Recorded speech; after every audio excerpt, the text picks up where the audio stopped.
Hello, guys.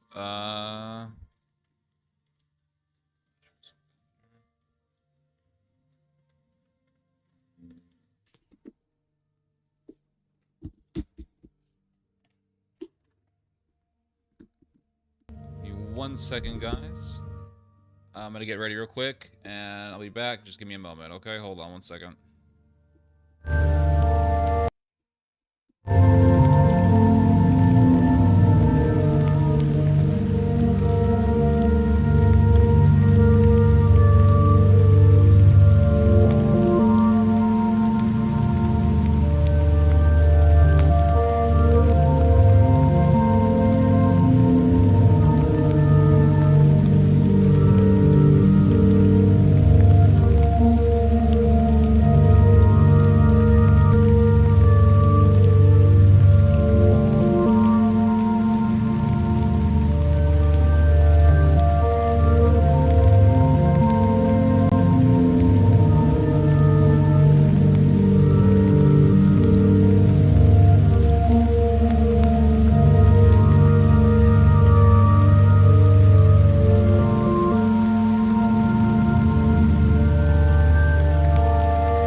Hello, everyone. This is the Theodore Schubot Friday live stream. Hope you guys are doing well, and hopefully we'll have a good stream. We will be having a good stream, not hopefully. We don't even have to hope. We will be having a good damn stream, everyone. This is going to be fun, and we are going to be kicking off this weekend by listening to a complete and total stranger talking for the next, 6 to 7 hours, and it's going to be great. We will be talking about the new Pope. We will be talking about the madness of Israel. We will also be talking about the resurgence in German militarism, which is something that we always touch upon. It's a very fascinating subject.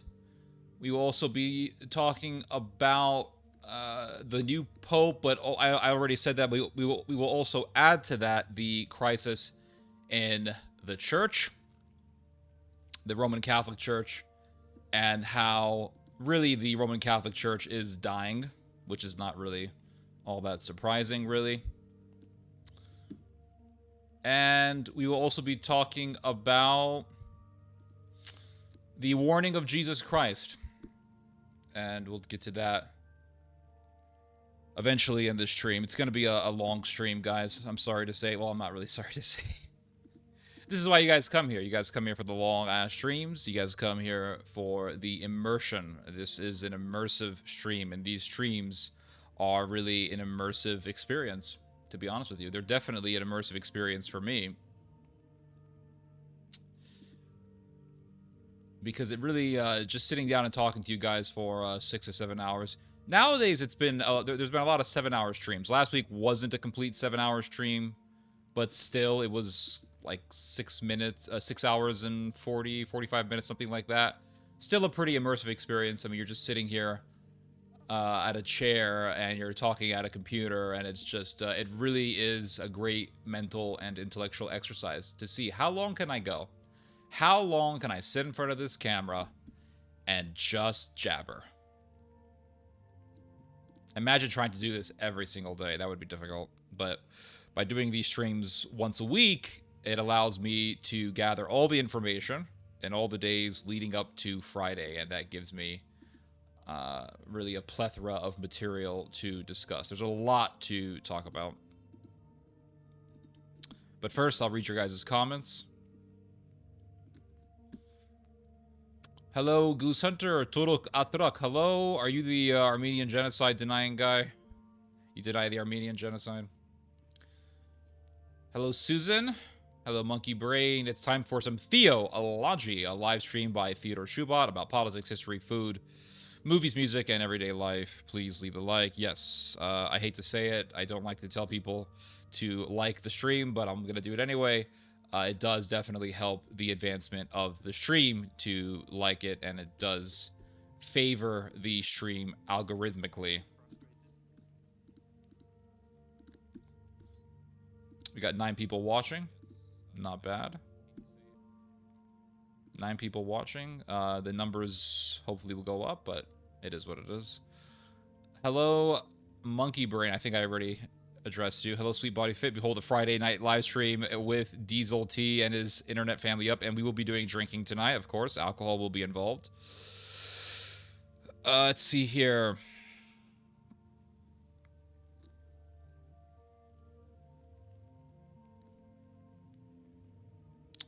"38 pull-ups is a very good achievement." Yeah, that's insane.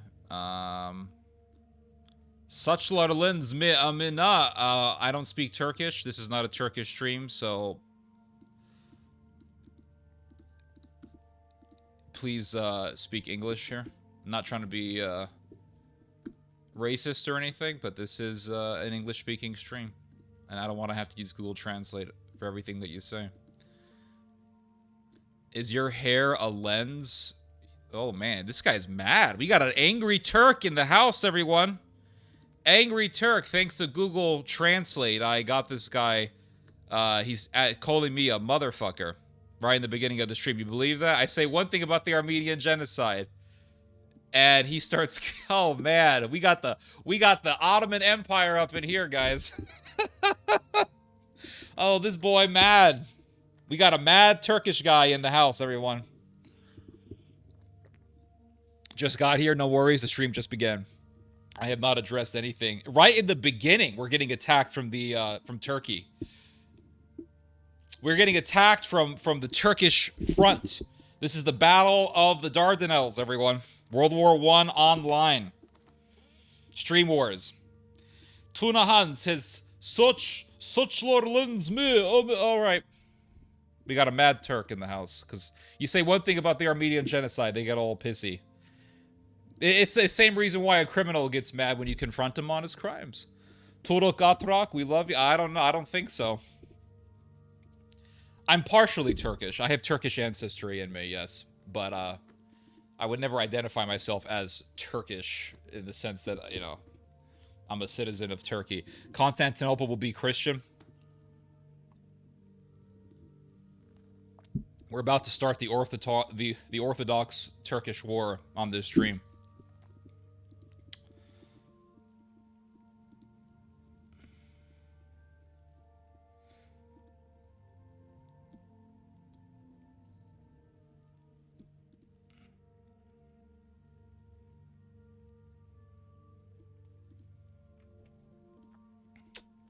Constantinople will be Turkish after Russia defeats Turkey. That's what's going to happen in the future. Constantinople will be Christian again. God willing. Let's see. So, how many people do you have listening on? We have. I wonder if the Angry Turk is still in the house. If he wants to debate me, please, Mr. Whatever your name is, Hunahan, Benihana, Seljuk.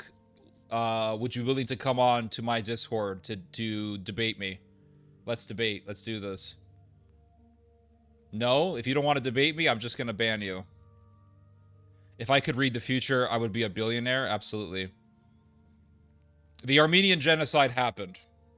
For all Turkish listeners, the Armenian genocide did happen. It is a fact of history. Historians acknowledge it.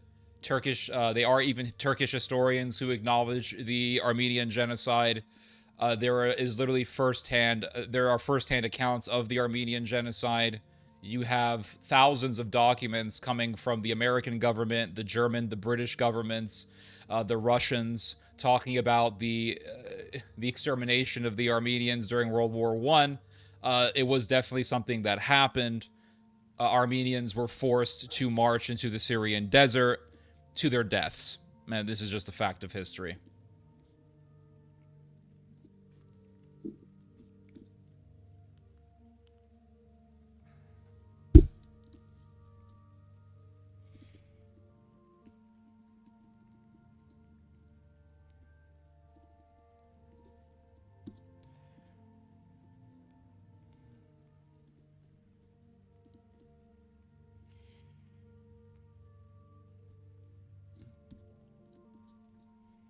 You ate a suçuk.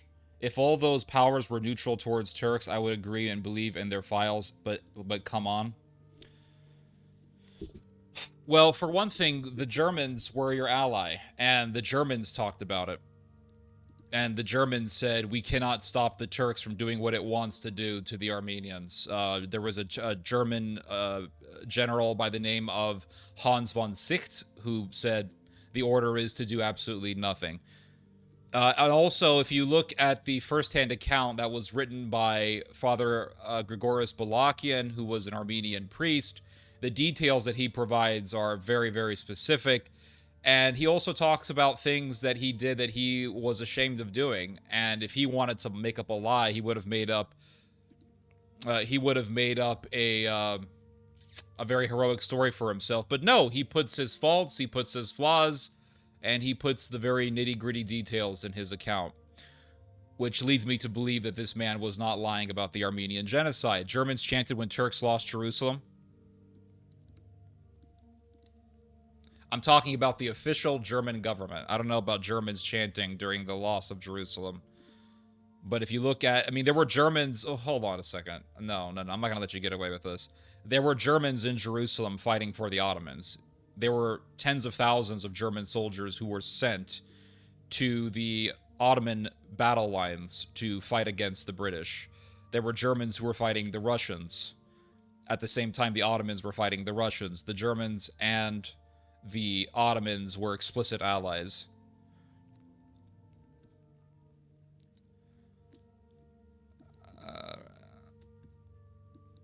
And by your very logic, just because your enemies discuss something doesn't make it untrue. It doesn't make it a lie. If this is the case, then we should also obviously reject the narrative in regards to the Holocaust. We should also reject all the evidence for the Holocaust. We should also reject, I don't know, if there were any massacres of Turks done by Armenians. We should also reject those as well, because people talking about these massacres are Turks as well. So we should also reject those stories. Letters referring to... I don't know. World War I era when we were allies. Yeah, I'm talking about World War I. I'm talking about that era. The Turks murdered a bunch of Greeks. What makes you think they didn't murder a bunch of Armenians? Right, and then you would also have to prove that, the Greeks were lying, the Assyrians were lying, the Armenians were lying, all the eyewitness accounts were lying, British Congress, the American Congress was lying. All these documents coming from that time period, and the Americans were not really anti-Ottoman. The American government never declared war on the Ottoman Empire. My friend, you're just gonna have to recognize the facts. It's just the bottom line. There were terrible things that were done to the Armenians. India lost 5 fighter jets, including the high-end Freya. I read about that. The Indians are trying to say it's all lies, lies. No, completely fake. Stories are completely fake, my friend. They are fake. We did not lose any jets. Well, that's not what one high-level French intelligence officer said. Hello, Falco. The Turks murdered but yeah, okay, anyway. It's like the Holocaust. They say, well, the Germans never killed Jews. They never did a genocide of the Jewish people.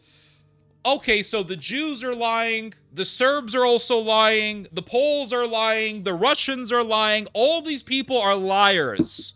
The Jews, the Serbs, the Poles, the Russians, all the people who were living in the Baltic states who talked about German atrocities, all the Germans who talked about German atrocities, all of the records that we have from the Nazi government, in which you have, for example, Heinrich Himmler making a speech declaring we have exterminated a bacterium referring to the Jews. This is all lies. Right. All right. So, yeah. Also, the Chinese are lying about Nanking. Right? The Chinese, they talk about what the Japanese did to them. They're all liars. They're all liars. Right. It's just too neurotic for me to subscribe to this way of thinking.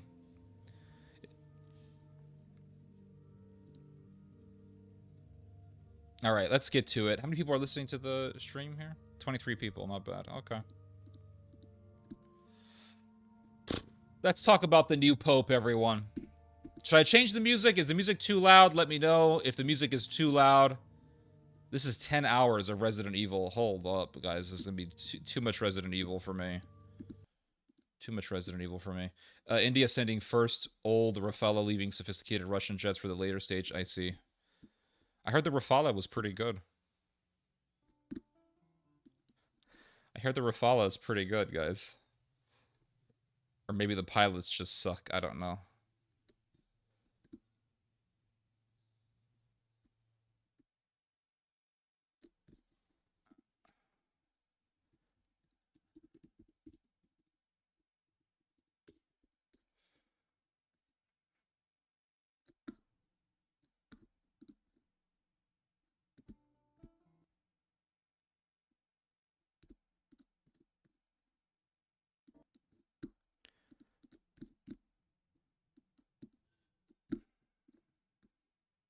Music is perfect. The new Pope sucks. Yeah, of course. What else can you expect, my friends? What else can you expect from the Pope of Rome? So, let's talk about the new Pope. This is what everyone's talking about. The Pope. Is he going to be good? Is he going to be based? Is he going to be the Pope of Rome? Or is he going to be the woke of Rome? Or is he going to be the grope of Rome? Or is he going to be all the above? And by the grope of Rome, I'm talking about the fact that the Vatican is controlled by Sodom. The Vatican is an institution of Sodom. And if you don't know what Sodom means, then just look it up in the Bible. It is an institution of Sodom. It is an evil, wicked institution that has covered up for pedophiles and sexual predators for many, many, many a decade. You can go all the way back to the medieval period and read about the problem of Sodom in the Vatican priesthood. It's an evil institution. And what did I say? Let's go back to what I said, and we're going to go over this. We're going to spend some time just really marinating on this issue here, and I'm just going to allow my mind to speak freely, and then we'll get to the media, and we'll see what the news articles have been saying. What did I say about the Vatican? I said that whoever becomes the Pope will be evil. This is what I said. And I did, and I just want to get this out of the way, I did say that I had a hunch that we will have a right-wing Pope. Now, I didn't say it emphatically. I didn't say, guys, we are going to get a right-wing Pope. I did not say that, to make myself clear. I said we could be getting a right-wing Pope, and I said I have a hunch that we could be getting a right-wing Pope, given the fact that right-wing ideology and politics and things like nationalism are on the rise. And we have been seeing, since 2015, 16 or so, this nationalist tidal wave. And it's really all part of the zeitgeist in which we are living. So I said the Vatican could reflect this zeitgeist and could adapt to the current spirit of the age by appointing a right-wing Pope, someone like the Hungarian Cardinal Erdo, or someone like Cardinal Sarah, someone to the likes of those people, or maybe those people. But it didn't happen. We ended up with some guy named Provost, Cardinal Provost. He says that his father is French Creole, but the last name Provost, does that sound French? I could be wrong. I don't know. It sounds Ukrainian to me. Provost sounds Russian or Ukrainian, some kind of Slavic last name. Who knows? That's not important. I also said in my last video that we could end up with another Francis. They were people who were telling me, Ted, we're going to end up with another Francis. And there was one person in the comments, I don't remember who said this, but if you're listening, hello. There was one person in the comment section who said that we're going to end up with another Francis because Francis appointed the majority of the cardinals who are in the Vatican, who are in the Roman Catholic Church. And so the cardinals are the College of Cardinals, whatever it's called, the cardinal department is stacked up with Francis level people. And this was an efficient argument. I mean, this was a good damn argument, okay? I can't argue against that observation because it's reality, right? The reality is that the Vatican is dominated by people who were appointed by Pope Francis himself. So, of course, you're going to have a big, ginormous, massive Francis faction in the Vatican. So it's not surprising that Mr. Provost got elected. He is a Francis type of a guy. Could that change? Of course, right? Could we end up with a different expectation? Could we end up with a different outcome? Of course. This guy is going to most likely be the Pope for the next 10 plus years, at least. Unless something happens a month from now, like the guy who was the Pope before John Paul II was elected. He only lasted, a month, 2 months? He was gone. So, I mean, anything could happen. But from what I have read about this guy seems like he's just going to be a continuation of Francis with some minor differences, perhaps. He may be a little bit more conservative when it comes to the homosexual issue. Francis embraced Sodom. He came out. I don't give a shit what anyone tells me. People say, oh no, he was for the teachings of the church. Listen, we got the Pope of Rome. That's the Pope of Rome. What I just said right there, that's an exemplification of the Pope of Rome. Catholics do a lot of copery, not popery, copery.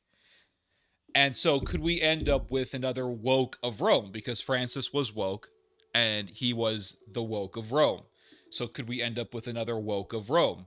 Or are we going to end up with an anti-woke of Rome? Most likely we're going to end up with the former of the two. We're going to end up with another Francis, and that's pretty much what it's going to be. And the Vatican doesn't really give a shit about numbers. Apparently not. A lot of people have been leaving the Roman Catholic Church. There's been a massive crisis in the Roman Catholic Church. And I'm going to show you guys an article in a little bit here, but there was a study that was recently done. It was published, an article was done on the results of the study, and they were published on Crisis Magazine, which is a Catholic publication. But the article said that for every 100 people that are staying in the Catholic Church, 800 people are leaving the Catholic Church. 800 people. Let that sink into your brain. For every 100 people who are dedicated to the Roman Catholic Church, 800 are leaving. And where are they going? Oh, I don't know. They're going to atheism. They're going into Protestantism.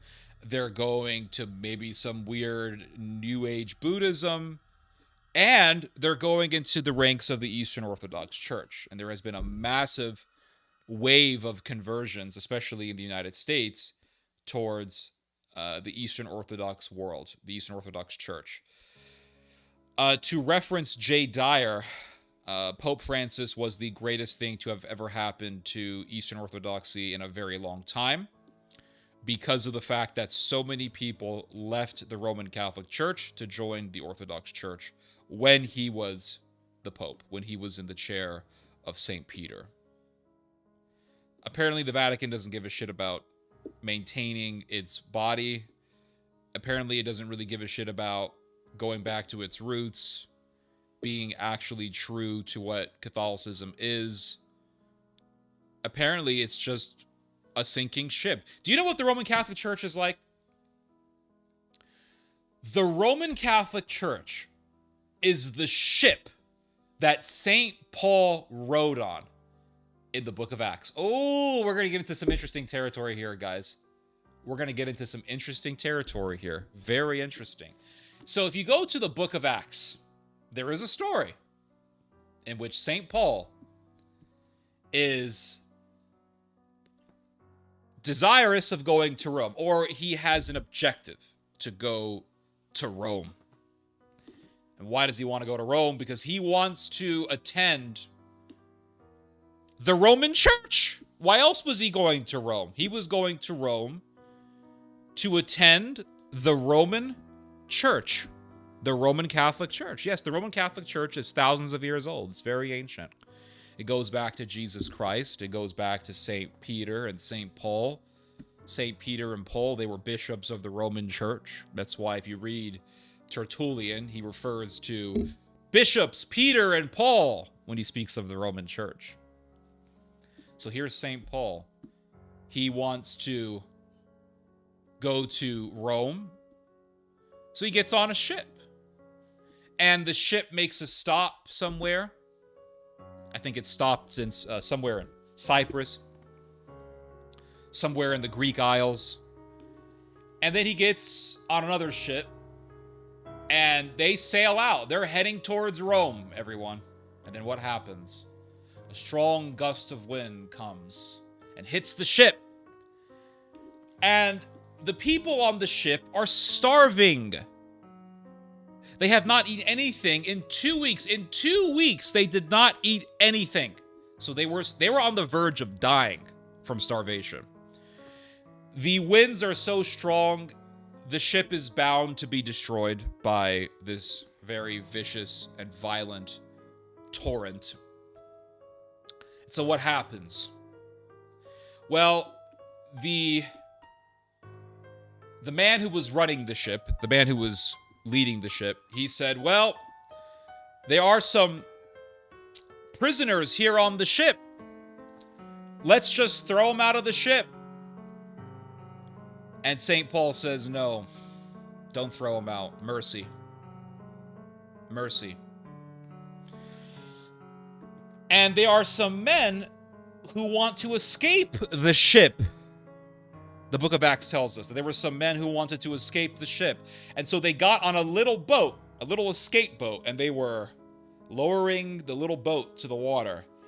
And the captain of the ship, or the man who was running the ship, he told the men who were about to escape, he said, "Get back on the ship, because Paul says that in order for everyone to survive, everyone must be on the ship."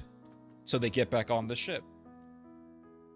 And the ship is on the verge of crashing. The ship is on the verge of being destroyed by this gust of wind. And St. Paul picks up a giant loaf of bread that he had been keeping. And he raised it up. And he said, "Eat so that you may live." And everyone on the ship took a little portion of the loaf of bread, and they ate. And then eventually the ship was destroyed. It crashed, and it fragmented into multiple pieces of wood. And those who could swim, swam. But those who could not swim hanged on to whatever wood, driftwood, they could latch onto, to whatever pieces of wood they could cling onto. That's the Roman Church. The Roman Church is on its way to just crashing. It's on its way to just sinking like that ship. Because who was Paul? Paul was what? He was one of the leaders of the Roman Church. Now, I know a lot of Roman Catholics will become sticklers over this issue, and they will say, no, it was only St. Peter, but St. Paul is mentioned as a bishop by the early Christians, a bishop of the Roman Church. So he was a leader of the Roman Catholic Church. He was a bishop. And he was in this ship, and the ship was heading towards where? Rome. And what happens? It crashes. The ship that is heading towards Rome is crashing. And who was on the ship? A bishop of the Roman Church. And he leads everyone to their own salvation. He gives them the bread of life, which is the Eucharist, so that they will not starve. That bread that he gave them, that represents the Eucharist, because everything in the New Testament has a spiritual significance. Everything. Everything has a spiritual significance. And so the bread represented what? The Eucharist. And Paul represents who? The church. And the ship represents what? The church.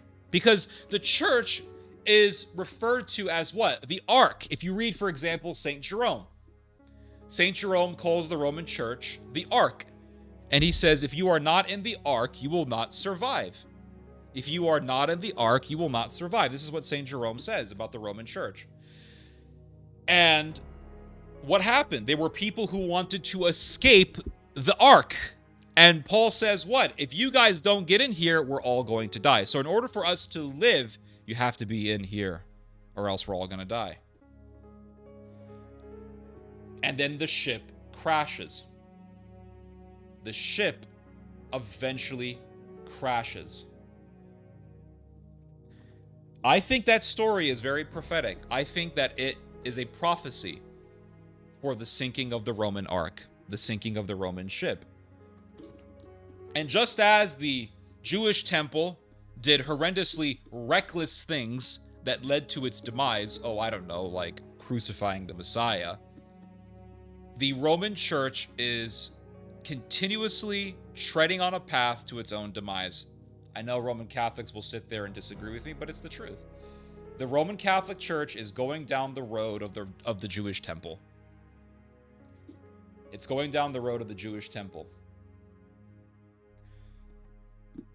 I'll read your guys' comments here. You guys are talking about sausage. It's okay, whatever.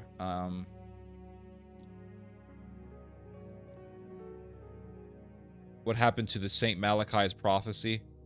I have no idea. I never really got into that stuff, I'll be honest with you.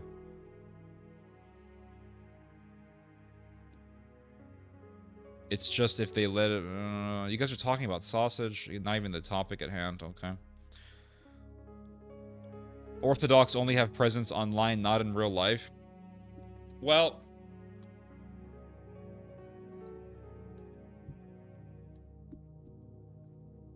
If they're online, I mean, they're real people.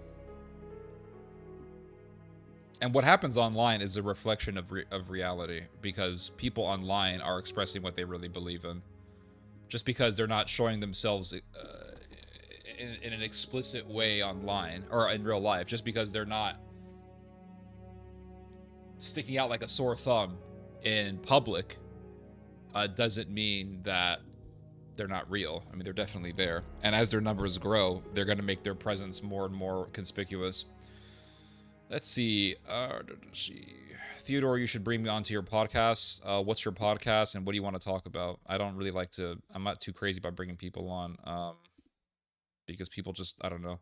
I've never even heard of you before. You've never said anything on my chat before. You literally just popped up randomly and now you're asking me to invite you on. Let me see something here. Hold on. Who are you? Do you have any videos? Have you made any videos? You got 20,000 subscribers. Thousands convert to Orthodox Christianity. Oh, I see. You're an Orthodox person. Well, I mean, what do you want to talk about? I don't know. I've never... I don't know. Where are the world politics? We're talking about different things. We don't... This is not a... this is not a monolithic stream, everyone. This is a stream where I talk about what I want to talk about and issues that I find very important. This is not an insult to you. I'm not trying to be rude or anything like that. It's just the nature of this show is a stream of consciousness, and I talk about what comes up in my mind. What would you like to talk about, Axios, though? I'm not saying to come on now, but send me a message on Facebook or on Discord or wherever. And my Discord is T-Shubat, I think. You can write me on there. Just let me know what you want to talk about. Any kind of coal have unique smoke taste. Okay, we're talking about sausage. A little late, sorry. Anyways, hello, Theo. I'm good, sir. How are you, Mr. Corral? Washington state law regarding Catholic confession abuse scandals. What about it? Is that something that happened in the news? Let's check it out.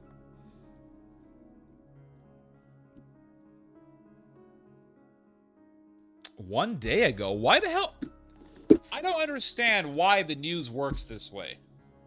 I was looking at the news yesterday for hours to help prepare for this stream.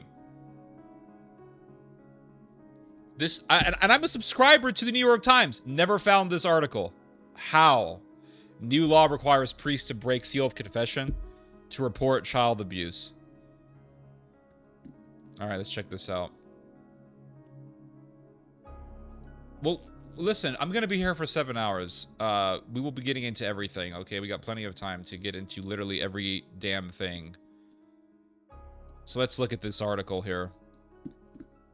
So it says here, the secrecy of the confessional in the Roman Catholic Church is so sacrosanct that any priest who violates it is automatically excommunicated. In Washington state, a new law requires clergy to break the seal when child abuse has been revealed. When child abuse has been revealed, has kindled a heated battle involving the state, the Roman Catholic Church, and the Justice Department.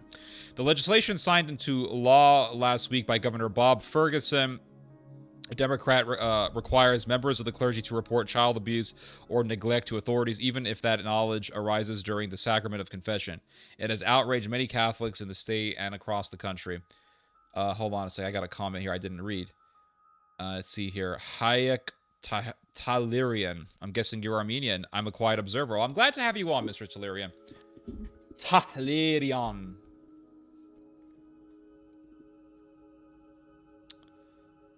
So it said, but this is signed into law, though. This is real. This is not just in the realm of discussion. This is not just in the realm of possibility. It's not just. This is not a prospect. I mean, this is real.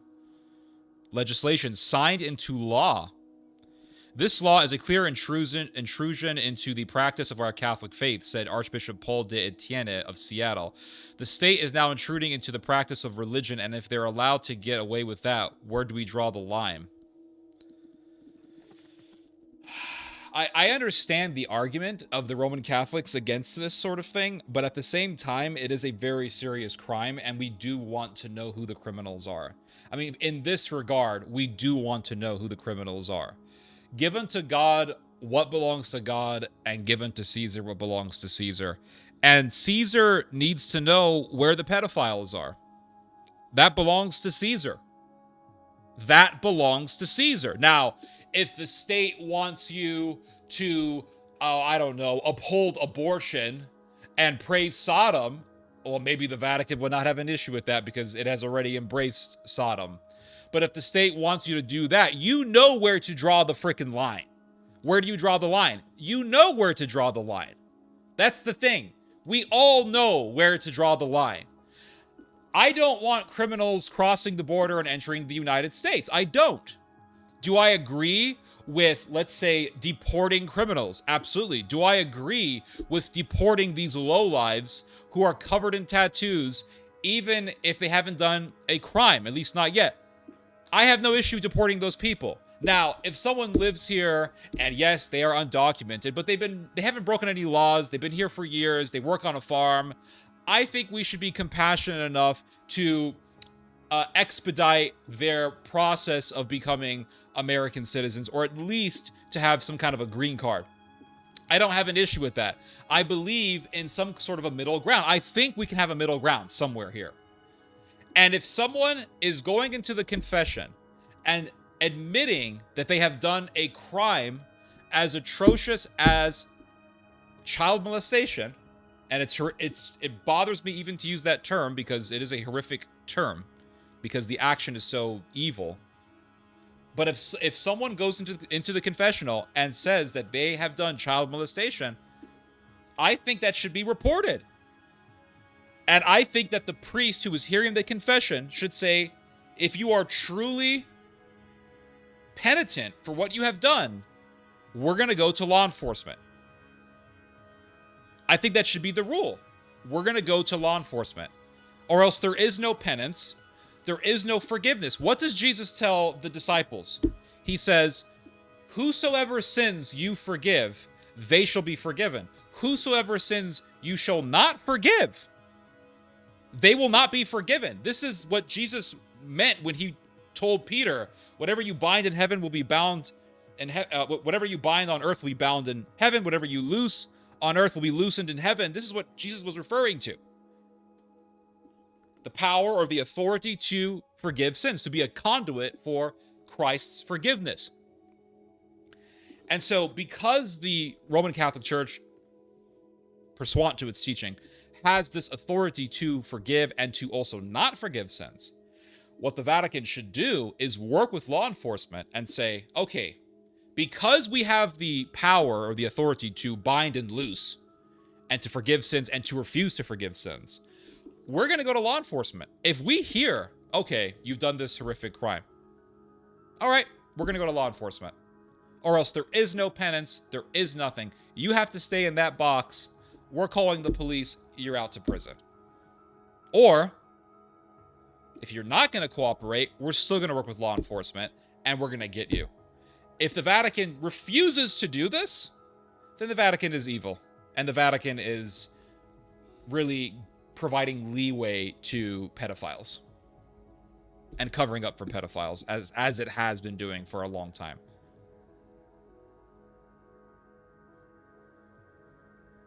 You know, I enjoy being a part of this stream because it covers a wide range of topics despite the prioritization of politics. Yeah, I appreciate that, sir. Now Trump has politics and religion in his hands. Yeah, and by the way, you cannot separate politics from religion. It's impossible. Politics and religion are like hand and glove. Politics, religion will always enter the political arena, regardless if you like it or not. It will always enter the political arena. Is it true that the U.S. is going to send Ukraine military aid again? Oh, yeah, absolutely. It's going to happen because Russia is still going to be our enemy. Yakuza members have tattoos, but they are respected by Japanese institutions and no one will deport them. Well, they're Japanese. I'm not talking about that. I'm talking about and I should have made myself more specific. I'm talking about people who come from Mexico, El Salvador, these Central American countries. They enter the United States illegally. They're covered in tattoos. They're blatantly, even if they haven't done any crimes yet, they are very mischievous people, and they're antisocial people, and we don't really want them here. I don't want them here. And eventually they will do something that will be dysfunctional in this society, and they will be doing something that is to the danger and to the damaging of society. I don't really care about those people. Like I've said, if you have been living in this country undocumented, but you haven't done any crimes, you've been here for years, you haven't done any crimes, you haven't murdered people, you're not in a gang, you're just working on a farm, or you're working on construction sites, I think that those people should be given some sort of mercy, and their process towards residency or citizenship should be expedited in some way or accelerated in some way. That's my whole point. So there's my point is that there's a balance, right? Just because I'm in favor for deporting criminals doesn't mean that I'm in favor of deporting everyone. Just because it is the right thing to do when you deport criminals doesn't mean it's the right thing to deport everyone or to deport all people just because they're undocumented. There should be a balance somewhere. Because it is a very icky situation. You have violence in these third world countries. People do want to escape. You're going to have this happen. People are going to try to come in here. It's just going to happen. At the same time, we don't want criminals, and we don't want people who are dysfunctional. Even if they're not technically criminals, they're dysfunctional. We don't really want them here. But at the same time, does that mean we deport everyone? No. So, do you have priests who are pedophiles? Absolutely yes. Do you have priests who are sexual predators? 100%. I've met them. And I've seen how the Vatican covers up for them. I've seen it firsthand. So, there should be a balancing line. There should be a harmony between the Vatican and law enforcement, where the Vatican, knowing that these people are in the ranks of the priesthood, should work with law enforcement to have these people put in prison. And if that means reporting what is said in the confessional, then so be it. Does that mean you report everything in the confessional? Does that mean that if the state says, okay, well, we're a Democrat state, and we want to make sure that everyone agrees with abortion, so if you agree, if a priest is saying, I mean, what, if a priest is pro-life, is he going to go into the confessional booth and what? I mean, what is the concern here? They're saying, well, it's going to spiral downwards. So, a priest is pro-life. You're saying that he's going to confess that he's pro-life in the confessional? He's not going to confess that in the confessional. He's going to confess wrongdoing in the confessional. So, if he confesses that he's a molester or a predator in the confessional, then the priest, the confessor, the one who is hearing the confession, needs to say, okay, the protocol needs to be that the priest says, okay, if you're truly penitent, you need to be punished. And you need to accept being punished. Bottom line, that's it. End of story. Done. Does the name Hector Escalante ring a bell? Absolutely. I am amazed that someone brings this up. What an amazing memory. Yeah, Mr.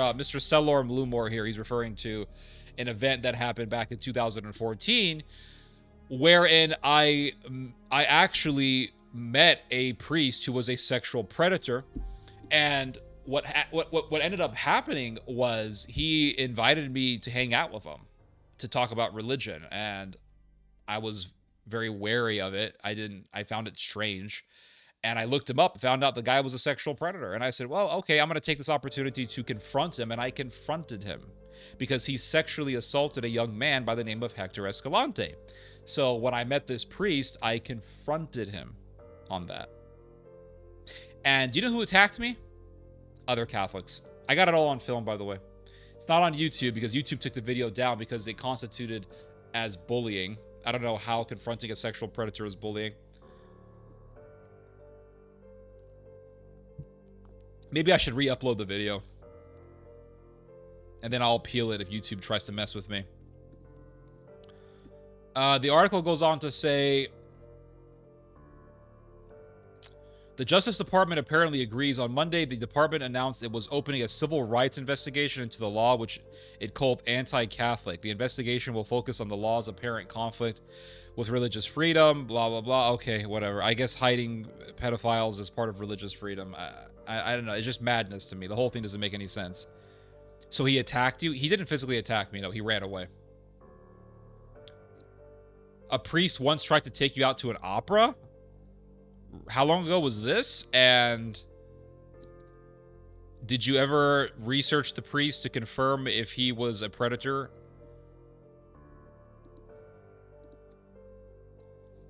It says here that clergy are considered mandated reporters in a majority of states, meaning they are legally obligated to report to authorities if they suspect a child is being abused. In most states, however, the state reserves protections for the clergy-penitent relationship. And because it's religion, we think that this is acceptable. But isn't... These lights are flickering. I don't know why. It's weird. But isn't it strange that... I forgot what I was going to say. I lost my train of thought. Isn't it strange that we accept this because it's religion, when religion is supposed to be a force for good and a force against evil? So the whole purpose, the entire purpose of Christianity is to fight evil. Isn't that what St. John says in one of his epistles? He says, and for this purpose, for this reason, Christ came to earth, to destroy the works of the devil. Isn't that what Christianity is about? Christianity is about destroying the works of the devil. Child molestation, preying on young people. These are all works of Satan. And so if a priest is a predator, he is an agent of the devil. He is not an agent of Christ. He is not a priest of Jesus Christ. He is not in the priesthood of Christ. He is an agent of Satan. And so, amazingly, the excuse to cover up for pedophiles is what? Oh, religion. They're using religion as a shroud, not the Shroud of Turin. No. They're using religion as a shroud to cover up for sexual predators. And they're saying, well, under religion, under the First Amendment, under freedom of religion, the priest does not have to report to the police when he hears in the confessional booth that someone has molested children or preyed on children. When the whole purpose of religion is to fight evil. How are you fighting evil if you're covering up for a pedophile? Even if you're doing so in the name of the vow of the confessional. How are you fighting the works of Satan? And did not Jesus say, whoever offends these little ones, it is better for them to have a stone wrapped around them and for them to be thrown into the water so that they may drown. Isn't that what Jesus says about the person who offends children? He says, if you offend one of these little ones, it is better for you to be drowned. That's the death penalty. It is better for you to be drowned. But in the Roman Catholic See, in the Papal See, it says, no. If you hear a priest telling you, admitting to you that he is a molester, you can't go to law enforcement. You have to, because it's the seal of confession. You see, there is something called the letter of the law. This is what Jesus warned about. The letter of the law versus the spirit of the law. God have mercy. It is amazing. It is surreal how antithetical to Christ the Vatican is. This is why I stopped going to the Roman Catholic Church. Ted, why don't you go to the Roman Catholic Church anymore? What's wrong with you? Why don't you go to the church? This is the reason why. This is the reason why. And this is the reason why I don't give a shit about this new pope. I don't. I'll talk about him because it is interesting to see how the Roman Catholic Church continues to sink its own ship. But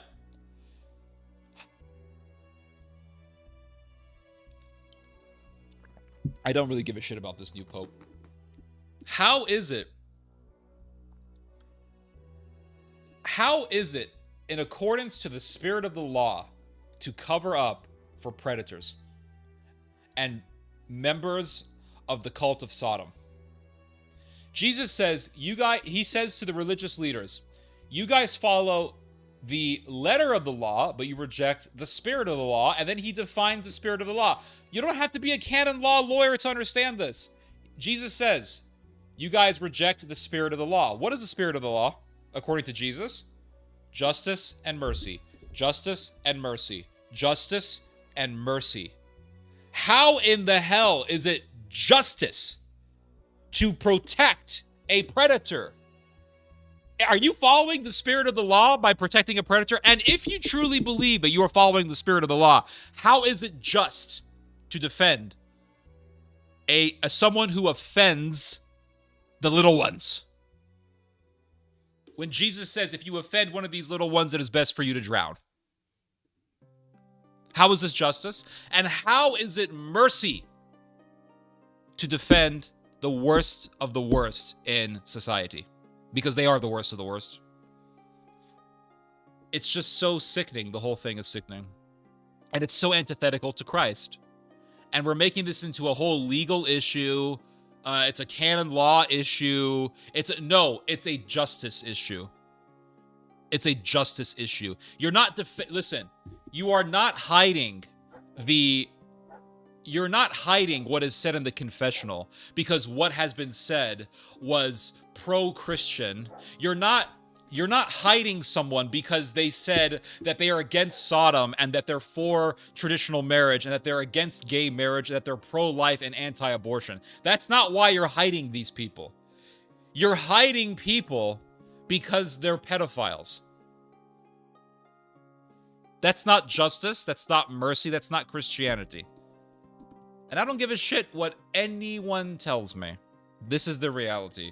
You can try to pull all the Catholic pill pull loopholes you want. Doesn't mean I'm wrong.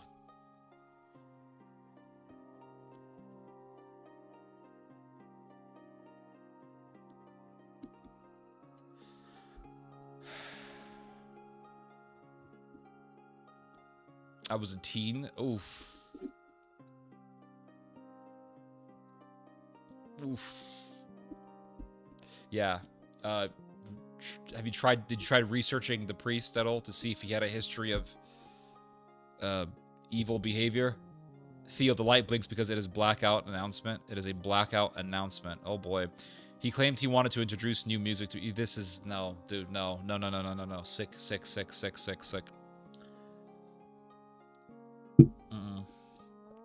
It's bad, dude. That's bad. The First Amendment shouldn't be used to justify abusing children. Exactly. So it says here that going back to this whole bill, this whole law about priests having to report what is said in the confessional, it says here clergy are considered mandated reporters. Okay, we already read this. In 7 states, including New Hampshire and West Virginia, there is no such exception. In Tennessee, the privilege is denied only in cases of child sexual abuse. The privilege is denied. Okay, so the state reserves protection. So it says here, in most states, however, the state reserves protection for the clergy-penitent relationship. Okay. And then it says, in Tennessee, the privilege is denied only in cases of child sexual abuse. How is this not fair? How is this not balanced? This is absolutely balanced. Tennessee has the right idea. They're saying, okay, we're not asking you to tell us everything that's said in the confessional. We're asking you to tell us when child sexual abuse is admitted in the confessional, is admitted to in the confessional. That's what we're asking. I don't see any problem with this at all. It's not clear that any priest have been persecuted or penalized in those states over failing to report abuse that they learned about during a confession. A similar bill in California was withdrawn by its sponsor in 2019 after a backlash, including some critics who pointed out that it would be difficult to enforce. The Vatican also appeared to weigh in, releasing a document to the run-up to the California vote, emphasizing that the secrecy of confession is an intrinsic requirement. And I'm not surprised that the Vatican would say this. Are you? Of course, the Vatican has been covering up for these predators since forever. Not forever, but for decades. decades upon decades of covering up for pedophiles. Why am I not surprised that the Vatican would come out against this law or against this bill? Of course they would go against this because they cover up for these people under the guise of religion. President Trump has made eradicating anti-Christian bias a priority for the Justice Department in April. Harmeet Dillon, the head of the department's Civil Rights Division, rewrote a mission statement for the division to prioritize investigations into issues including anti-Christian bias, etc., whatever.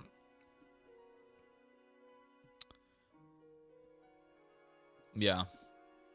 Anyway, I think that's enough of that. We get the point. It's a very dark subject. Let's see here. Ephesians 5:11. What does it say? Ephesians 5:11. Had nothing to do with the fruitless deeds of darkness.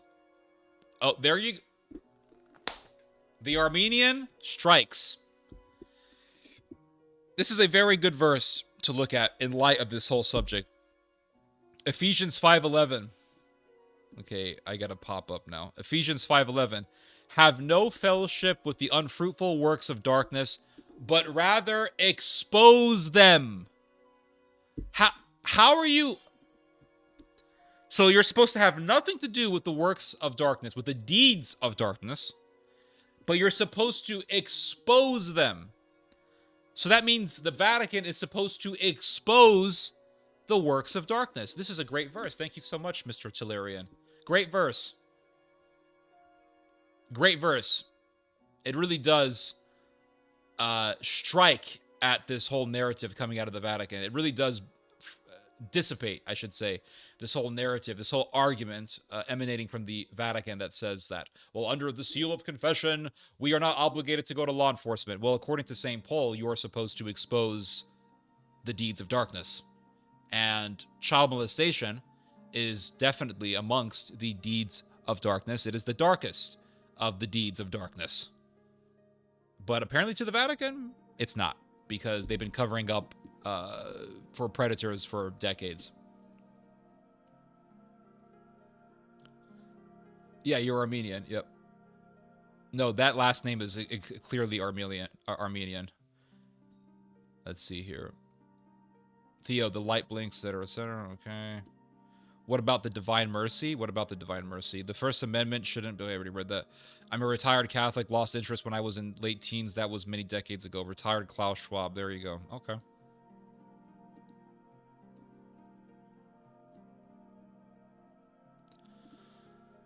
It is a fearful thing to fall into the hands of the living God. Yep. All religions have a nothing to do with relationship with the true source. Aren't Armenians related to Georgian Church? I think Azeris, Georgians, and Armenians are all related. That's my theory about them. I think they're all related because they're all neighbors, and I think they broke apart and make their own. They made their own cultures, but they are related. I think they all come from the same genetic foundation. So let's talk more about the Pope, everyone. We're going to get into this topic here. This is a very interesting topic. Because we are seeing the Roman ship, the Ark of Rome, crashing itself. So let's read about this new Pope, shall we? Gregorian, not Georgian? I don't know. I don't know. I don't know what's a Gregorian? Gregorian chant or what? Gregorian Catholic? Never heard of that. Anyway, let's get into this. Turks and Armenians do not mix since Parthian era. Oh, I'm not saying Turks are Armenian. I'm saying that Turks and Georgians and Azeris, I think, are related. I know that Azeris identify themselves as Turks, but I don't think Azeris are Turks. I think Azeris were Turkified. They speak Turkish, but I don't think they're actually Turks. I think their ancestors were Iranians because they look very Iranian. And they're neighbors with Iran as well. And they were Turkified later on in their history. So this is an article that came out yesterday, published by the Washington Post. I think I should get this a little bit bigger. I'll make myself a little bit smaller. There we go. So it says here, now, this is a whole article about who the Pope is. Cardinal Robert Prevost becomes first American-born Pope. Right. So here he is. Everyone's so excited about this dude. And so it says here, this is the only part of the article that I care about. This is the only part of the article I care about. I read through this whole article. I'm like, okay, don't care. Let's talk about this. What did I say? What did I say when I talked about who was going to become the next pope? I said it doesn't matter. And this was the title of the video that I did not too long ago. A couple of weeks ago, I uploaded this video. And the title of the video was what? It doesn't matter who's going to become the pope. And I said it doesn't matter if it's a right-wing pope or if it's a liberal pope. Doesn't matter. Because this pope is going to be evil. Whoever becomes the pope is going to be evil. Because the Vatican is evil. Plain and simple. A bad tree is going to produce rotten fruit. And I said, and I was very specific, I said, whoever becomes the pope will be someone who has covered up for pedophiles. And this is what I said. I said, whoever becomes the pope, I said, you're going to find out that he has covered up for pedophiles. Washington Post comes out with this article yesterday. In Rome, his role in 2 different cases of sexual abuse by priests in Chicago and Peru ultimately did not derail his candidacy. Oh, why am I not surprised? Why am I not surprised? You know why? Because it is so common that the Vatican has done this. It has been so common for the Vatican to cover up for pedophiles, for predator priests. It's almost like a rite of passage. It's almost, you could say that it is effectively customary to cover up for pedophiles in the Vatican.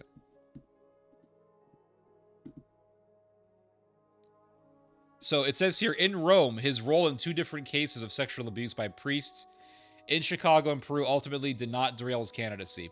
The first case dates to about 25 years ago, when Prevost led the Augustinian province of Chicago. A priest who church leaders found had sexually abused minors was allowed to stay at an Augustinian monastery because he is an Augustinian. And what did Mr. Prevost say in his acceptance speech when he was declared to be the Pope? He said, I am a son of St. Augustine. This is what he said. Why? Because he's an Augustinian. And he led the Augustinian order in Chicago. And under his watch, a priest who was a confirmed pedophile, was allowed to stay. In fact, it gets worse than this. It's actually worse than this. We'll get back to this article in a little bit here, but I want to show you guys another detail of this story.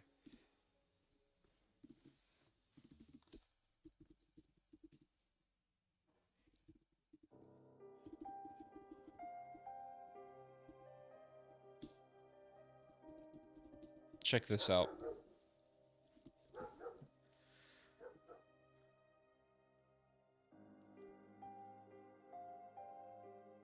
This is from The Guardian.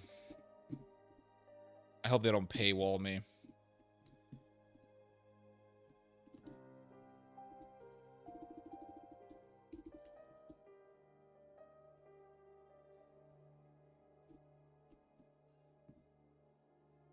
Hold on one second.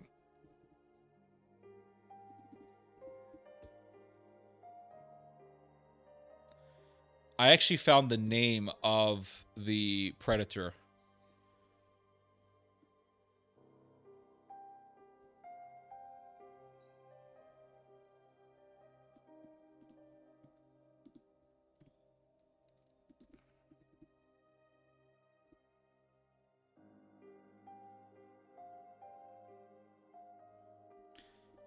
Hold on a second.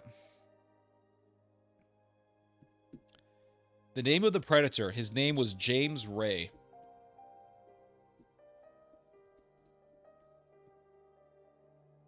I think I remember reading that he went to prison, but I need to confirm that real quick.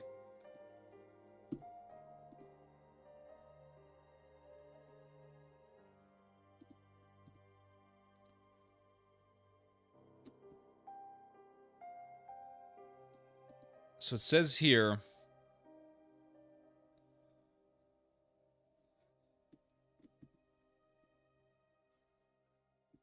I'm just going to read the article here.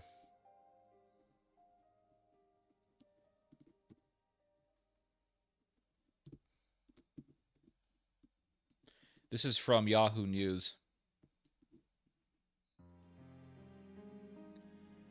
Pope Leo the 14th. Pope Leo the 4th accused of ignoring child sexual abuse claims in U.S. and Peru. And it says here, Pope Leo the 14th, formerly Cardinal Robert Francis Prevost, is facing backlash just hours into his papacy after disturbing allegations resurfaced from his time in the United States and Peru. Survivors and advocacy groups claim the newly elected pontiff failed to act on serious child sexual abuse reports under his leadership. The growing controversy is raising urgent questions about accountability, transparency, etc., etc. And it says here, in a chat with Daily Mail, Lopez de Casas, a victim of clergy abuse and national vice president of SNAP, accused the newly elected pope of failing to address abuse allegations. And it says here, staying silent is a... So it says here, in the early 2000s, while serving as the prior provincial of the Augustinian Order's province of Our Mother of Good Counsel in Chicago, the newly elected pontiff permitted Father James Ray. Now check this out. The newly elected pontiff, so Mr. Prevost himself, allowed Father James Ray, a priest suspended from public ministry due to serious accusations of child sexual abuse, to reside at St. John's Stone Friary in Hyde Park. The friary is closest to St. Thomas the Apostle Catholic Church and So he allowed the predator to live not only in an Augustinian home, because he was the head of the Augustinian order in Chicago, but the home that he allowed him to live in was smack right next to an elementary school. So you give a pedophile a house next to an elementary school. It's like, oh my God, dude. Oh my God. It's like the Vatican doesn't give a shit. It just doesn't give a shit. It's just like, okay, we got 1 billion Catholics. We got all these numbers. It doesn't matter the evils that we have done. Doesn't matter if our Pope covered up for a pedophile. Who cares? Because they all know that the people are going to revere him anyway, so they don't give a shit. It's crazy how much they don't care. It is so insane. Because they think, oh, well, we have the whole Latin American world, and most of the Catholic world is... The majority of the Catholic world can be broken up into, what? Latin America, the Spanish-speaking world. Let's just say the Spanish-speaking world, the Philippines, and some parts of southern Italy, so southern Europe, so Italy, Spain, Portugal. One country in the Balkans, Croatia, and a substantial part of the American population. And plus you have millions of Catholics who live in China, South Korea, Japan. But the majority of the Catholic world can be broken up into Latin America, the Philippines, and a substantial portion of the American population. That's the majority of the Catholic world. So I think in their minds, they're thinking, okay, we got all these numbers, and the Filipinos don't give a shit, because the Philippines is a corrupt society anyway. They're filled with Sodom. They're one of the most pro-Sodom countries on earth. And the Latin Americans don't give a shit, because the Latin Americans have embraced Sodom more so than most of the world has. They're very pro-Sodom, especially when you go to Mexico. Very pro-Sodom. It's scary how pro-Sodom the Latin American world has become. So they don't give a damn. They don't care. They don't give a shit.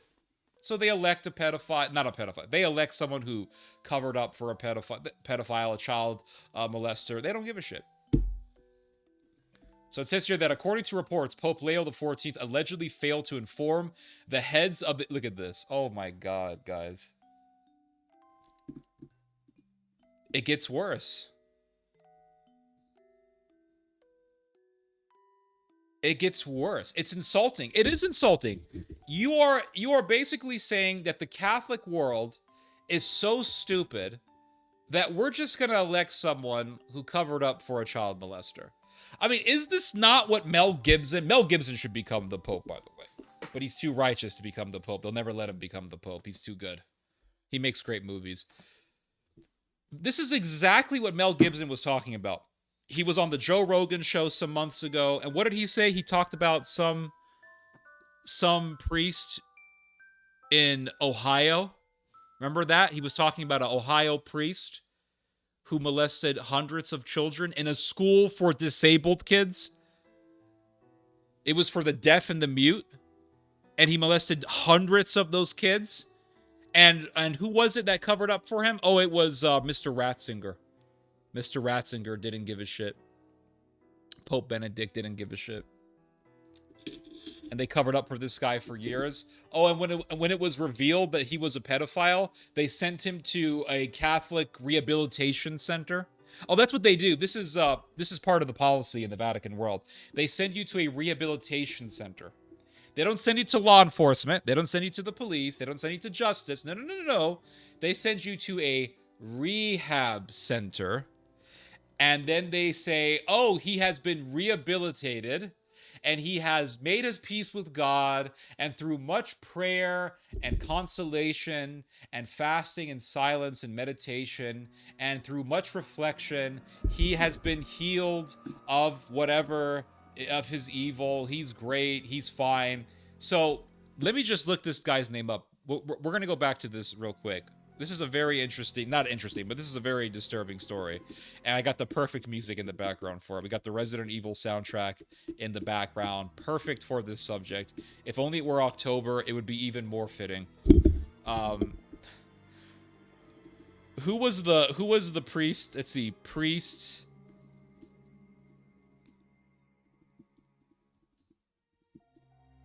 We're going to look this up. I did a whole video about this. I forgot the name of the priest who did this. Yeah. Father Lord, here we go. And I'm not laughing because I think that this is a laughing matter. I'm laughing because it's just one of those situations where the king has no clothes. Only in this case, it's not a king. It's a demonic cult leader.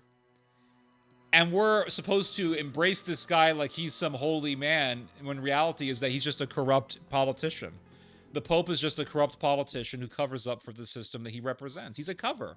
The Pope is not in power, by the way. I refuse to believe that this man has any serious power. I refuse to believe that this guy has any sort of real authority. I think all these popes... I'm not saying all the popes in history were in this predicament. At one point in time, the popes were dictators. But I think now, in our own time, right, within recent decades, the popes have just been figureheads for a system, for the Vatican system. And so, in the world of the Vatican, the Pope is there to be a face for this system. That's it. And when you look at a guy like this guy, Benedict, I mean, look at this photo. Look at this photo. I mean, it looks like something out of a horror movie. And Benedict did look evil. He did. He had the look of a very evil person.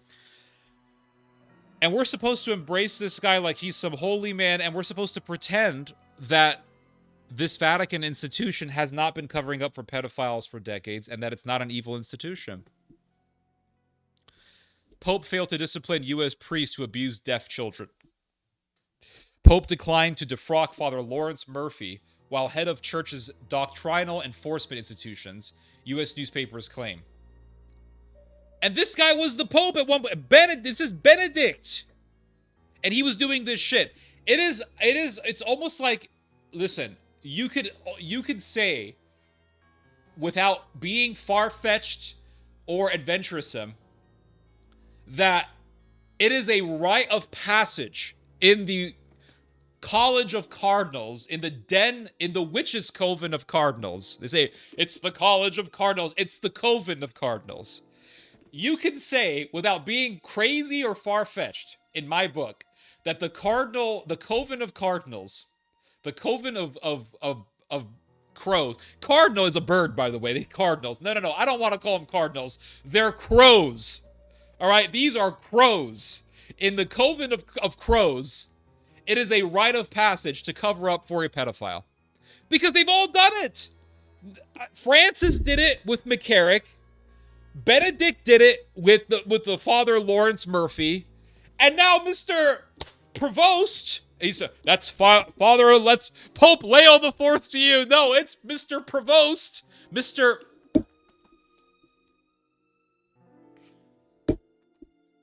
I'm gonna do it. We're gonna do the meme. I saw this meme on X. I gotta do it. It's not Provost, by the way. You know what I'm about to say, right? Can you guys guess the meme? I saw this on X last night. This is what the internet was made for, by the way. Did anyone know the meme? I'm gonna call him Father Provost. I'm gonna do it. We're gonna do it. Father Provost. All right, we're gonna do it. It's not Provost. It's Pervost. Father Pervost. All right. It's the rite of passage. It's the rite of passage. You go, okay, who's the Pope? Oh, John Paul II did it. Who's the Pope? Who's the Pope? John Paul II did it with that Mexican guy. Who was that Mexican guy? Oh, what was his name? He was from Michoacan. Who was the Mexican priest who molested a lot of kids, and then John Paul II made him really powerful in the Vatican? Mexican priest, molester. What was his name? Marcial. Remember Marcial Maciel? Remember this guy? Mexican guy? He was a serial child molester, and John Paul II gave him a position of power. This dude, he was a cult leader, this guy. He had his own cult. He had an order. He had his own order in Mexico. And what was the... Oh, man. He had an order. What was the name of the order? Catholic Order Legionnaires of Christ. All right, this was his order. It was a right-wing order, by the way. Did you know a right-winger is being a right-winger being a sodomite? Is that supposed to be shocking? Oh, he's not. Only wokies are perverts. No, righties can be perverts too. You do know that the people who crucified Jesus weren't liberals, right? They were conservative people of God. They were religious leaders who had conservative views. Marcial Maciel was a serial molester who led a right-wing Catholic order called the Legionnaires of Christ. Do you know who was working with the Legionnaires of Christ? Can you take a guess who was working with the Legionnaires of Christ? The Russians' favorite nemesis, the CIA. The CIA was working with the Legionnaires of Christ to fight against any sort of Soviet communist influence in the Vatican. John Paul II was a part of a Gladio operation to counter communist influence in the Vatican, because during the Cold War, the Vatican became one of the battlegrounds between the Soviet Union and the United States. And that's why during the Cold War, you had the Liberation Theology movement, which was a communist project, and then you had the counter to communism in the Vatican, which was being used as a proxy by the CIA during Operation Gladio. This is all facts. You can look this up. Fact check me if you want. It's all real. So John Paul II appointed Marcial Maciel because he was leading the Legionnaires of Christ, and he wanted to use the Legionnaires of Christ against communist influence. If you listen to the interviews of people who were members of Legionnaires of Christ when they were younger, you will see these men talking about how Marcial Maciel used to molest them. It's pretty demonic stuff. There was another guy that John Paul II... We're going to get into this, guys. We're going to get into the nitty-gritty of it all. There was another guy that John Paul II dealt with. John Paul II. He was from Austria. Austrian. He was... We're going to go to Hitler's motherland. Oh, my God. Yeah. We're going to Hitler's motherland here. What was his name? This one's more difficult to find because they don't want to. People don't want to talk about the Austrian side. They just want. Oh, they were Mexicans. Yeah, Mexicans were doing it. Not us. Not us German people. Nine. No, we don't do that. No, that's only for the Untermenschen. Here it is on Wikipedia. Found it on Wikipedia. This dude. From Hitler's homeland. We got Hitler, and we got this dude. Hans Hermann Groher. All right, this was another ally of John Paul II, and he was a serial molester. I got the Baywatch music playing in the background. Hold on a second. Resident Evil had some of the greatest video game music and some of the most cringeworthy music ever. That's what you get with Japanese video games. We got the Baywatch. Alright, that's better. Let's go back to this article here. Here we go. Let's do this, boys. There's no women listening to this show. It's all a bunch of dudes. Women don't care about these subjects. Hans Hermann Groher. Alright, the legacy of Austria. We got Hitler, and we got this dude. This was a major ally of John Paul II. Austrian cardinal, the Roman Catholic Church, served as Archbishop of Vienna 1986 to 1995, became a cardinal in 1988. John Paul II replaced him as Archbishop after multiple allegations of sexual abuse of children, and at John Paul's request, Groher relinquished all ecclesiastical duties. So they'll say that John Paul II did something against him, but there was a cover-up that was going on, guys. 1995, one of Groher's former school students accused him of sexual molestation, etc., etc. Austria's statute of limitations prevented civil authorities from prosecuting Groher. In 2010, Cardinal Schönborn said that Cardinal Joseph Ratzinger had attempted to convince John Paul II to initiate the investigation, and in a conversation with journalists that Schönborn thought was private, said that Cardinal Angelo Sodano had... Oh, Sodano's evil. I read about him. Blocked his attempt to investigate Groher's activities. Church officials also alleged to have offered some of Groher's former pupils compensation in return, etc., etc.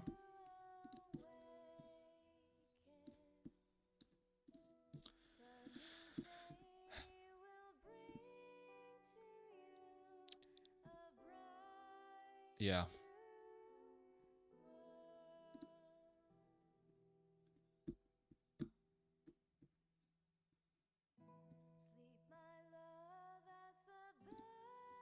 I'll read your guys' comments. Hold up.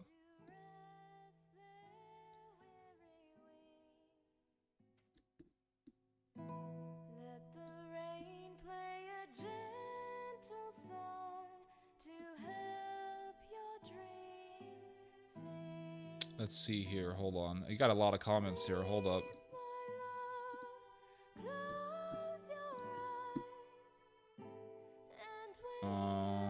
Retired Catholic. I'm trying to get all the comments here. Has the prophecy of Saint Malachi failed? I have never read the prophecy of Malachi. I've read about it. Supposedly there was a last pope. I don't even believe it. I think it's bullshit.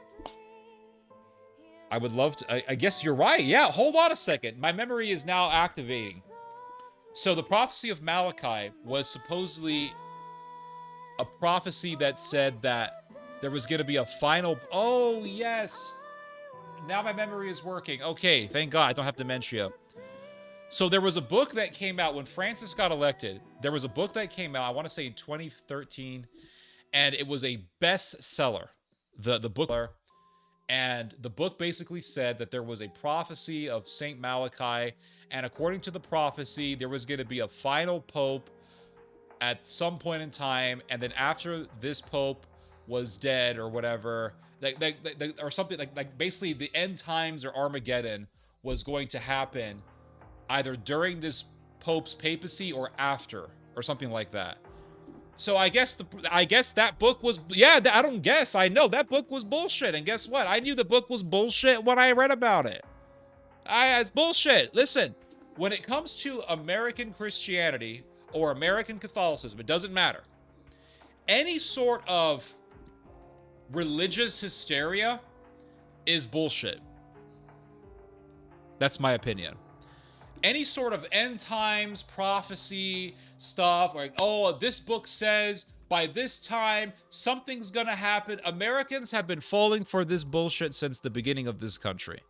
You can go back to that white lady who, not by race, I mean, her last name was White. There was a lady whose last name was White, and she started a cult called the Seventh-day Adventists. The founder of the Seventh-day Adventists, she believed that Jesus was going to land in Alabama.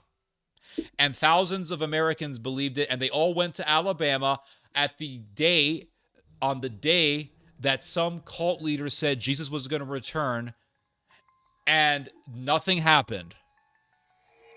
And then Mrs. White started the Seventh-day Adventist cult.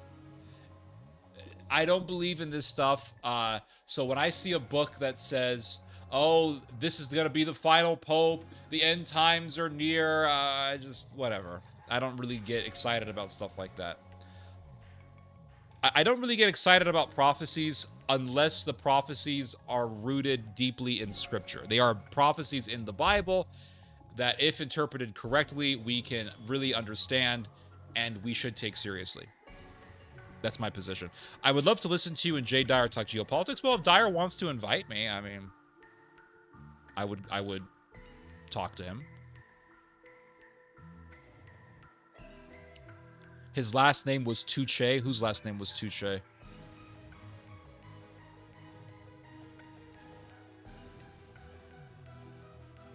You called it?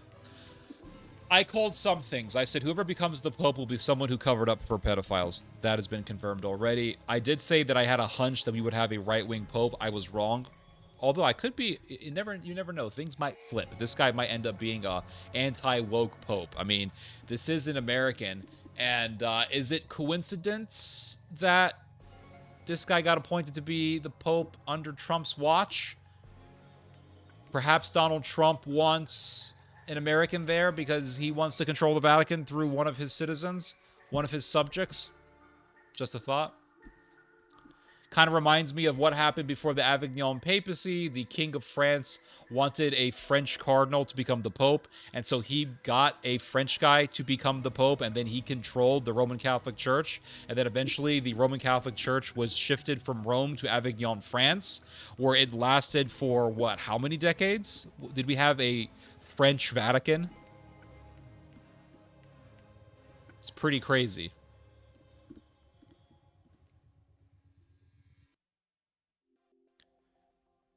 And their whole church is built on the statement that God would build his church on Peter and the keys were given to him. So how do we deal with that? It's like Jesus made a mistake. No, Jesus did not make a mistake. Because remember what Paul says in his letter to the Romans. He tells the Romans, do not be arrogant. Do not think that God will not cut you off. He says this to the Roman church.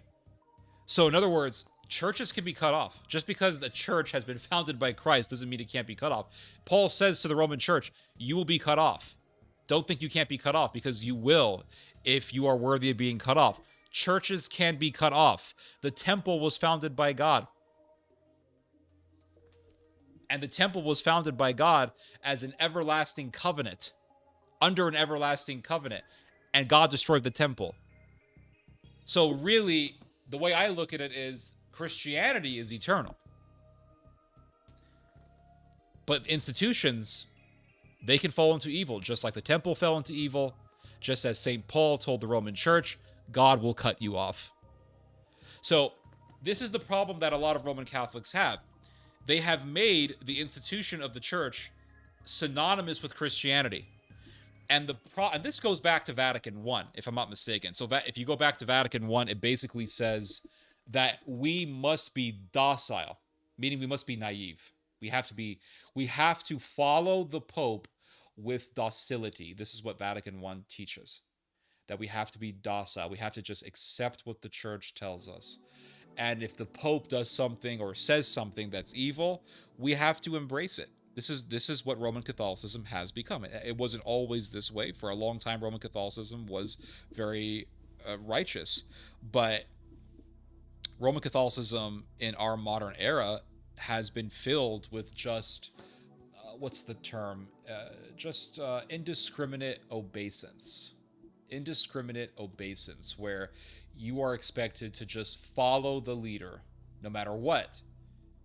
And if you look at the connection between St. Paul and St. Peter, I mean, Paul confronts Peter. Peter wasn't perfect. But in the Vatican system, we are supposed to just accept the Pope no matter what.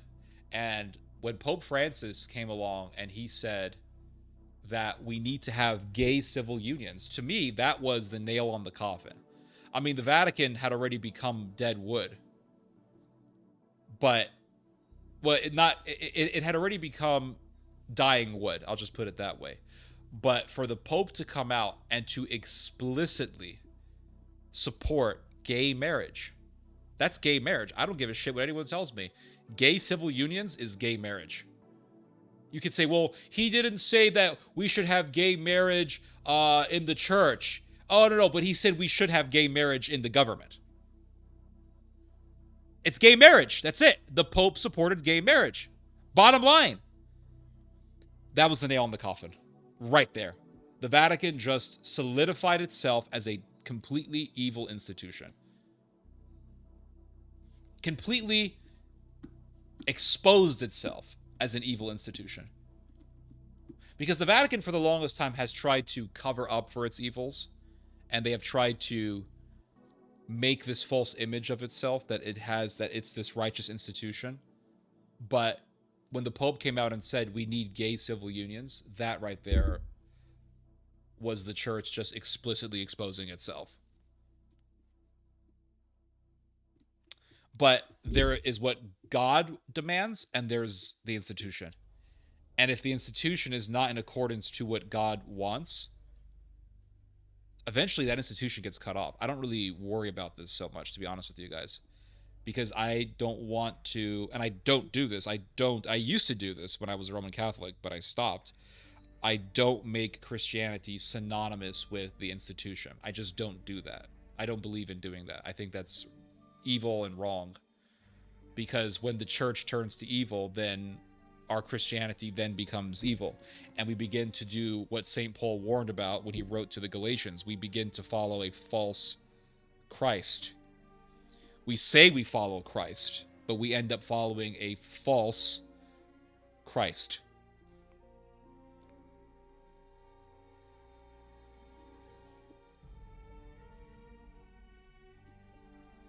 How do we explain that Peter does seem too central and only his name is changed to Rock and he is told to feed the sheep? How does his church go so wrong? How does the temple go so wrong? The temple was founded by God. The whole religious institution was founded by God, but it fell. Because there is the spirit, and then there is the physical law. The temple became filled, the temple under Elijah's time was filled with priests of Baal. But Elijah still followed God. There are the eternal teachings of God, and then there is the institution, and the institution becomes evil.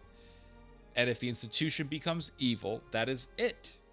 We don't need to sit there and make God's teaching synonymous with an institution, or else you're going to go insane.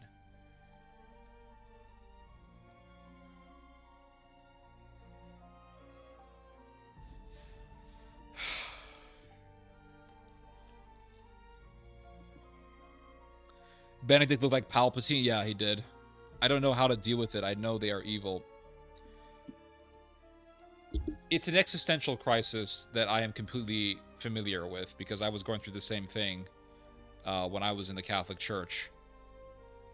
Look at the Old Testament and see how evil the temple became, to the point where it actually killed the Messiah. The temple, a religious institution founded by God, killed Jesus. Now, here's something to dwell on for a little bit here. I don't know if the music is too loud. We're getting into the Resident Evil music. Here is something to dwell on. Dwell on this for a bit. Now, Christianity is based on what? The New Testament. New Testament in light of the Old Testament, and vice versa. We got the Old Testament in light of the New Testament, etc. If the New Testament said that the church will be perfect, if the Old Testament said that everything was going to be perfect, the religion was going to be perfect, if God told Abraham, I'm going to establish my temple and everything's going to be perfect, everything's going to be great, then you would have an argument, right? We could say, yeah, man, this whole thing's a lie. But that's not what the Bible teaches. The Bible teaches that the very institution that God founded killed God in the flesh.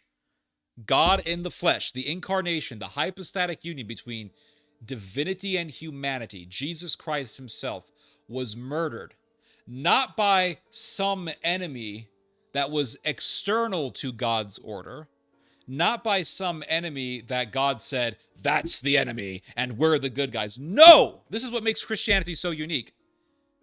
The Bible teaches that the Son of God and God in the flesh, the second person of the Trinity, the hypostatic union between divinity and humanity, was murdered by the very institution that he established. This is what God teaches.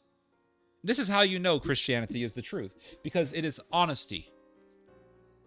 Christianity is a religion of honesty. It is a religion of honesty. Now, if you are, let's look at cults of personality for a moment here. We're really going to dwell into this subject here. This is very fascinating. If you look at a cult of personality, what's a cult of personality, right? The leader is perfect. Everything is perfect. The movement is perfect. You look at, let's say, the Church of Scientology. Everything is perfect.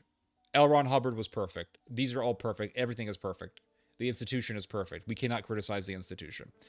You look at Mormonism, right? Joseph Smith was perfect. It's all perfect. Everything is perfect. The institution is great. You can't say no to the institution, even though the institution was founded by murderers and thieves and low-life scoundrels and polygamists. Okay. You look at a cult of personality that revolves around a nation, an ethnic group, right? The race is perfect. The race is everything. The race is central. The Nazi party is perfect. The Communist party is great. You can't criticize it, etc., etc. You look at Islam. Islam is what? Muhammad was perfect. The Jews were the enemy. They're the enemy. They're the outside enemy. And that's it. That's Islam. But you look at Christianity, and Christianity teaches what?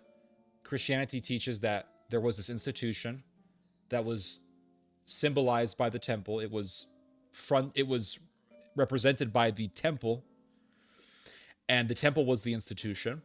The temple was established under a covenant that God made with Abraham. And the Bible doesn't say that the institution made some mess ups. It does say this, right? It does speak of the mess ups of the institution, but it doesn't just say that. The Bible goes further than this.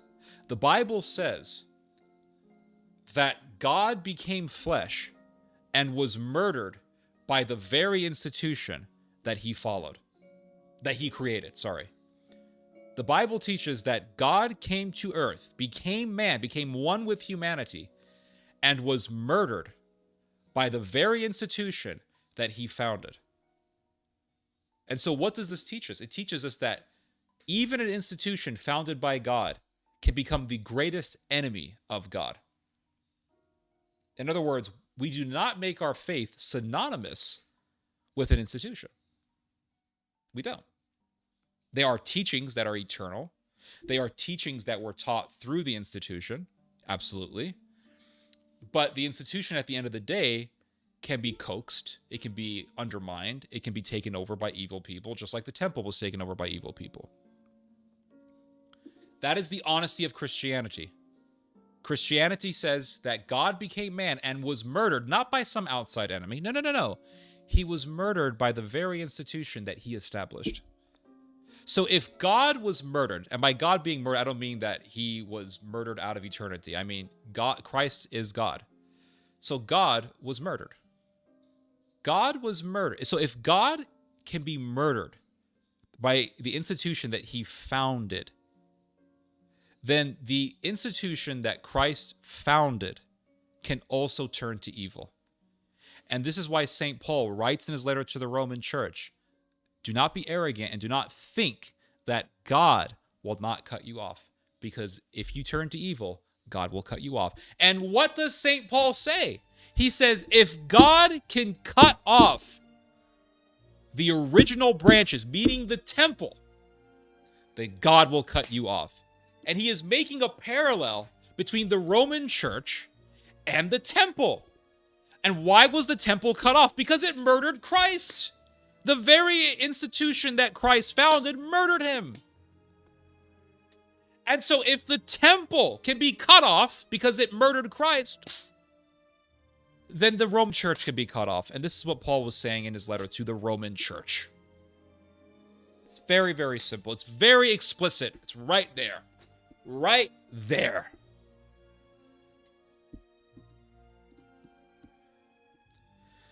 So the faith, the eternal teachings should not be made, I'll put it to you this way. Christianity should not be made synonymous with the institution. Because if we're going to go down that path, and a lot of people have gone down that dangerous road, then we have to accept Sodom. We have to accept Sodom. We have to say, the Holy Father says we need gay civil unions. Damn it, we need gay civil unions. The Holy Father called cross-dressers women of God, daughters of God. Yes, a bunch of dudes in dresses.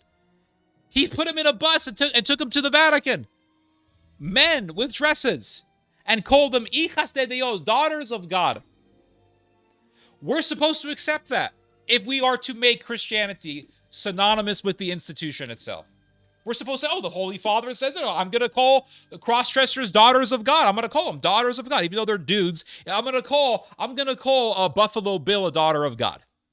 Let's just go down that route. This is the craziness. And what does St. Paul say in his letter to the Romans? He says it in his letter to the Roman Catholic Church. Open your Bibles to Romans. What does that mean? To Romans. An epistle to the Romans. To all the Romans? To the Caesar? No, to the Roman Catholic Church. And what does it say? What does St. Paul warn the Roman Church about? He warns the Roman Church about Sodom. He says, don't be arrogant. Don't think that God will not cut you off, because if God could cut off the original branches, meaning the temple, God will cut you off. And then he begins to describe what? The evils of Sodom. Men burned in their lust for one another. Women forsaking the natural order and lusting after one another. He's describing Sodom. He's warning the Roman Catholic Church about Sodom. And what evil has the Roman Catholic Church saturated itself in? Sodom. It's not like God said, oh, I'm going to establish this religious order in Israel, and that's not going to be perfect. They're going to have mess-ups. But I'm going to establish this other order amongst the Europeans, and that's going to have no mess-ups. That's not what it says. Paul says, if God could cut off the original branches, because the original branches murdered Christ, then God will cut you off. And the Roman Church has saturated itself in the very evil that Paul warned about in his letter to the Roman Catholic Church. Everyone wants to go to Matthew. Oh, well, Matthew says, well, Peter, you are the rock. And they want to make it about the Roman Catholic Church. And that's not the case. It's just not the case. Because the keys were given to all the apostles, by the way.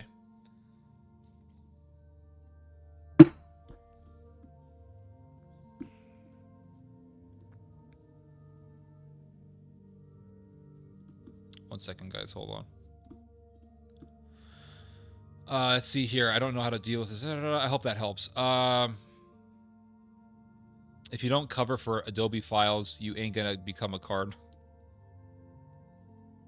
Yeah. Cardinal Ratzinger got angry when asked about... Oh, yes, that's right. There's the infamous video, yes, of Ratzinger smacking that guy's hand. Scott Bissant is a conservative homosexual. I don't know who that is. I'll have to look him up. Resident Evil, that's one of the best video games ever. Absolutely, I completely agree.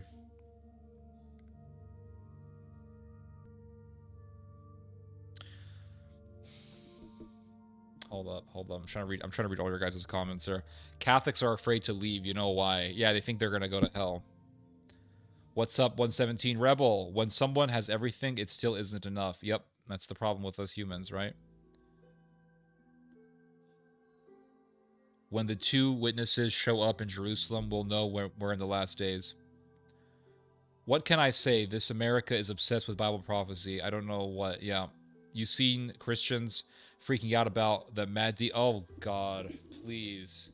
Please, please, sir. No offense to you, but I will not. I refuse to degrade the state of this live stream and to tarnish the reputation of this live stream by talking about that scoundrel. I will not talk about it. It is beneath this stream. No offense to you, but I will not bring this up, and that's it. American Christianity always looked to me as overly cringe. Yeah, you got that right.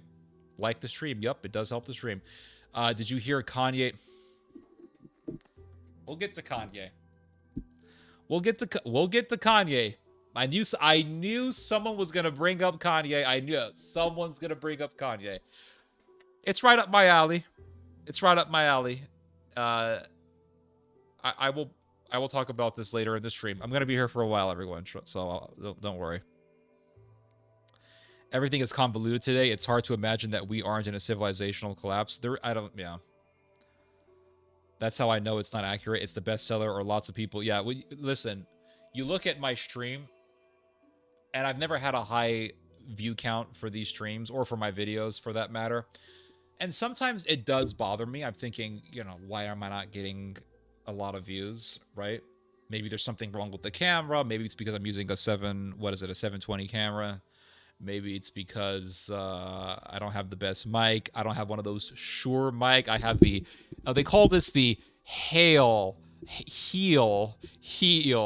mic. I think the founders of this mic are trying not to sound like Kanye West, because this ain't spelled heel. Look at that word, everyone. That's Kanye's new song. All right. They don't want to say what this really is spelled as. They want to say it's actually, no, it's heel. It's heel, everyone. Right. This is the Kanye mic. All jokes. Good points. I appreciate that. 2 Thessalonians 2:10. I think I know this verse, but I'm going to look it up because I might be inspired just by reading it. I don't mean divinely inspired. I mean just in the general sense of the word. What's the verse? Let's see. King James. And with all deceivableness of unrighteousness in them that perish, because they receive not the love of the truth, that they might be saved. And for this, God shall send them strong delusion, that they should believe a lie. Yep, absolutely. Yep, that's how I know it's not accurate. If it's a bestseller, yeah. Oh, yeah, going back to what I was saying about my stream, sometimes I'm wondering how come I get low views. I don't get a huge view count. And then I look at videos that get lots of views, and a lot of them are just absolutely bullshit. A lot of them. A lot of these videos that get lots of views are absolute horseshit. And people who flock to these videos are just eating up bullshit for whatever reason. I saw this one video. I remember when J.D. Vance went to the Munich Security Conference, and he was telling the Europeans that they were embracing tyranny and that people in Scotland were gonna get arrested for praying in their own homes or something. And people in Scotland were saying, "The fuck are you talking about?" None of these, all these conservatives who were sitting there saying, J.D. Vance just went over to Europe to warn them, and they just ignored everything he said because they don't want the truth. And I'm thinking, wait, are there cases of people in Scotland getting arrested for praying in their own homes? No one fact-checked this dude. No one said, wait, this is bullshit. And then I found this video that had hundreds of thousands of views. I think the last time I checked it, it had 500,000 or 600,000 views, around that number. And this European guy, I think he was from Sweden or something, Netherlands or one of those countries. He said, it's unbelievable, you know, yeah, it's unbelievable that JD Vance simply trying to warn the Europeans, but no one's listening. It's terrible. And then he just was, the whole video is this guy playing JD Vance talking, playing a video of Vance talking, and the European dude just going,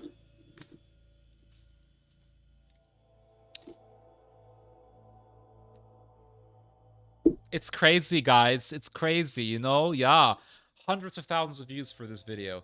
No fact checking, no serious discourse, no in depth discussion about anything. It's just this guy sucking up everything Vance is saying. I'm thinking, yeah, maybe I don't really want a lot of views. Because if I start getting tons of views like that, I'll probably be teaching something that's bullshit. Because a lot of people fall for bullshit. I don't know.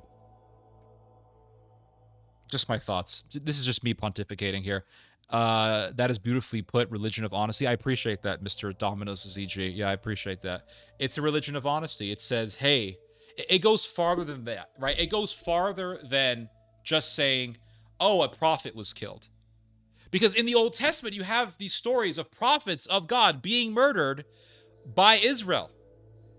And the Bible goes farther than that.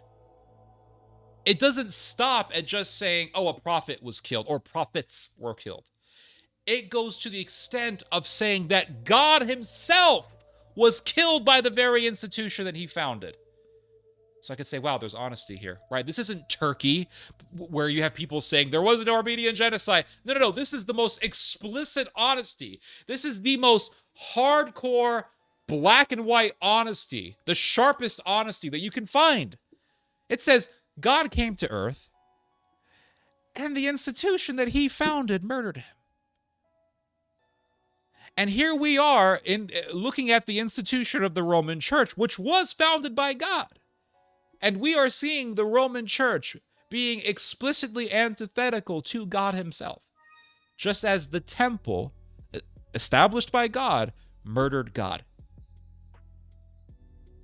So it is conspicuously demonstrated in the Christian religion that we are not to make Christianity synonymous with an institution.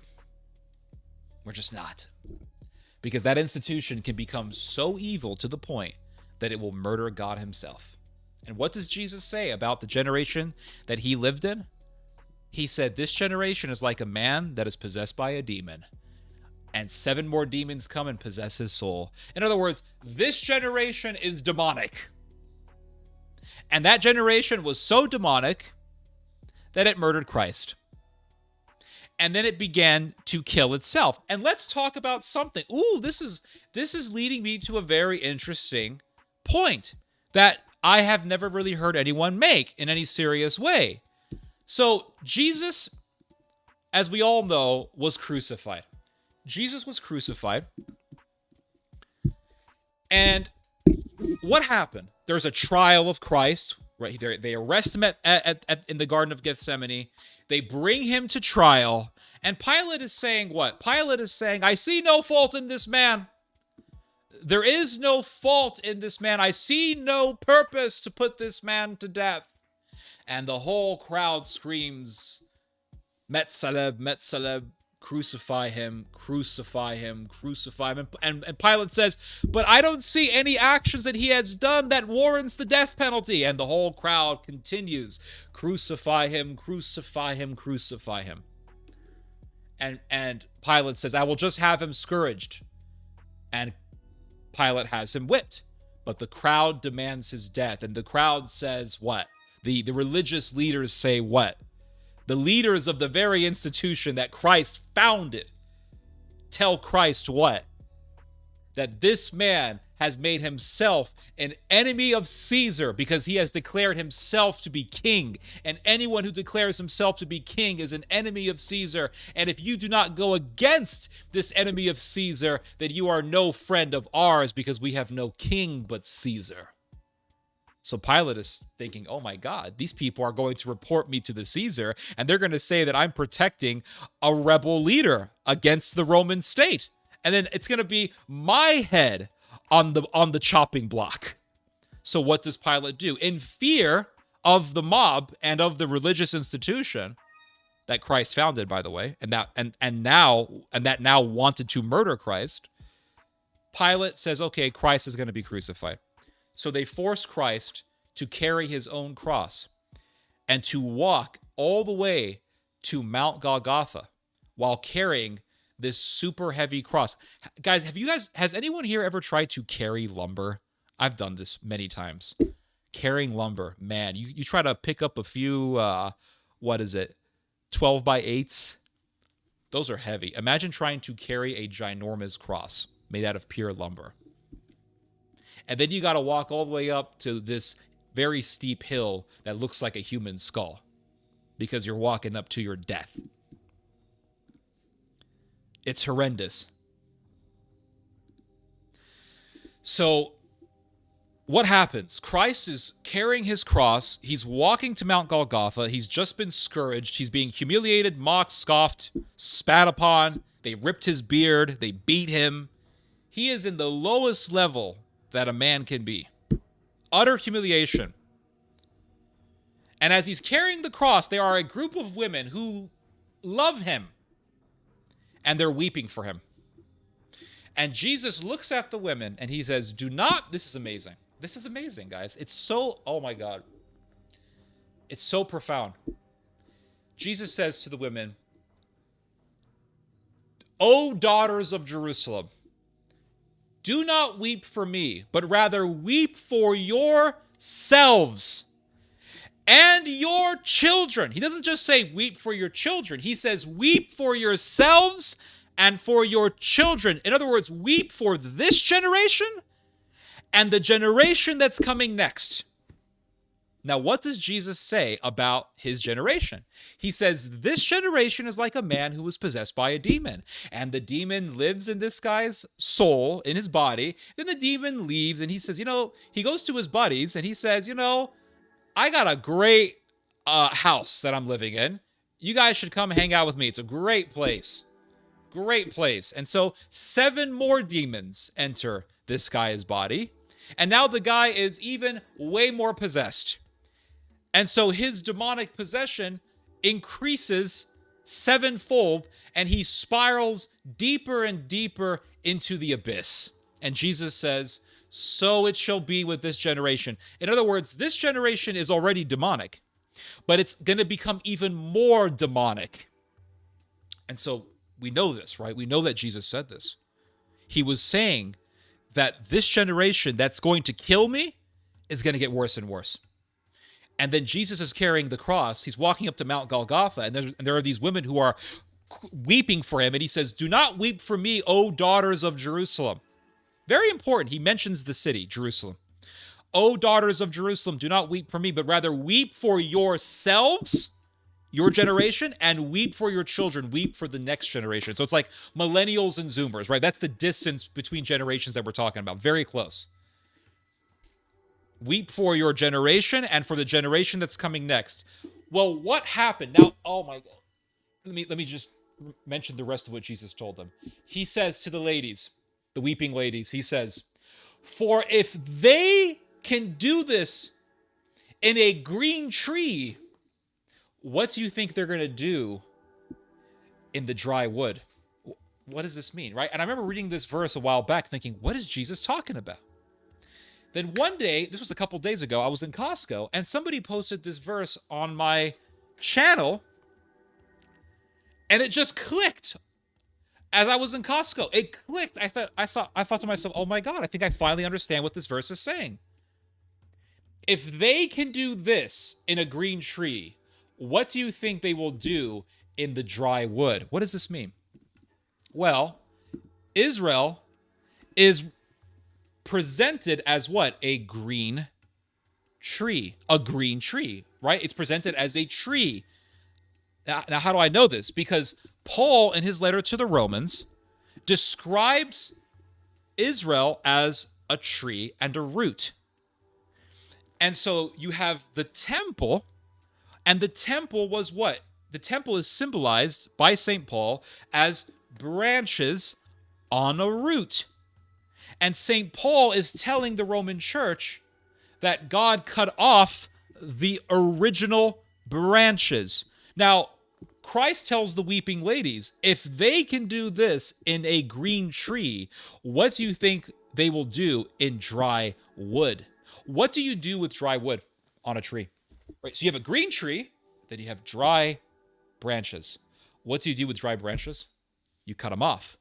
When you, in the spring season, when the trees awaken from their dormancy, you have living wood, and you know the living wood just by touching it. If you have enough experience with trees and gardening, you know a tree is alive just by touching it. I can just touch a branch, and I know if the wood is alive or dead just by touching it.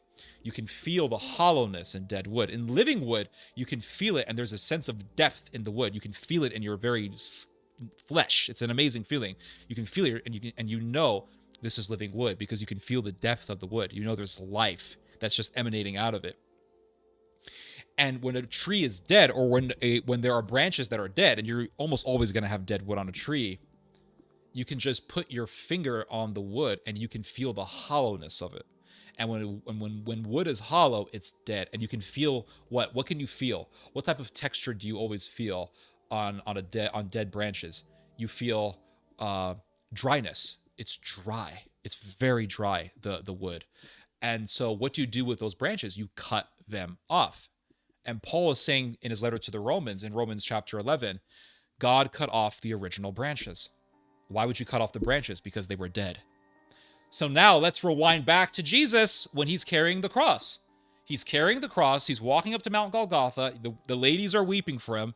And Jesus says what? Do not weep for me, but rather weep for your children and for yourselves. Weep for your generation and the next generation, the generation that's coming after ours.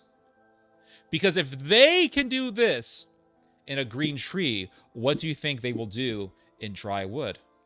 That's good. Now, what does this mean? Now that we understand what Jesus was saying, what Jesus was referring to by green tree and dry wood, what is he actually talking about? What is he prophesying? Before the death of the Messiah, when Jesus came to earth, the priesthood was what? It was still legitimate.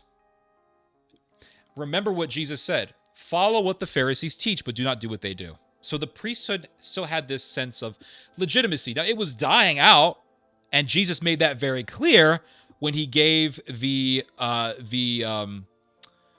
parable of the vineyard. He says that you have a vineyard, you have the tenants who are living on the vineyard, you have the master of the vineyard, the tenants are evil, they murder the son of the master of the vineyard, so therefore the master of the vineyard destroys the wicked tenants. And the wicked tenants are who? The wicked tenants are the priests. And so Jesus, when he was on earth, he was telling the priests, your days are numbered. Your priesthood is going to end. So, but the tree was still alive, right? The branches were still alive, but they were dying and they were getting very close to death. And when did the branches die? When did the green tree become dry wood? After the death of the Messiah. And the temple was rendered. And the temple was eventually destroyed. And so Jesus was saying, if they can do this in a green tree, in other words, if they can kill their own Messiah when the tree is still green, what is going to happen when the tree becomes dead wood? And what happened when the tree became dead wood? After they murdered the Messiah, the tree became dead. What did they do in the dry tree? They began to destroy each other. That's what they began to do. And the governor of the temple, as Josephus tells us in his history, Mr. Ananias, he said, Mr. Hanan ben Hanan, he said, no foreigners will be allowed to sacrifice in the temple. His name was Ananias. I'll have to fact check myself to see if he was Hanan ben Hanan, but his name was Ananias.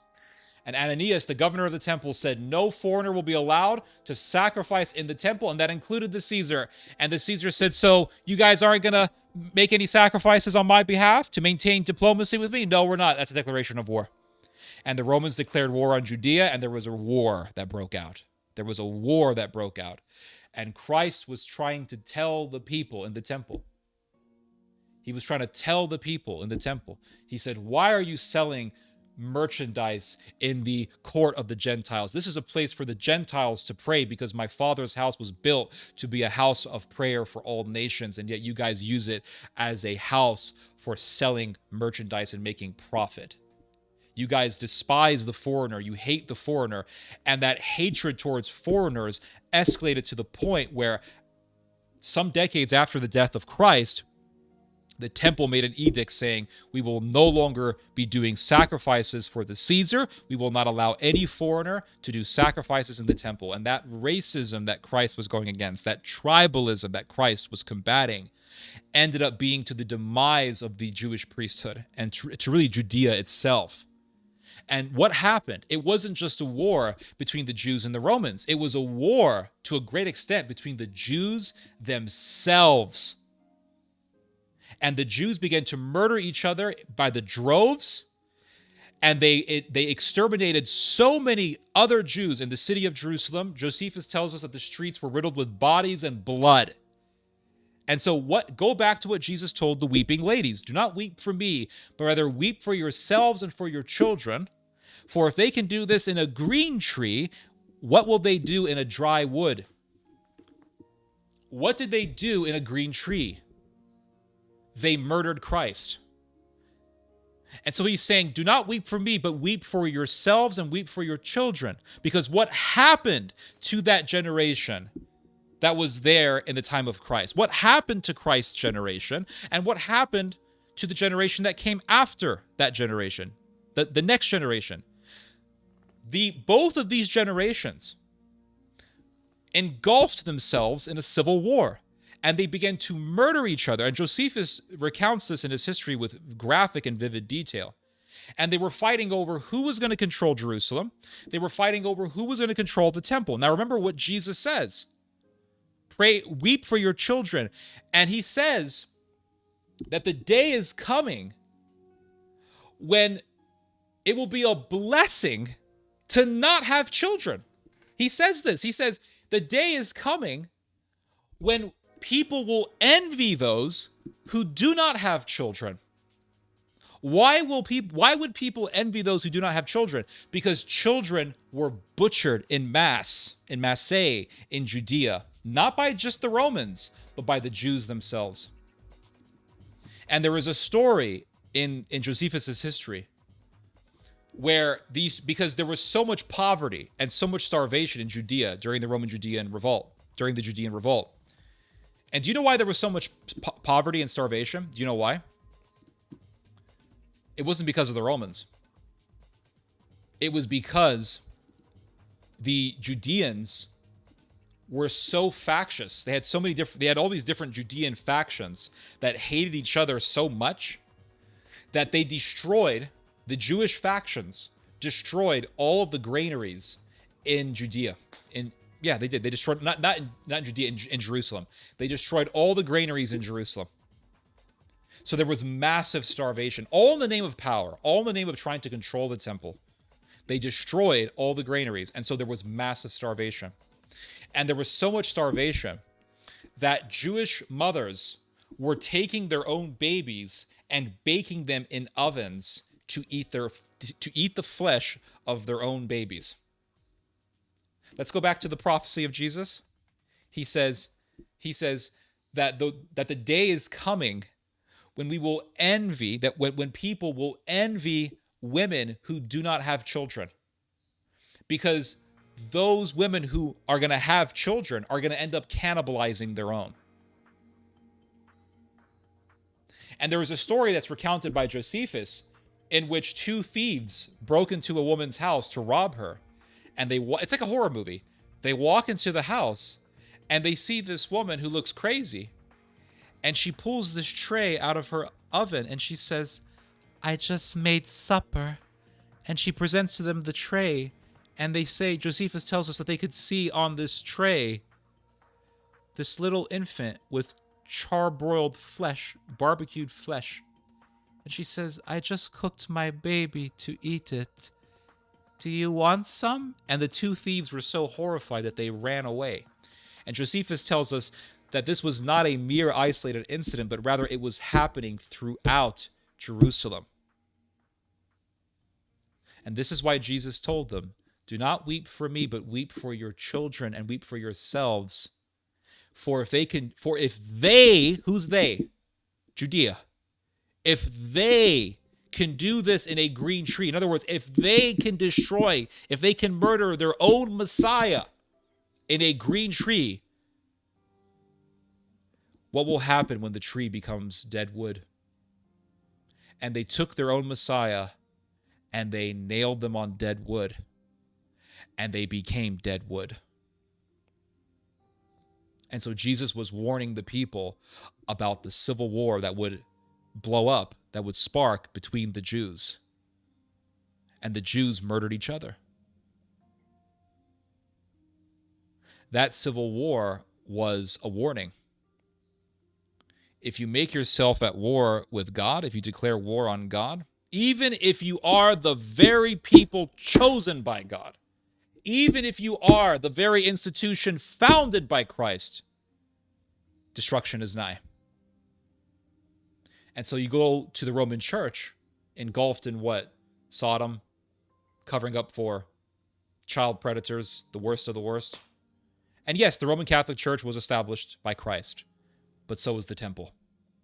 And so Paul is saying, if God can cut off the original branches, do not think that God will not cut you off. And so just as the original branches were engulfed in self-destruction,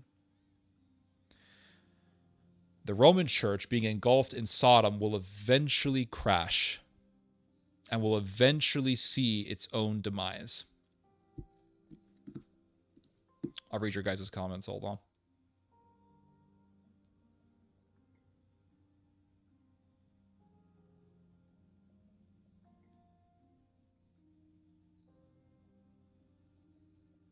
Cults founded by folks who claimed an angel showed up and gave them the gut. Yeah, I know.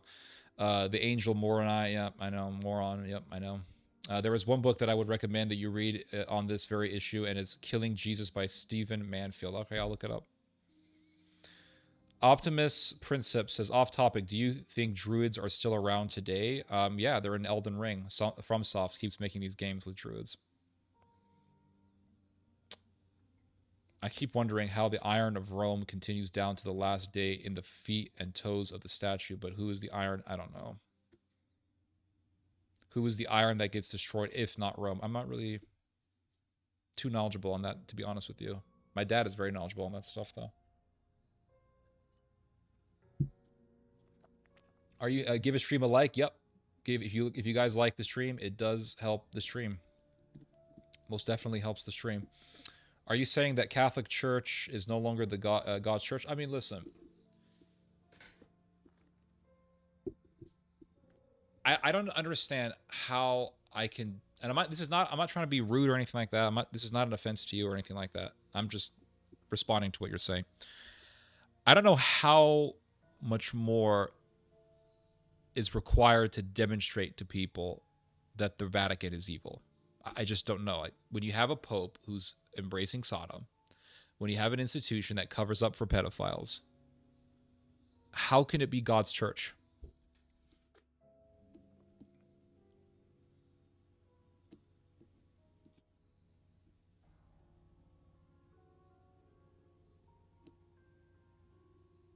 Did I miss the May 9th mention? What's the May 9th mention? Mic and camera quality is fine to me. I remember video quality back in 2005. This stream is excellent quality. Appreciate that, sir. Thank you. The Minnesota mother N-word. Oh, this. Yeah, we'll talk more about this stuff later. This has all sort of been lurking in my brain. The mic is really good. Oh, good. I'm glad. Maybe you need a good background with neon lighting. Maybe. Ruslan KD is basically Christian TMZ. That's a great way to put it. I like to call it that sort of YouTubing. You know, that whole YouTube world of Christians on YouTube, and they have big followings, and they're celebrities, and they're almost like rappers without the rapping. They talk like rappers. You know what I'm talking about? You have these Christians who talk like they're from the rap world, but they're not really rapping, but they just talk like they're rappers. And like, man, when I look at the Bible, you know, when I look at the scripture, we look at what the scriptures are saying, and they're very popular. I call it Chick-fil-A Christianity, but the Christian TMZ is also fitting. I remember a story: a woman or a man was arrested for praying in his head on the sidewalk. All right, okay, fine. But is there a story in Scotland of a man being arrested in his own home for praying? That's the question. High views is often lowest common denominator. I mean, I don't want to insult people, but I've seen cases of this many times, right? Where you have videos that get tons of views, and you look at the video. Sometimes they're good, don't get me wrong, but a lot of the times it's just whatever. I'm not crazy about it. Add the word Mahdi. Okay. The Jews are still waiting for their Messiah. I know. They missed the memo. Carrying a heavy cross while your skin has been ripped apart by whips, even movements and touch. Oh, yeah, it's horrible. It's an absolute nightmare. Ennis Bilgin, hello. You are so elevated. I appreciate that, sir. Thank you. Maybe we could have a debate on the Armenian genocide.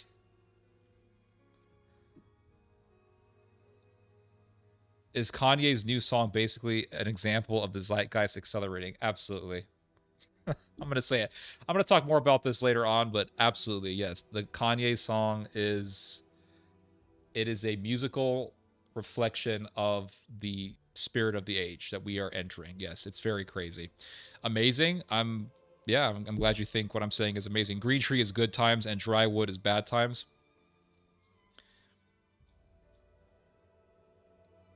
No, I think the tree is representing Israel. The tree, because remember, the Gentiles are grafted in. Paul tells that to the Roman church, that you guys have been grafted. The original branches were cut off. The original branches became dead wood. The book of Josephus should be added to the Bible. I wouldn't go that far, but I will say that all Christians should read Josephus's history of the Roman-Judean War. The oven, okay. The oven part is kind of ironic. I know exactly what you're talking about. Hello, Mr. Caption.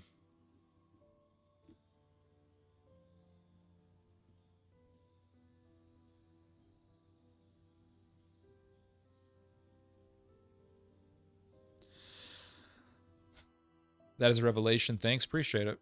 That's the 7 demons right there. Yep. They say geniuses pick green. Appreciate that, sir. Thank you. I don't really consider myself a genius, but I'll take it. You can sit on the seat of Peter and still be damned. Absolutely. 52 watching. Not bad. We have an American Pope. Yup. America, USA, all the way. Absolutely. The path opens before us since 33 AD. Chick-fil-A is better than Raisin Cane. I don't know what Raisin Cane is, though Cracker Barrel has the best fried chicken. Yeah, there's some good fried chicken places out there. Sit down, dinner, real plates, delicious food. Happy Mother's Day. Happy Mother's Day. I didn't even know it was Mother's Day, to be honest with you. Did you hear about the man on YouTube claiming to be... Here we go, my dude. Oh my god, this is the 3rd time so far this chat. We're going to hear about this beanie guy. Just stop. I will not. It is beneath... I'm not trying to be mean or offensive or anything like that. I'm not trying to be rude. It is... I'm going to say this explicitly, and that's it. It is beneath the character of this stream. I'm not talking about just myself, but all of us who come to this stream regularly. It is beneath us to talk about this. And I'm going to leave it at that. We're done. That's it. No more. I will not talk about this. I'm not going to talk about it. We're done. I was talking about May 9th. Oh, okay. Victory Day. Victory Day. Yeah. How long until the Pope has MAGA hat on? That'll be crazy, right? That'll be crazy, right? Listen, if this provost guy becomes like a hardcore Trump guy or something, I'm going to call him the anti-woke of Rome. Not the Pope. He's the anti-woke of Rome.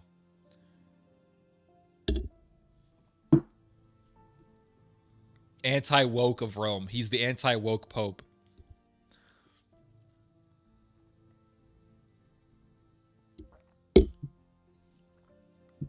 Yeah, it is. I'm just done. That's it. We're not talking about this. Someone told me about this individual a couple of days ago, and I just looked at a video of him talking. I spent like 30 seconds listening to him, and I said, "This is a cult. It's bullshit. I'm just not interested. I don't want to talk about this. Stupid." Make RCC great again. Holly Weird MK Ultra at work. I don't know, dude. I think we're witnessing a psyop with Kanye. I can't prove it, but that's what I'm guessing.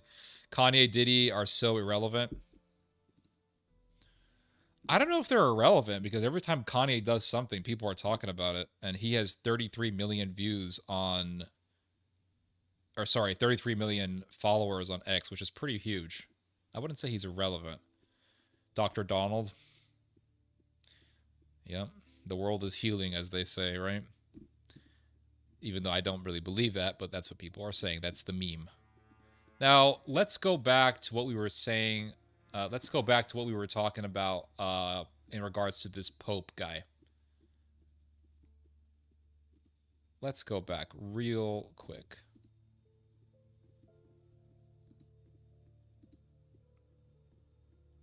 Where is it?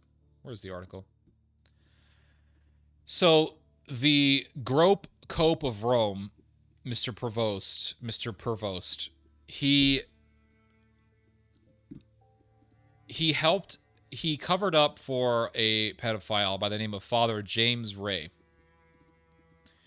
Now, this reminds me of something that I read about taking place in my own diocese.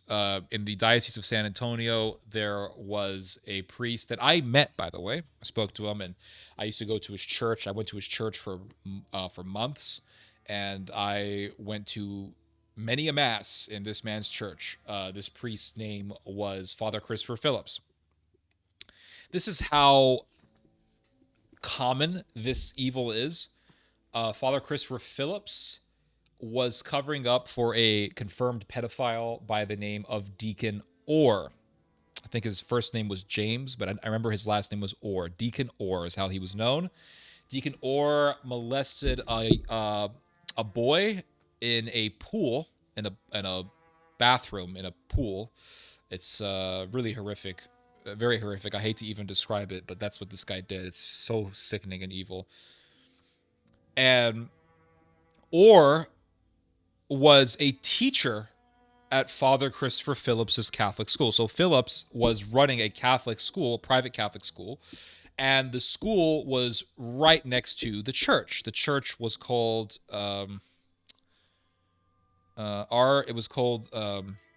Lady. I forgot the name of the church. It was Our Lady of the Immaculate Heart or something like that. I don't remember it, but Father Christopher Phillips was running the school. Deacon Orr was appointed to teach history, although I'm not sure how educated he was, but he was appointed to teach history in this school. Well, it turned out that the young boys who were students in this school would avoid him. And if they knew that Deacon Orr was teaching a specific class, they would avoid that class.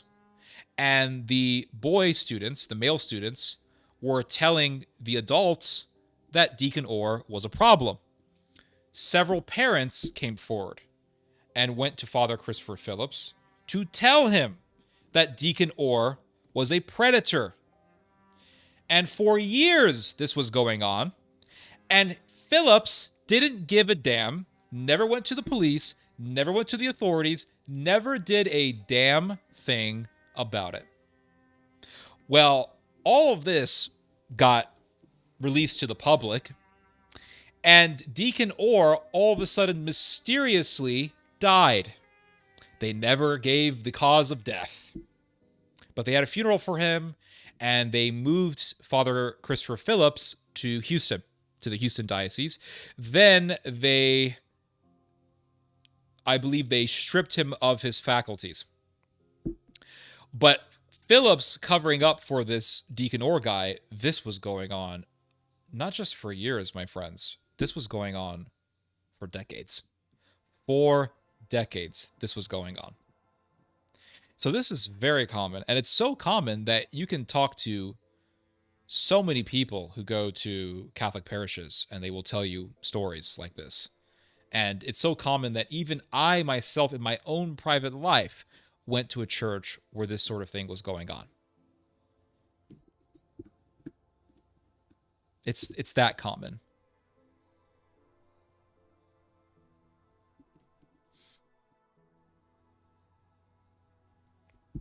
So Mr. Provost was doing the same thing.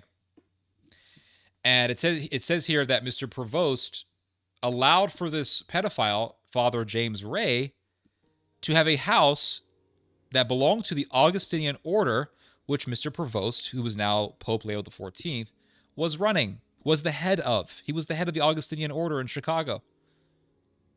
The Vatican denied Provost ever authorized that arrangement. That doesn't mean a damn thing because the Vatican has been covering up for these types for decades. And I don't know, Turkey said that the Armenian genocide didn't happen. Japan says that the rape of Nanking never happened. Are we to believe them? More recently, questions were raised about Provost's knowledge of abuse allegations in the Chiclayo Diocese. Chiclayo Diocese is in Peru, where Mr. Provost was a priest for, I want to say, 20 years. During his tenure as bishop, 2 priests were accused of molesting 3 young girls. And a complaint this year by Survivors Network of those abused by priests alleged that Provost failed to open an investigation and sent inadequate information to Rome. He not only... So these 2 priests in Peru molested 3 girls. And not only did Mr. Provost fail to commence an investigation, but he went so far as to send inadequate information to Rome. So he was covering up for it. And so there was a professor that this Washington Post article quotes. And look what this professor said. This is very telling. This professor says that covering up for pedophiles was so common that it is not surprising that the now current Pope was doing the same thing. He was covering up for pedophiles in the past. And it says here that given what we know about the pervasiveness of clerical sexual abuse, it is certainly plausible that abuse occurred on his watch. He was superior general of a congregation of priests that ministers in 50 countries across the globe. It's also entirely conceivable that he failed to act decisively in punishing perpetrators and supporting victims, but sadly, that's true of almost all the men who occupied positions of high leadership in the Catholic Church in the second half of the 20th century. You see what this Professor Cummings said? She said, this is the case. So it's not just Provost, it's not just Francis, it's not just whatever, Benedict, John Paul II. She says here that this is the case of almost all the men who occupied positions of high leadership in the Catholic Church in the second half of the 20th century. What's the case? The case of covering up for pedophiles. They've all done it. It's a rite of passage. It's custom to cover up for pedophiles. The cardinal electors would be hard-pressed to find a man among their numbers whose record on this issue is spotless. Hard-pressed. And you're telling me that this church is of God, when it is hard-pressed for someone to find a cardinal elector who has not covered up for child molesters and predators. That's very telling, to say the least. That's very revealing. Nobody gets away with anything. All must give account, yet the blood of God washes all. Donald Trump making a speech. My fellow Americans, this morning I made a phone call to the Vatican. 0% tariffs on all imports to America from the Catholic Church. Wow. This is a joke, I know. Can anything good come out of Rome? Isn't there still payback coming for them destroying God's temple?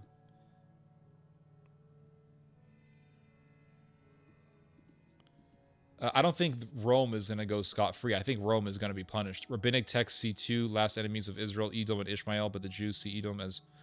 Yeah, they see Christians as Edom. And by the way, the War Scroll, which was in the Dead Sea Scrolls, talks about an apocalyptic war in which the Jews murder everyone who's not Jewish. Everyone.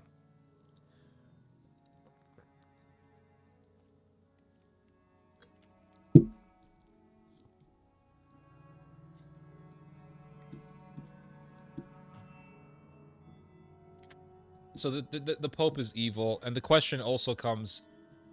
The question comes that what's going to happen, politically speaking, right, between the U.S. and the Pope. My prediction, and I could be wrong, but my prediction is that this guy is going to be a Francis, or something close to a Francis.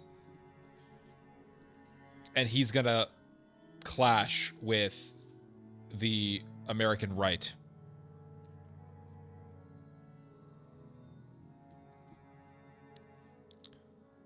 So, check this out. Washington Post did a whole article, or sorry, this is New York Times.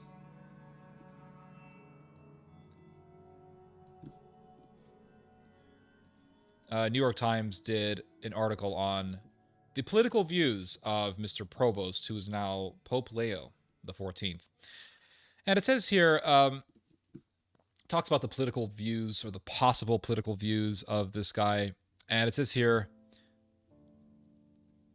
then came the stunning arrival on Thursday of a new pope, an American, Chicago-born, and a prelate whose priorities for the church seem to place him in the mold of Francis. So if this guy is going to be another Francis, then we're going to have another Francis. And this guy is going to be at odds with the American right, and the Vatican will just be the same punching bag for the right wing that it was during Francis's papacy.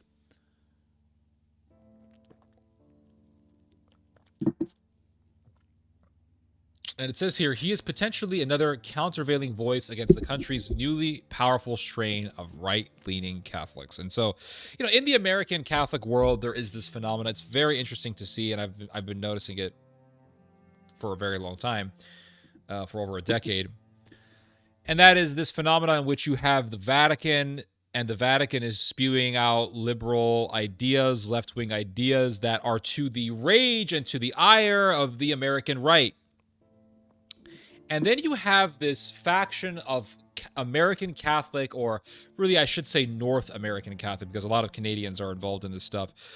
North American Catholic media that comes out and says, screw the Pope, right? To hell with the Pope. He's evil. He's a piece of shit, whatever. They hate the Pope. They hate him. And those people are, it's very interesting because those people are they're in an interesting predicament, right? Because they're a part of this institution, but at the same time, they're bashing the institution. And they're trying to live in both worlds. And it's very interesting to see this. But this sort of phenomena, I think, began with Michael Voris. Michael Voris is no longer really around because he was exposed as a liar and really as a member of Sodom. And he lied about being a member of Sodom. He said he wasn't a member of Sodom anymore, but he actually was a member of Sodom. You guys know the story. St. Michael's Media is no more. It's done. It's gone. But you have this whole industry of right-wing Catholic media. And if you have another Francis, all these right-wing media outlets are going to have a ton of content. We've just given them enough content for the next 10 plus years. But imagine if we get a right-wing pope who's saying exactly what the right wants to hear, then the right really doesn't have much content. There's no war, there's no battle. And Donald Trump wouldn't have any reason to bash the Vatican. And if Donald Trump doesn't have a reason to bash the Vatican, well, then the war against Donald Trump is really just a war between Trump and the Democrats, and the American right can no longer, or would no longer be able to say that, well, the Pope is now a part of the World Economic Forum, and the Pope is representing the New World Order, and the Pope attacking Donald Trump is reflective of the New World Order declaring war on Donald Trump, and we're in this war between American Christian patriots and the evil New World Order. And if you have a conservative Pope, that just fizzles out. It's gone. It dissipates. But if you have a Francis Pope for another 10 plus years, then that's 10 plus years of material to use to bolster the right-wing position.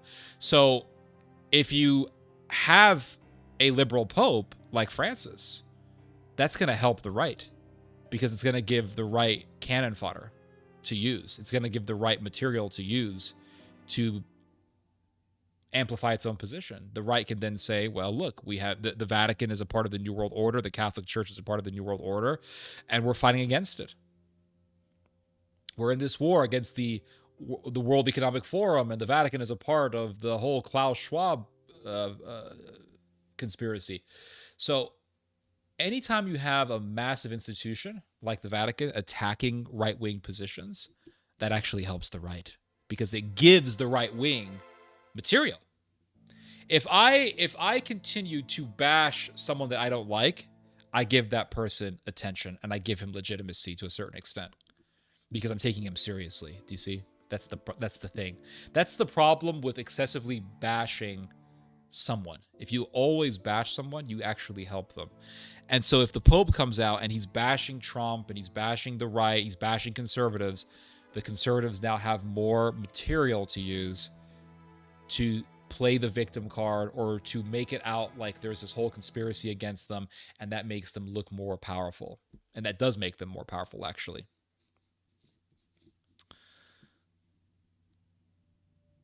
So it says here, waves of Catholics left the church following revelations of widespread sexual abuse by clergy, and American culture overall has become more secular. Today, about 20% of Americans describe themselves as Catholic, a share that has remained stable over the past decade, according to the Pew Research Center. And that's pretty substantial. 20%, that's huge. But how many of those Americans are actually going to church? I doubt most of them are actually even going to church. A lot of the Western Catholic world is dying, like a tree that's dying, like branches on a tree that are becoming dead wood, just how the Bible describes Israel becoming like dead branches that are then cut off. And remember what St. John tells the religious leaders. He says, the axe is laid bare, and the tree that bears not good fruit is cut off and thrown into the fire. And St. John was saying this in regards to the religious institution. The religious institution in Jesus' day was becoming dead wood. And that dead wood was thrown into a fire when the temple was burned down. And the Roman Catholic Church is becoming dead wood.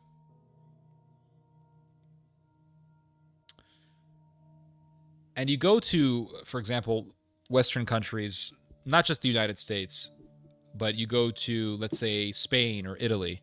These are traditionally Catholic countries. They have a very long history of Catholicism, especially Italy. Italy having the actual central headquarters of the Roman Catholic Church. And you go to the Roman Catholic churches in Italy, and they're mostly dead. I mean, I spent 3 weeks in Italy, and I went to a lot of Catholic churches. Do you know how many churches I saw that were filled? Only one. The whole time I was in Italy, I only went into one church that was filled with a lot of people, and it was in this small city. I don't remember the name of the city, but it was in I want to say, let me think. Hold on a second. Where was the church? It was in Emilia Romagna, I believe, but it was a packed church. A lot of people. But other than that, all the other churches I went to, dead. Few elderly people in there just praying, and you'll see some tourists there, and that's it. They're dead churches. I mean, the churches in Italy are tourist sites because they're super old and they're relics of history. A lot of these churches in Italy are centuries old. They go back to, I mean, some of them go back to even the Renaissance time. And a good number of them go back to medieval times. We're talking seriously ancient churches here. And most of them are dead. The Western Catholic Church is dying. And the only movement that I see in the Western Catholic world that's actually bringing life to the church is the American conservative or the Western conservative Catholics. Those are the only people that I'm seeing actually trying to revitalize the Catholic world in the Western world. I'm not talking about the Philippines. Philippines is, I don't know, it's kind of a gay country. I don't really take that country seriously. But you look to the United States, Canada, these countries, it's really the conservative trad Catholics who are bringing revitalization to the Catholic world. And yet it is that faction that has been the most ignored. the people who are crazy about the Novus Ordo, they're flaccid. And you go to a lot of these Novus Ordo churches, they're dead. No one's really going to Novus Ordo churches. Why? Because Novus Ordo churches are boring. They are vacuous of any sort of vitality and zeal. They're just mundane, jejune, dead places. There are very little icons in Novus Ordo churches. There's no beautiful artwork in Novus Ordo churches. The altars in the Novus Ordo churches look like dead works of art in some mausoleum somewhere. They're just dead places. They're dead churches. Whereas when you go to churches where you have the traditional Latin rite, the traditional Latin Mass, those churches are packed. I remember going to several traditional Latin rite churches where they had the traditional Latin Mass, and they were always packed on Sundays. Always. They were always packed. Why? Because people are thirsting for beauty. Christianity is not just a religion of, well, you go and you pray. Christianity is a religion of beauty. There was a wonderful book that was written on this by the French Romantic writer. His name was René de Chateaubriand, and he was a man who survived the French Revolution. He wrote a beautiful book called The Beauty of Christianity, a wonderful book that I would highly recommend anyone to read. And he wrote about the beauty of the Christian religion, the beauty of Christian aesthetics, and how it enriches the soul, and how it revitalizes people, and how it awakens something in us that thirsts for the divine and thirsts for God. We are naturally wired. We are wired to appreciate and love beauty. It's why, for example, when a beautiful movie is made, generally people will be able to recognize a beautiful film. I mean, everyone agrees that Gladiator is one of the greatest films ever made. Everyone agrees that Saving Private Ryan is one of the greatest films ever made. Everyone agrees that Hereditary is one of the greatest horror movies ever made. Well, what do all these films have in common? They all have a beauty to them. All these films have an art to them. All these movies have a very well put together aesthetic to them. And we thirst for that. Why do we thirst for this? Because we as human beings are reflections of God. We are made in the image of God. And who is God? God is an artist. So therefore, we naturally desire artwork. But the church, the Vatican, insists on ugliness. It insists on being absent of beautiful icons. It insists on just making the churches look like mausoleums. And it's ugly. And so I think if the Roman Catholic Church really wants to see a true revival, I think it needs to really throw away the Novus Ordo Church and replace it with the traditional Latin Rite. And I think you would see way more people coming back to the church. I think you would see a huge revival in Roman Catholicism in the Western world. I really believe that. I truly believe that. Churches are museums, yeah, especially in Europe. Churches are definitely museums in Europe. Rabbinic text C2, okay, I already read that. I was considering Orthodoxy because of him, but honestly, I don't know which church is right. Flaccid, yep, that's the word that fits them. But isn't that the folding away? What's the folding away? The Novus Ordo? I mean, the whole thing is the folding away, right? Registered Republican Prevost. Yeah, Prevost is a registered Republican. I did read this. And again, because he's a registered Republican, that leads me to say that it is very possible, not very, but it is possible that this Pope could reverse Francis. He could become the opposite of Francis and shock everyone. That is a possibility that I want to keep in mind here, because it is a possibility, and I don't want to not recognize that possibility. That's what I'm saying. So it says here that the website LifeSite News published 5 worrying things you need to know about Leo XIV. So the right-wing Catholics are already going after this guy, already exposing him. I mean, that was going on literally minutes, if not seconds, after it was announced that Prevost was Pope. So it says here that still, Catholic doctrine does not map neatly onto American political disputes, and it's not clear whether Pope Leo will have his predecessor's appetite for sparring. Inserting himself directly into the American political landscape could be thornier for an American. And I'm not really certain how this would be thornier, but just because Prevost is an American doesn't mean it would be more difficult for him to go against the president. But if the conspiracy theory is true, and the Vatican is controlled by the CIA, then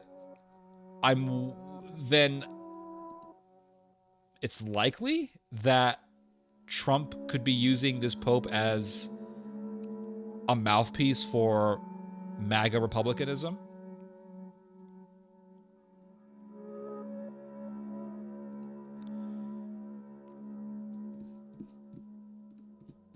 But if you look at what a lot of the media has been saying, it looks like this guy's just going to be another Francis, right? That's what it looks like. It's controlled by the CIA. So let's say it's controlled by the CIA. And I agree with you. I'm not disagreeing with you. I think it's controlled by the CIA.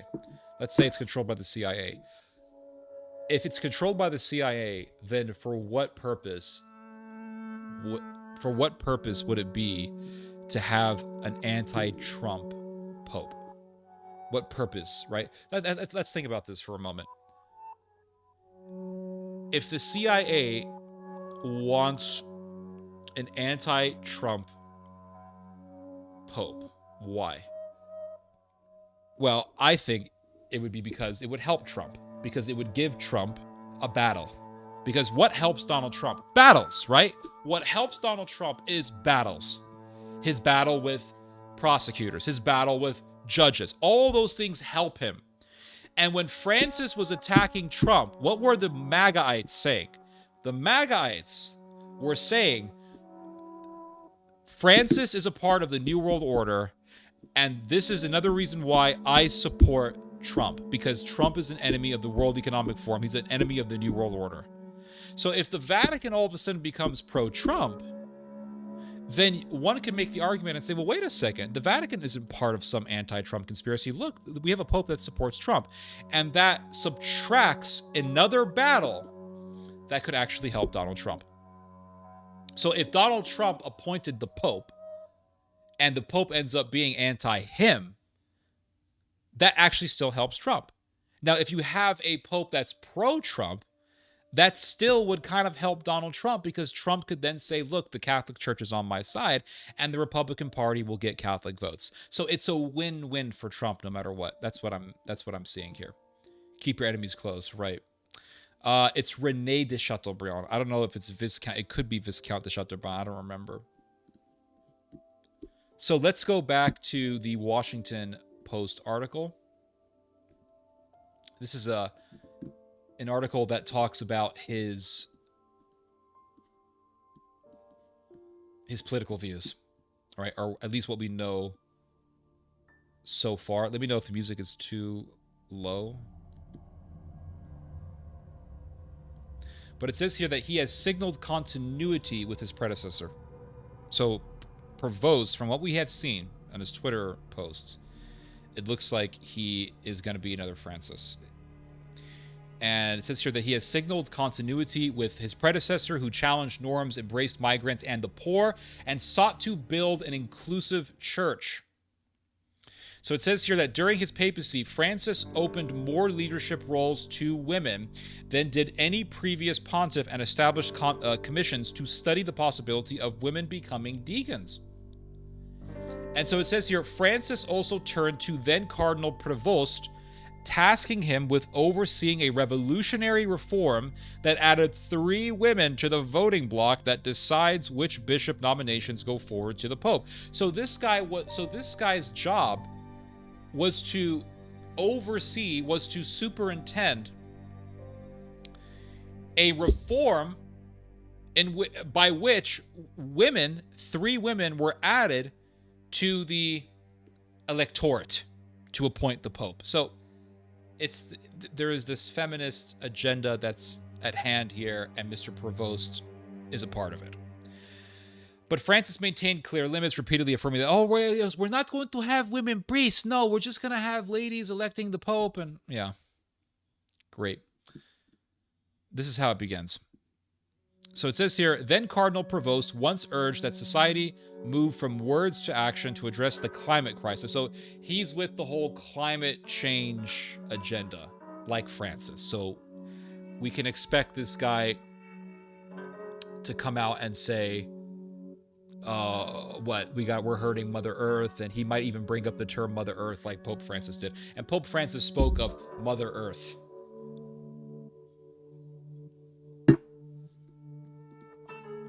So you have that. But here's the one thing good that's come out of this mouth that I've seen so far when he was Mr. Prevost, before he became Leo the 14th. It says here, in a 2012 address to bishops, Leo and said Western news media and popular culture promoted sympathy for beliefs and practices that are at odds with the gospel. Note, for example, how alternative families, these are the words of Mr. Prevost, note, for example, how alternative families comprised of homosexual partners and their adopted children are so benignly and sympathetically portrayed on television programs and in cinema. So he has gone against the gay agenda. And a lot of trad Catholics are jumping on this quote, and they're already making memes about it, and they're saying, oh, look, based Pope, whatever. Yeah. He went against the gay agenda. He said some things against the gay agenda. That does it. Oh, shoot. Hold on. Are we? Can you guys see me? My internet kind of broke off there for a second. Can you guys hear me? Are we good?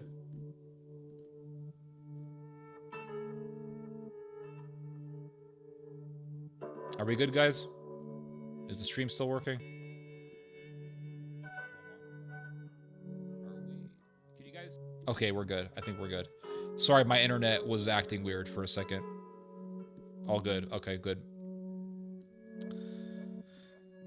Now, he spoke against the gay agenda. Does this mean that he's going to be this based pope? No, it doesn't. It doesn't. Because all priests, not all, but most priests, generally speaking, could be louder. What, my voice could be louder? Yeah. The problem with me I could make it a little bit louder.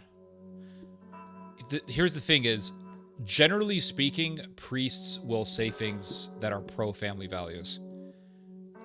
Don't just look at their words, look at their actions. Yes, this guy did say things that were true, but at the same time, let's not forget that this guy covered up for a pedophile. So, as far as I'm concerned, this guy is just part of the same evil system that Francis was a part of. It doesn't really matter. All right, I'm done talking about the Pope, guys. If I'm gonna make any prediction, my prediction is this guy's gonna be another Francis. In fact, let me just give you guys one more article on this before I almost forgot. Pope appears uneasy with Trump immigration policies. All right, so it looks like we could be seeing another spat between the Vatican and Trump over immigration. So it says here that before Cardinal Robert Francis Prevost became Pope, a social media account under his name shared criticisms of the Trump administration's positions on immigration.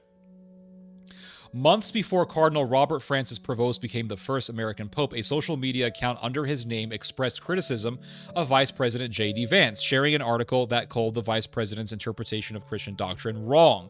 Now, again, you could say, well, these are just retweets.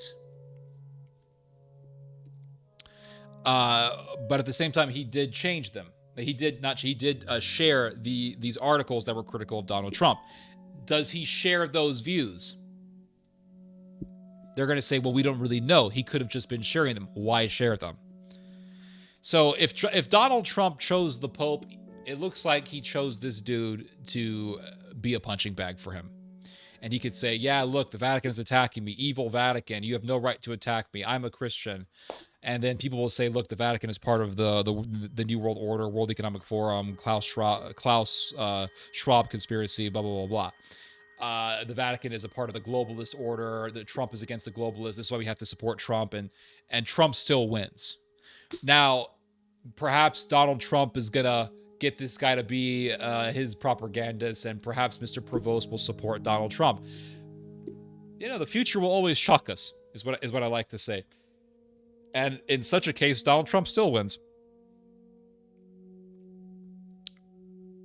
So it says here that in April, the account under Cardinal Provost's name shared commentary from a Catholic writer who asked whether President Trump and President Nayib Bukele of El Salvador saw the suffering caused by their immigration policies. Is your conscience not disturbed? The Catholic Church analyst Rocco Palmo wrote. How can you stay quiet? While the New York Times could not independently confirm whether Cardinal Provost ran the account or if it was operated by a staff member, the account was connected to a phone number and email address believed to be tied to him. Nearly all the posts, which date to 2011, shared articles, statements, and comments made by other church leaders, not by the cardinal himself. So, plausible deniability. So it looks like this cardinal never really shared his own views by his own words. It looks like this guy just liked to repost stuff. So if he ever gets confronted on it, perhaps he could say, well, you know, I thought it was interesting. I just shared it and I never said anything. And he could have plausible deniability. Who knows? So it says here that in July 2015, the account reposted an article by Cardinal Timothy M. Dolan of New York that described Mr. Trump's anti-immigrant rhetoric as problematic. 3 years later, the account shared a post from Cardinal Blase J. Kupich of Chicago saying there was nothing remotely Christian, American, or morally defensible about the administration's policy of separating migrant children from their parents. Listen, the most simple explanation is usually the most likely explanation. It looks like we're going to end up with another Francis. That's what it looks like to me. And that's it. I don't see any more purpose in talking about this any further. I think we're done. I think we're done with Francis and Mr. Provost. I think I've talked long enough about it. Either way, you know, this guy ends up being a woke pope or an anti-woke pope. If he ends up being the woke of Rome or the cope of Rome, it doesn't really matter. It's all evil. It's just the bottom line, guys. It's just the bottom line. I read your guys' comments. Let's see here. We must save Mother Earth and submit to the globalists, even if they want to social credit your ass and mark you save the Earth. Yeah, all good. All right. Fire ignited on the other side of the world where a certain wool came from. Okay, I don't know what you're referring to be honest with you. Better thanks. Okay, it could be loud. Okay, whatever. All right, guys, let's talk about Israel. I know, right? This is always a very interesting topic. Let's talk about Israel.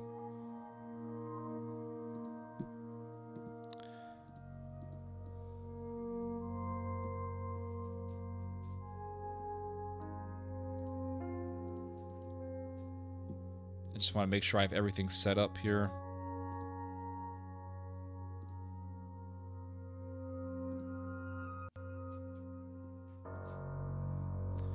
So there was a situation in Congress recently in which they wanted to pass two bills that would be against anti-Semitism.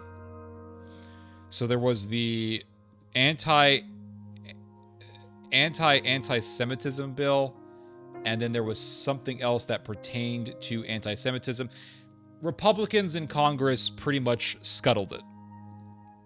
Now, why would Republicans go against bills that are against anti-Semitism?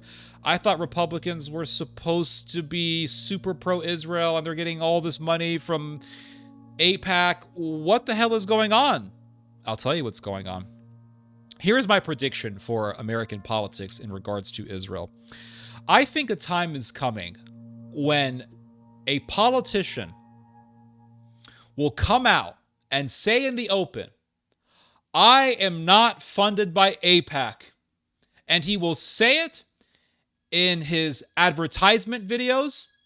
And he will say, I am not funded by AIPAC. My opponent gets money from AIPAC. I am not controlled by Jerusalem. I am here for the American people. I do not do things at the behest of Jerusalem or at the behest of AIPAC. I do things to help the American people, and that is why I am here. I am a true patriot. The time is coming when that is going to become common. And the time is coming when we will have the first politician to be elected because he is anti-AIPAC. The time is coming when it will be a selling point for a politician to come out and say, I am not funded by AIPAC. The point being that the zeitgeist that we are transitioning into is one that is anti-Israel, and it is one in which the politics of the United States is becoming more and more anti-Israel, critical of Israel. The electorate in the United States, the voters in the United States, are becoming either more anti-Israel or they are becoming more indifferent towards Israel. And the voters in the United States are becoming more and more adverse to America's very common foreign policy of supporting Israel. And we're seeing it. We are seeing the gradual beginning stages towards this denouement, towards this reality. And we're seeing it. The zeitgeist, the vibes, everything. It's all coming together. The zeitgeist is what? One that is either anti-Israel or just utterly indifferent to Israel. But in either direction, it is one that is adverse to the idea of America supporting Israel. And this is getting stronger and stronger. And you're seeing this really manifesting itself in the popularity for people like Tucker Carlson and Candace Owens. They are all anti-AIPAC. They're all critical of Israel. And so the time is coming when we will have the first politician to get elected on the selling point that he is not funded by AIPAC. And it's not going to matter how much money AIPAC has. It's not going to matter how much money the ADL has, because when it comes to winning elections, what matters at the end of the day is the opinion of the masses. And if the opinion of the masses is one that is antithetical to Israel, and it gets to the point where you cannot win if it is known that you are funded by AIPAC, politicians are going to come out and say they are not funded by AIPAC, because that is what the zeitgeist is going to demand. Public opinion matters when it comes to voting. And the reason why so many politicians have been pro-Israel is not just because of money, but it's also because of the boomers who are very pro-Israel. That plays a big role. So there was a bill, and I'm going to talk about it here. There was an article that was published recently about 2 bills that Republicans went against. And these bills were against anti-Semitism. And the Republicans came out, not all of them, but a number of them came out and said that these bills are against free speech, because these bills, if passed, would restrict criticism of Israel and would restrict criticism of the Jewish people. And some have gone so far as to say that that one of the bills, if passed, would prevent people or would penalize people from speaking about the crucifixion of Christ, because in the New Testament, it's the Jewish religious order that murders Christ ultimately. And speaking about the crucifixion of Christ would then be designated as anti-Semitism and would thus be illegal. And so these Republicans are saying that these bills against anti-Semitism are a threat to the First Amendment.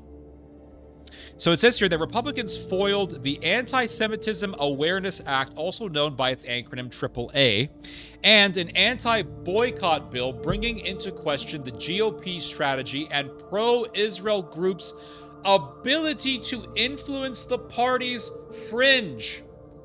So with all the money that the pro-Israel political groups have, they still could not get these bills voted for by all the Republicans.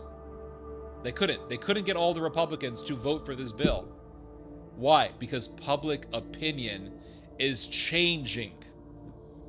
Republicans aligned with the party's fringe have scuttled a pair of highly controversial anti-Semitism bills in recent weeks, despite intense support from the pro-Israel establishment in the United States. So, despite all of the money that the pro-Israel establishment has, they still could not get the GOP to fully be on board with these bills. Why? You would think with all the money, they could get these politicians to do anything, because it's not just about money. Not everything is about money. Some things truly are about the general opinion of the people, collective consciousness, the zeitgeist, the spirit of the age, the vibes, what people really, really believe in. All these things play a role in political manifestations. All these things play a role in bills getting passed, laws getting passed. And if enough people become antagonistic towards Israel to the point where it's seeping into the Republican world, the pro-Israel lobby is in big ass trouble. Because for a long time, for the longest time, the pro-Israel lobby has been reliant upon the Republican Party. The Republican Party has always been more pro-Israel than the Democrat Party. Democrats are the ones who tend to be more critical of Israel. I know, Democrat presidents in the past have been pro-Israel. I understand that. But as far as public opinion goes, Democrats have been the ones who tend to be more critical of Israel. But now we're seeing a change. We are seeing the anti-Israel sentiment percolating into the Republican world. And we see this very clearly, very conspicuously in the fact that Tucker Carlson is as popular as he is. Why is Tucker Carlson so popular even amongst Republicans when he is a critic of Israel?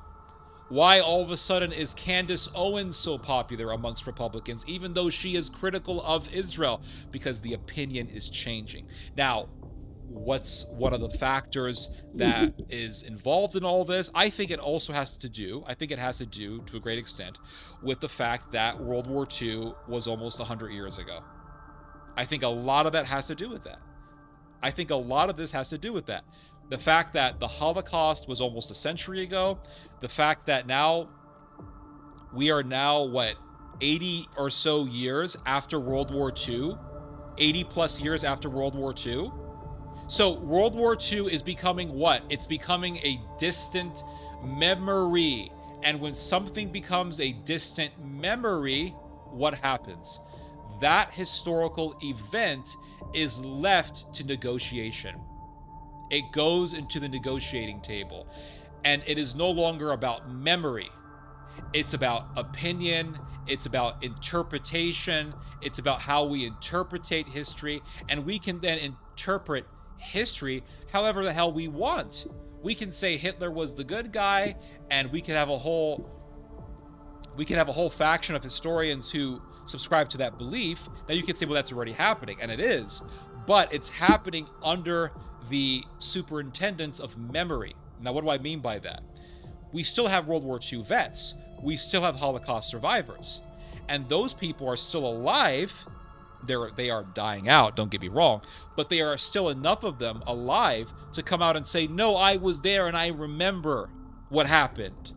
I was there and I remember Hitler. I remember the camps. I remember the Holocaust. What happens when all those people are dead? What's going to happen is the realm of memory will also be put into the grave. And then what you have left, all that you have left, is history. And history is left to what? Interpretation. History is left to what? Negotiation. And so what happens is we end up with a Genghis Khan situation. Genghis Khan murdered more people than Adolf Hitler. And I'm not saying this as a way to water down the Holocaust. By no means. I'm just giving a historical fact. Genghis Khan murdered more people than Adolf Hitler did.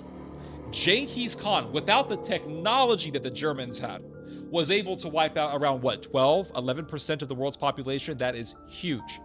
In Iran alone, the Mongolian Empire murdered millions. In Iran alone, millions dead by the Mongolian Empire.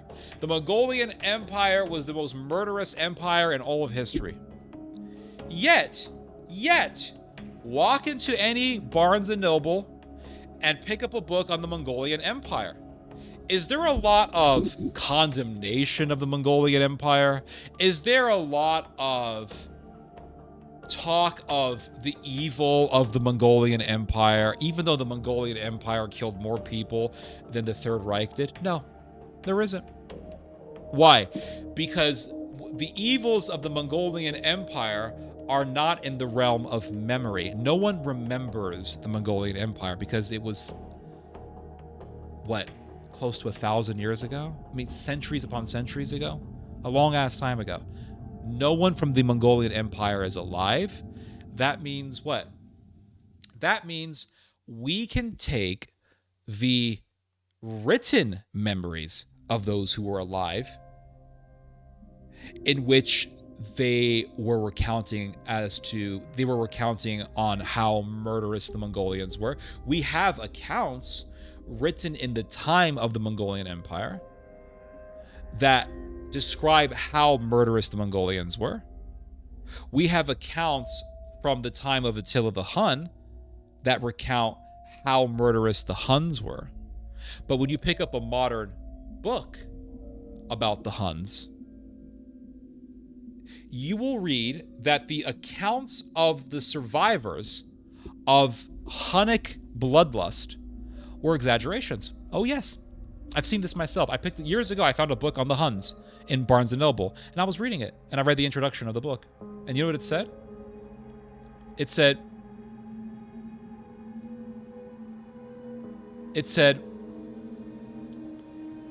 that the accounts describing the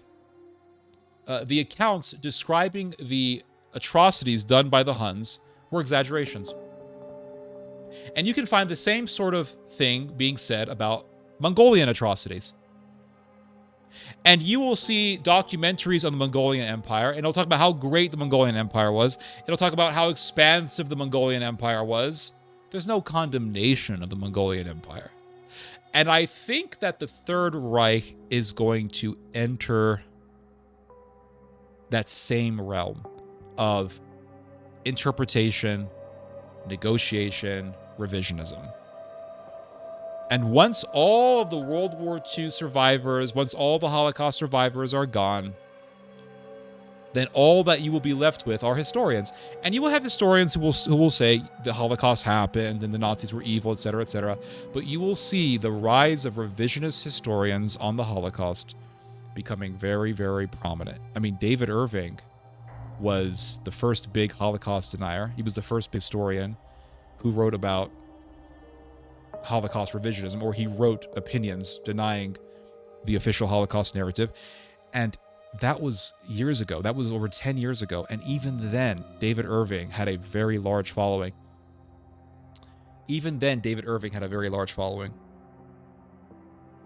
Imagine what's going to happen after all the World War II vets and all the Holocaust survivors are dead.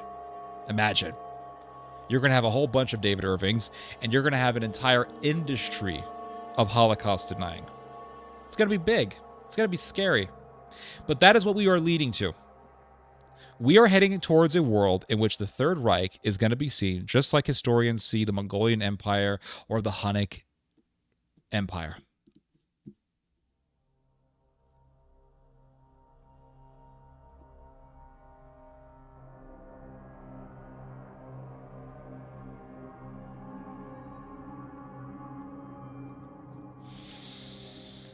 Let's see here. That's Tucker Carlson. Yeah, Tucker Carlson is super famous, though. He gets super famous. Why is he famous?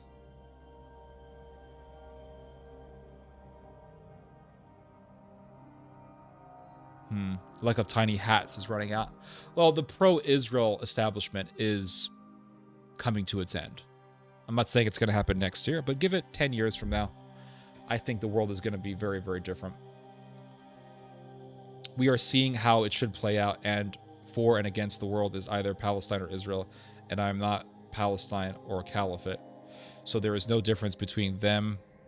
There is no difference then between the Israel of Jesus' day and today, and yet it was still Israel. Okay? And that Israel murdered Christ. So, I mean, are we supposed to praise Israel or be pro-Israel? Pointing to the evils of Zionists shouldn't be used to justify what the Austrian painter did. I agree. Israel is like 40 years old. Dude's still living in his parents' house. One day he'll be thrown out. I don't know what you're talking about, to be honest with you. Are you talking about Tucker Carlson? Tucker Carlson is a man with wife and kids. So he's not living in his parents' house. Unless you're talking about me. And I'm not 40 years old.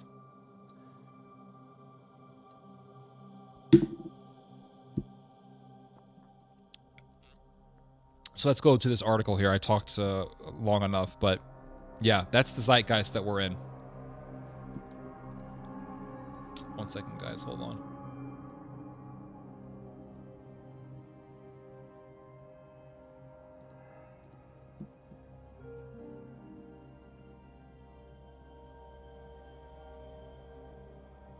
So it says here that Republicans... Okay, we already read this. The failure of the two bills, the Anti-Semitism Awareness Act and the IGO Anti-Boycott Act, further challenges how much influence the pro-Israel community has within the American political scene. The pro-Israel lobby is dying. The question is even more pressing considering Israel advocates have publicly and privately propagated Democrats as the party that is more problematic and adrift from traditional pro-Israel positions. Now, what did I just say? I said that traditionally Democrats have been the ones who are more critical of Israel. Republicans traditionally have been the most pro-Israel. But we are seeing a slight, but nonetheless, we are seeing a change. We are seeing a slight change, albeit it is a change. And it's only going to grow.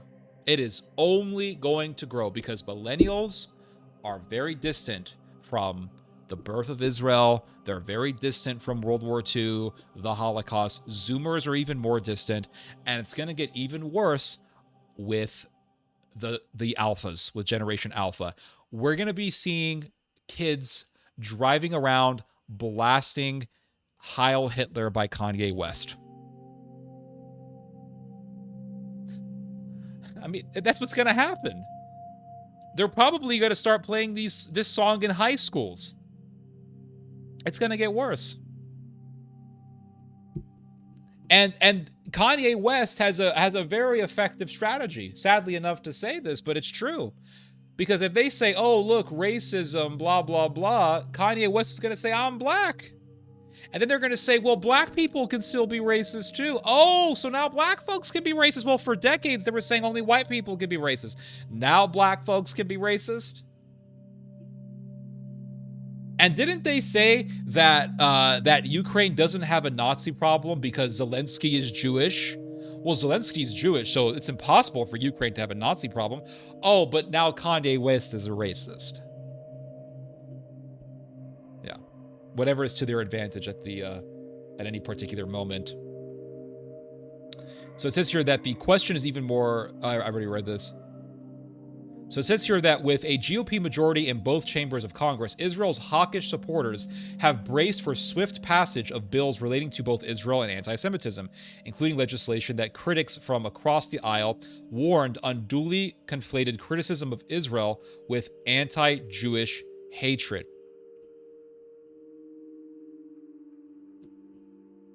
So the Israeli supporters thought, well, the GOP, they're going to pass these two anti-Semitism bills immediately. It's not what happened. For years, much of the GOP's focus on anti-Semitism has been primarily oriented around attacking the pro-Palestinian camps protest movement. The AAA, as the primary bill is colloquially known, has long been the apple of the pro-Israel community's eye. So they wanted to get this anti-Semitism bill passed. They really wanted to get passed. They were hoping that it would get passed under the Republicans, and a lot of people in the GOP went against it.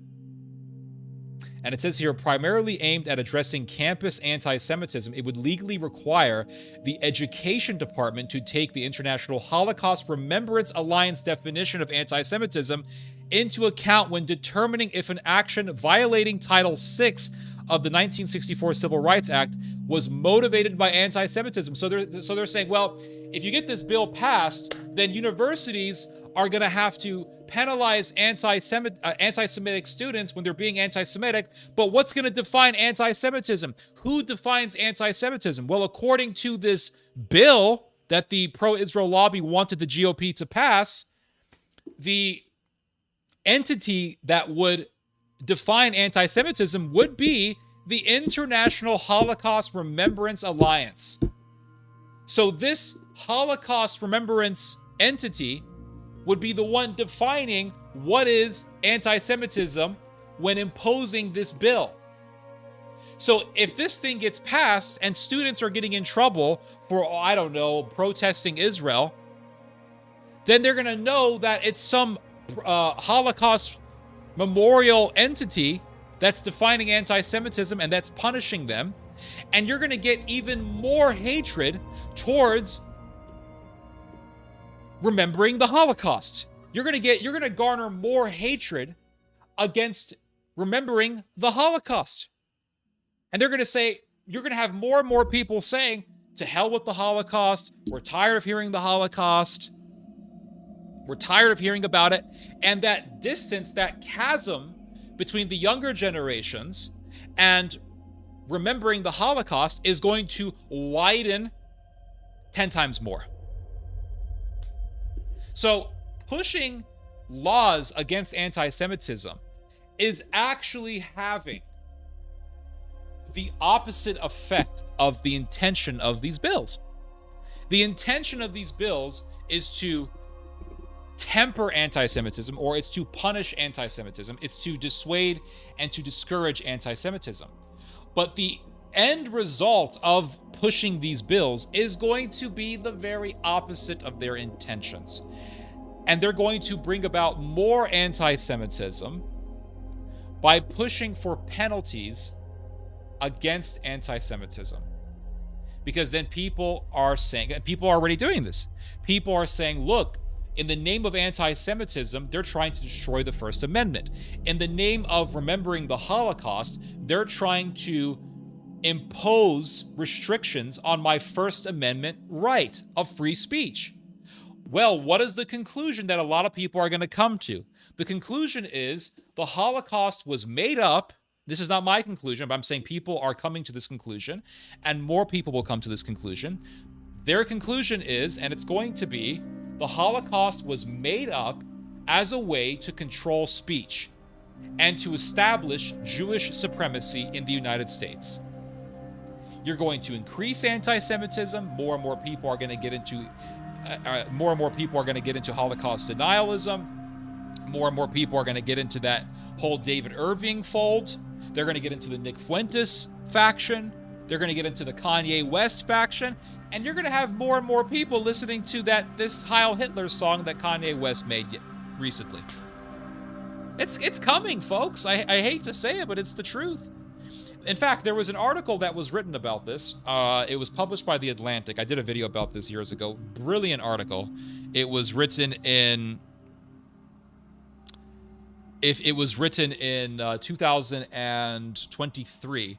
And the title of the article was "The Golden Era of American Jews is Over." The golden era. There was a golden era of American Jewry. There was. It was after World War II. And there was the Holocaust, and there was World War II. The Nazis were defeated, and knowledge about the Holocaust became widespread. It became mainstream. And people said, oh my God, these poor people were genocided. And look, now they're in Israel. Prophecy is being fulfilled. God has brought the Jews back to their land. This is prophecy being fulfilled. And pro-Israel sentiment exploded in the United States. Now remember, during World War II, anti-Semitism was common in the United States. Super common in the United States. They don't talk about this, but it's the truth. If you don't believe me, look up the, what is it called? The SS St. Louis ship, I think it was called. The SS St. Louis. It was a ship that was filled with Jewish refugees who were escaping the Nazi reign of terror, and they were trying to enter the United States. The boat came to the U.S., And do you know what people in America were saying? We don't want Jews in the US because the Jews will ruin American society. This is what they were saying. And the eugenists were saying that if you allow Jews to enter America, they will ruin the Anglo-Saxon genetic makeup of the United States. This is what they were saying. And the ship was sent back to Europe, and those people in their ship were sent back to their deaths. And this was done by American people. Americans did this. So Americans, at one point in time, were so virulently anti-Semitic that they didn't mind sending a ship of people back to the Nazis. They didn't mind sending people back to their deaths. They were so vitriolically anti-Jewish. Well, that all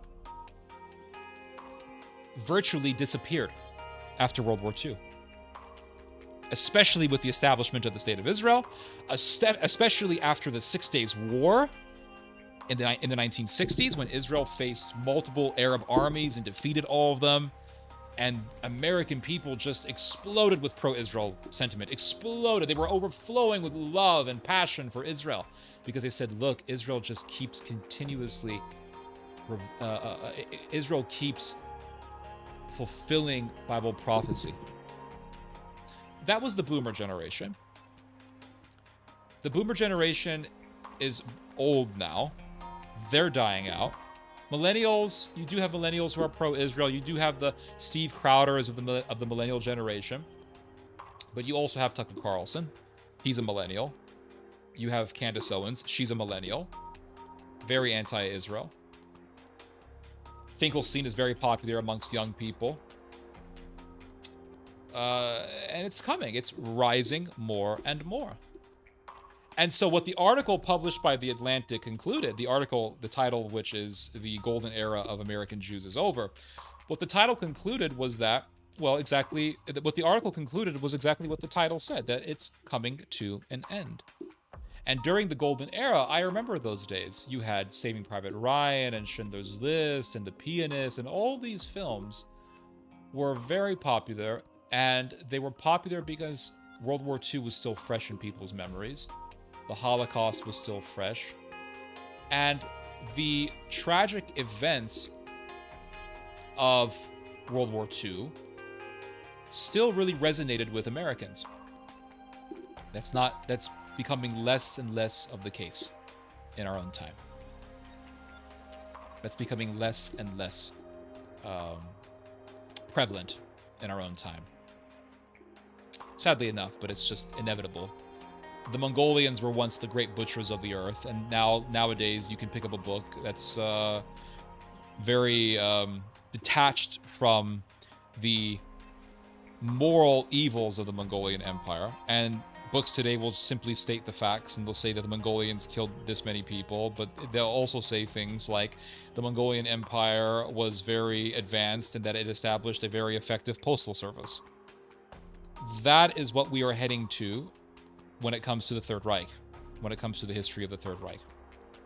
So the golden era of being pro-Israel is nigh. It's coming to an end. Its days are numbered.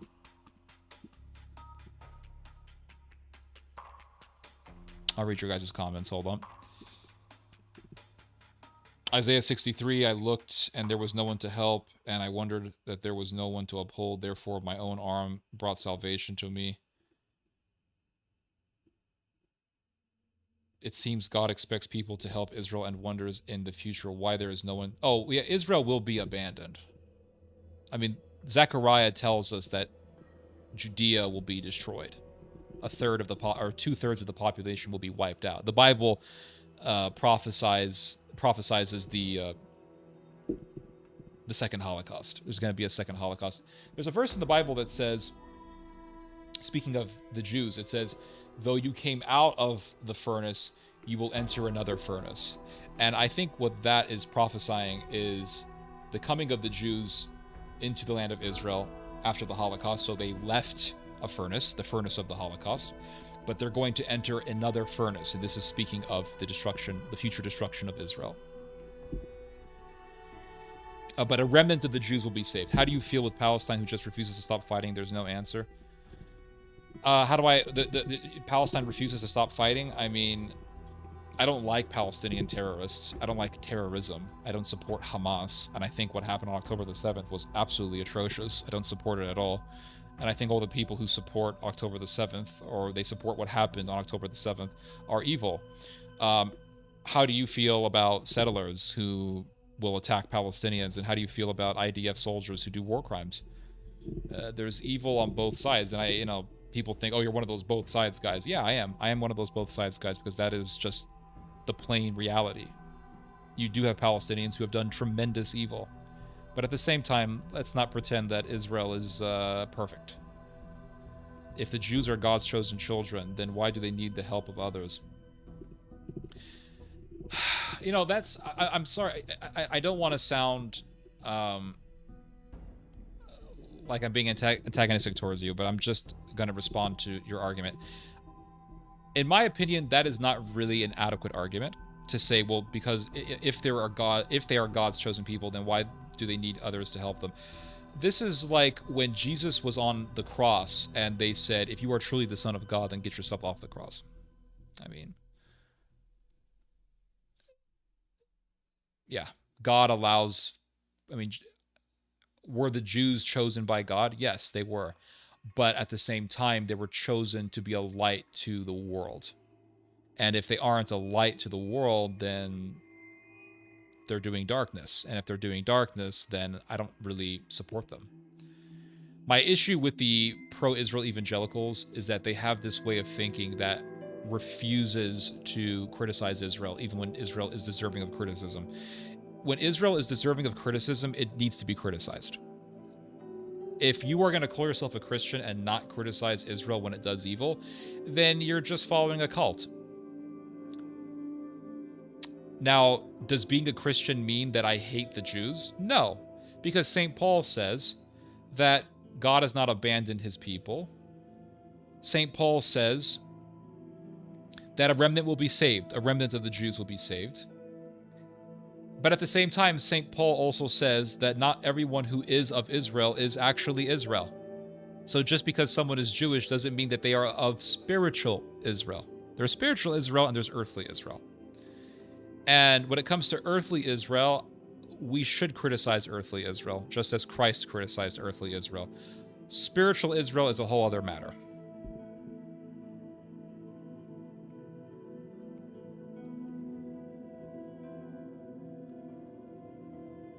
I will gather all nations and will bring them down into the valley of Jehoshaphat and will plead with them there for my people and my heritage Israel.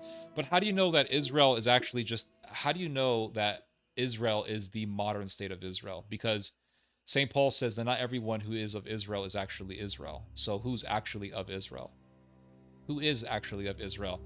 And who is of the seed of Abraham? Because St. Paul says that the seed of Abraham is Christ. And everyone who is a follower of Christ is of the seed of Abraham. So I'm not really buying this argument that just because the Old Testament says Israel, that means Netanyahu and the Knesset. Ted, it was the professional Jews who pushed for that. Pushed for what?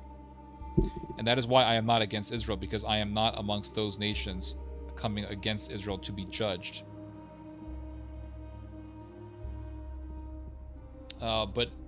But St. Paul speaks of Israel as the church. He says not everyone who is of Israel is Israel. Well, who is actually of Israel? And then it speaks of Israel, it speaks of the branches that were cut off. Which branches were cut off? The original branches. Who are the original branches? The Jews. And then it says that God will accept them. God will graft them back in if they want to be grafted back in. Well, they're not grafted. They are not grafted in with the root of Israel.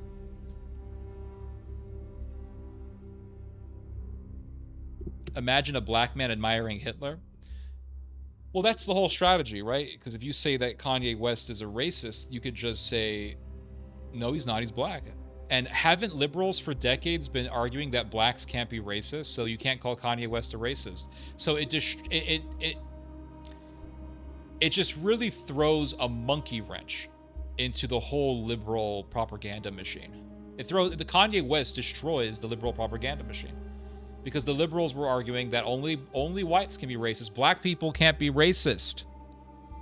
Well, Kanye West is now supporting Hitler and hailing Hitler. Now, the liberals are saying, oh, he's anti-Semitic. He's a racist. I thought you guys were saying that blacks can't be racist. So Kanye West destroys this narrative. Carlson is Gen X. Oh, okay, my mistake. He's Gen X. Armageddon used the Israel in the book of Joel is not the fleshy Israel.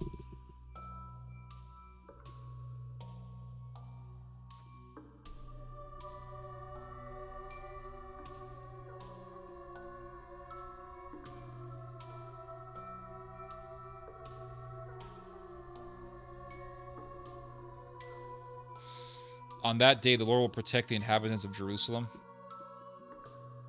But Jerusalem is Sodom and Egypt, according to St. John. And Zechariah also says that all those who uplift Jerusalem will be cut to pieces. So what do we mean by Jerusalem? Because St. Paul speaks of the Jerusalem in heaven. It says that St. Paul says that we are part of heavenly Jerusalem.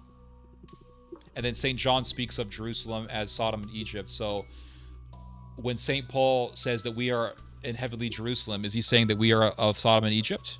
No, he's not saying we're of Sodom and Egypt. He's saying we are of heavenly Jerusalem.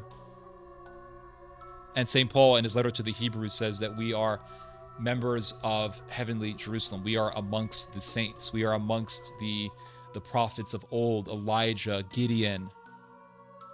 He speaks of all these biblical figures, and he says that we are amongst their midst. We are in their midst in heavenly Jerusalem.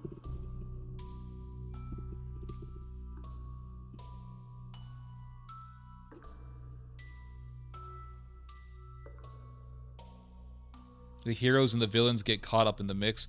So all the tribes are currently comprised in Israel now. Yeah, the 12 tribes of Israel are all there, guys. All of them. All 12 of them. All who see them in their prosperity will recognize and acknowledge them, that they are the people whom the Lord has blessed. Okay, who are the people who the Lord has blessed? So when the Jews were screaming, crucify him, they were blessed. It actually says their descendants, meaning Jews, will be there to multiply in the Messianic kingdom, and they will be a special people group. So when Dennis Prager says that the Bible says that men can be just as happy with young girls as they can be with young boys, is Dennis Prager blessed? Is Dennis Prager part of the chosen race? Or what about Bill Maher, when Bill Maher mocks Christ and he embraces Sodom? And when Bill Maher tells people that homosexual activities are absolutely normal, is Bill Maher a part of the chosen? Is he part of heavenly Jerusalem? Can I not criticize Bill Maher because he's part of the chosen tribe, or what? What's the argument here? Will all nations be gathered against heavenly Jerusalem? Well, I don't know. St. John talks about how the beast will go against the woman, and the woman is the church. So yes, actually yes, nations will go against the church. Just like Nero killed all these Christians. I'm not saying they are not in rebellion. I'm talking about the future. Well, St. Paul says that a remnant will be saved. So what's going to happen to the rest of them?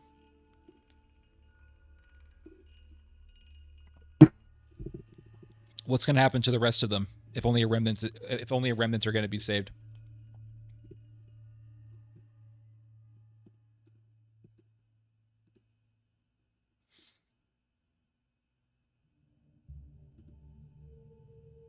I'm going to pull something out real quick. Hold on.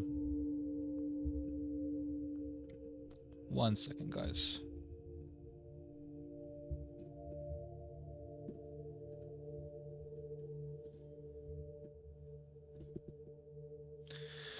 So let's have a quick little Bible study here. Daniel chapter 12, verses 1 to 3. But at that time your people shall be delivered, and everyone whose name shall be found written in the book. And many of those who sleep in the dust of the earth shall awake, some to everlasting life, and some to shame and everlasting contempt. And those who are wise shall shine like the brightness of the sky above, and those who turn away to the righteousness like the stars forever and ever. But you, Daniel, shut up the words and seal the book until the time of the end. Many shall run to and fro, and knowledge shall increase. So let's look at the beginning of the verse. Daniel chapter 12. But at that time, your people, which people? Your people shall be delivered, everyone whose name shall be found written in the book. Whose names are written in the book? All the Jews' names are going to be written in the book? But at that time, your people, who's your people? Now you will say Israel. Okay, fine, Israel. Your people, Israel, shall be delivered. Israel will be delivered. But who's going to be delivered specifically? Everyone whose name shall be found written in the book. And look at what it says in Joel chapter 2. For in Mount Zion and in Jerusalem there shall be those who escape. Escape where? Escape what? As the Lord has said, and among the survivors shall be those whom the Lord calls. It's speaking of the remnant.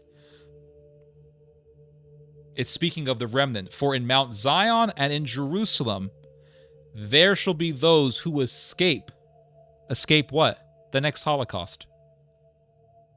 And among the survivors shall be those whom the Lord calls. So I don't have to sit there and support the IDF. Because according to the Bible, there's only going to be a small number of Jews who are going to be survivors. And their names are going to be in the book of life. That's the remnant.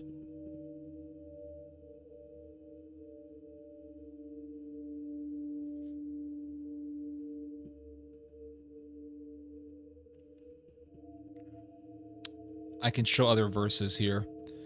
Galatians chapter 3. There is neither Jew nor Greek. There is neither slave nor free. There is no female and male and female.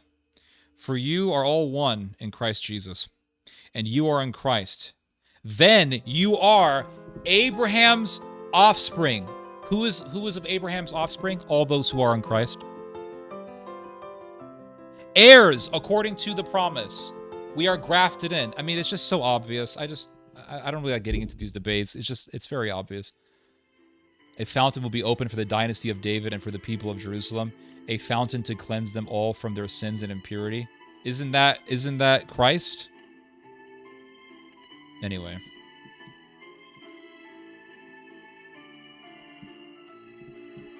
How did we end up talking about this? I don't remember.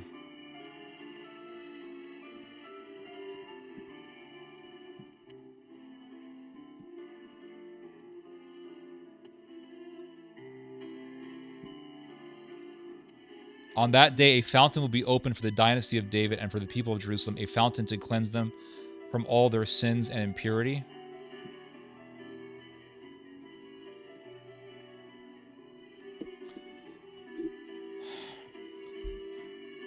Didn't we just say, hold on, what happened to my camera, is it working? Yeah.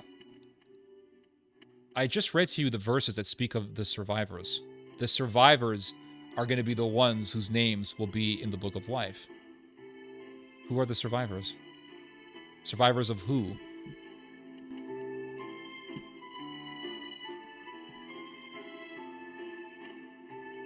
Okay.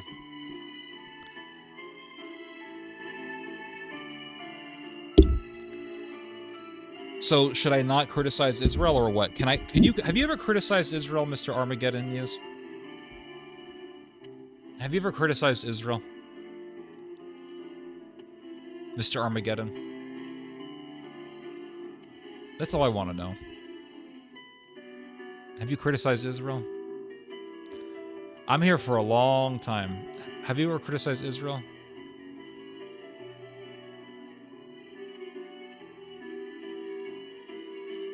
What's your criticism of Israel? Tell me your criticism of Israel.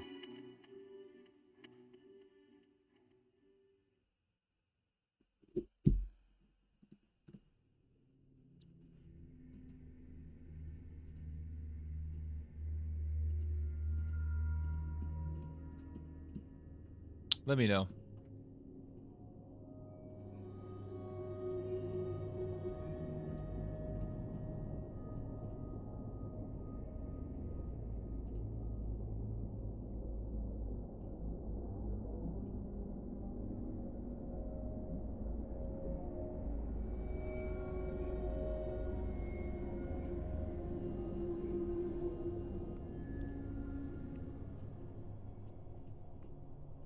Their hatred of the Messiah. Okay.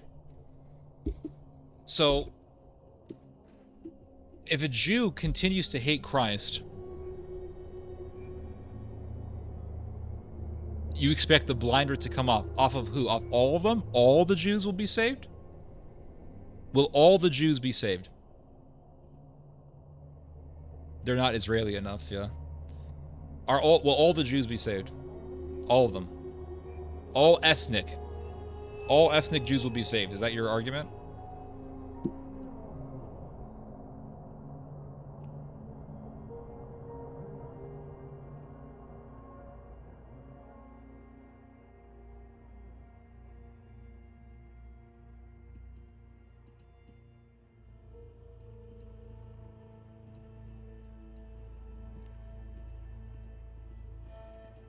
Will all the Jews be saved? That's my argument.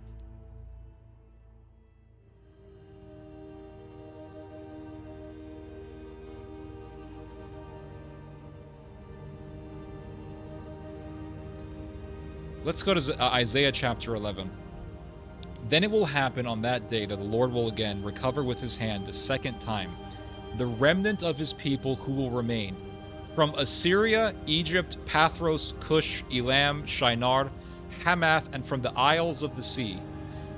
So he's saying, this is amazing. So God is saying, I will gather my people from these countries, Assyria, the Middle East, Egypt.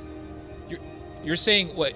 He's going to bring in the Jews of Hamath, the Jews of Syria. He's going to gather the Jews from Syria. He says, I will gather my people from Assyria, Egypt, Pathros, Cush. Cush is in Africa. Elam, Shinar, Hamath, and from the isles of the sea. And he will lift up, the Lord will lift up a flag for the nations.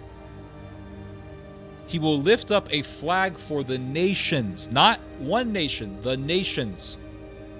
Various people, a universal church. And assemble the banished ones of Israel. And will gather the dispersed of Judah from the four corners of the earth. This is the universality of Christianity. And then if you go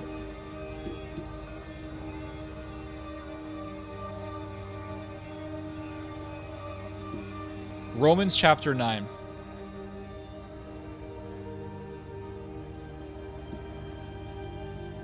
They will ask the way to Zion and turn their faces toward it. They will come and bind themselves to the Lord. You didn't answer my question. I said, do you think all Jews will be saved? You're not answering my question. Do you think all Jews... This is why I don't like debating people. Let's move on. Yeah, I think you're right. Let me just read this one verse here. And then we're going to move on from this discussion because it's just annoying. St. Paul says, he quotes from the Old Testament, I will call them my people, which were not my people, and her beloved, which was not my beloved. Romans chapter 9, verse 25. And then you go into verse 26. And it shall come to pass that in the place where it was said unto them, ye are not my people, there shall they be called the children of the living God. I'm going to read that again. Verse 25. I will call them my people, which were not my people. Well, the Jews were God's people. But he's saying, I will call a people who were not my people to be my people. That's the non-Jews. That's the Gentiles grafted in. This is not that complicated. Anyway. If they survive. Okay, we're going to move on now. Where are the white women at? There's no women watching this. We need more snow bunnies. Oh, boy. Please go away with this bullshit. We more women in here? What up? Where the women at? I think I've seen this guy before. We got a gooner here, guys. These are worse than the Zionists. I'd rather have the Zionists than the gooners. I think I've seen this guy before.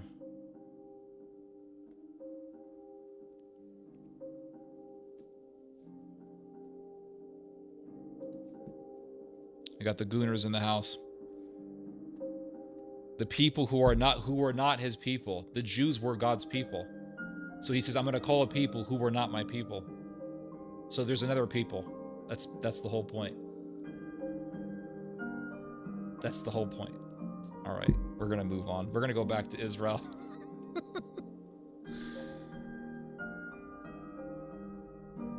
Oh, we got the Oblivion music playing in the background, guys. It's a little bit too loud, though. You just playing? Yeah. That's why I didn't ban you. Dude, it's a Friday night, and you're listening to some Middle Eastern dude talking in front of a camera.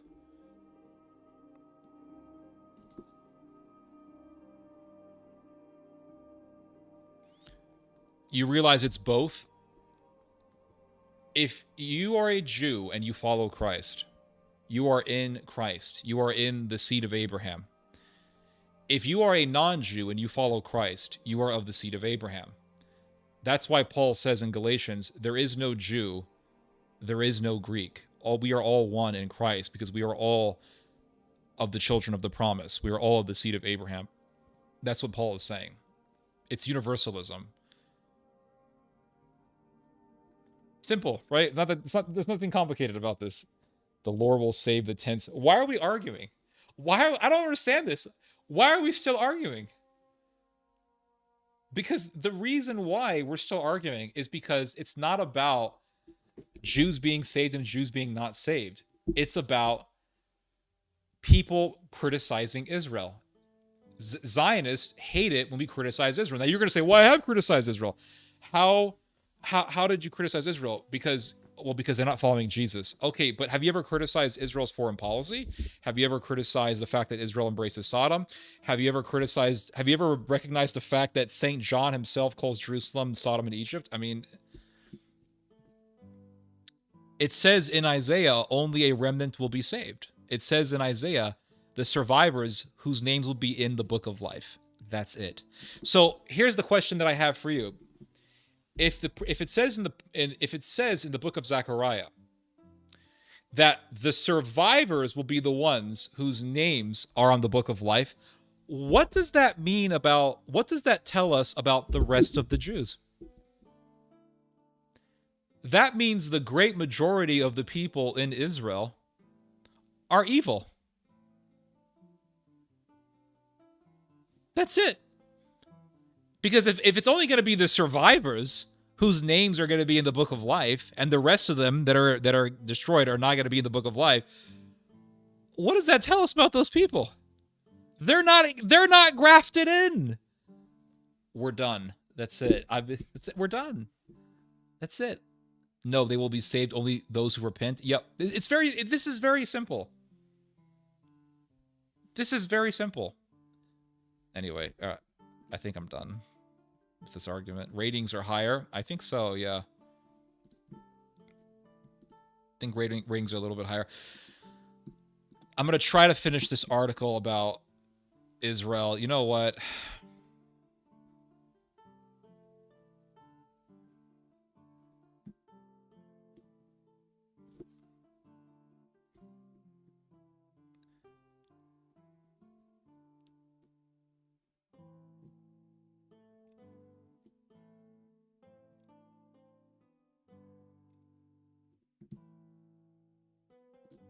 So a number of both Gentiles. Oh, so now it's Gentiles and Jews. So if it's talking about the remnant, you're saying it's just the Gentiles and the Jews.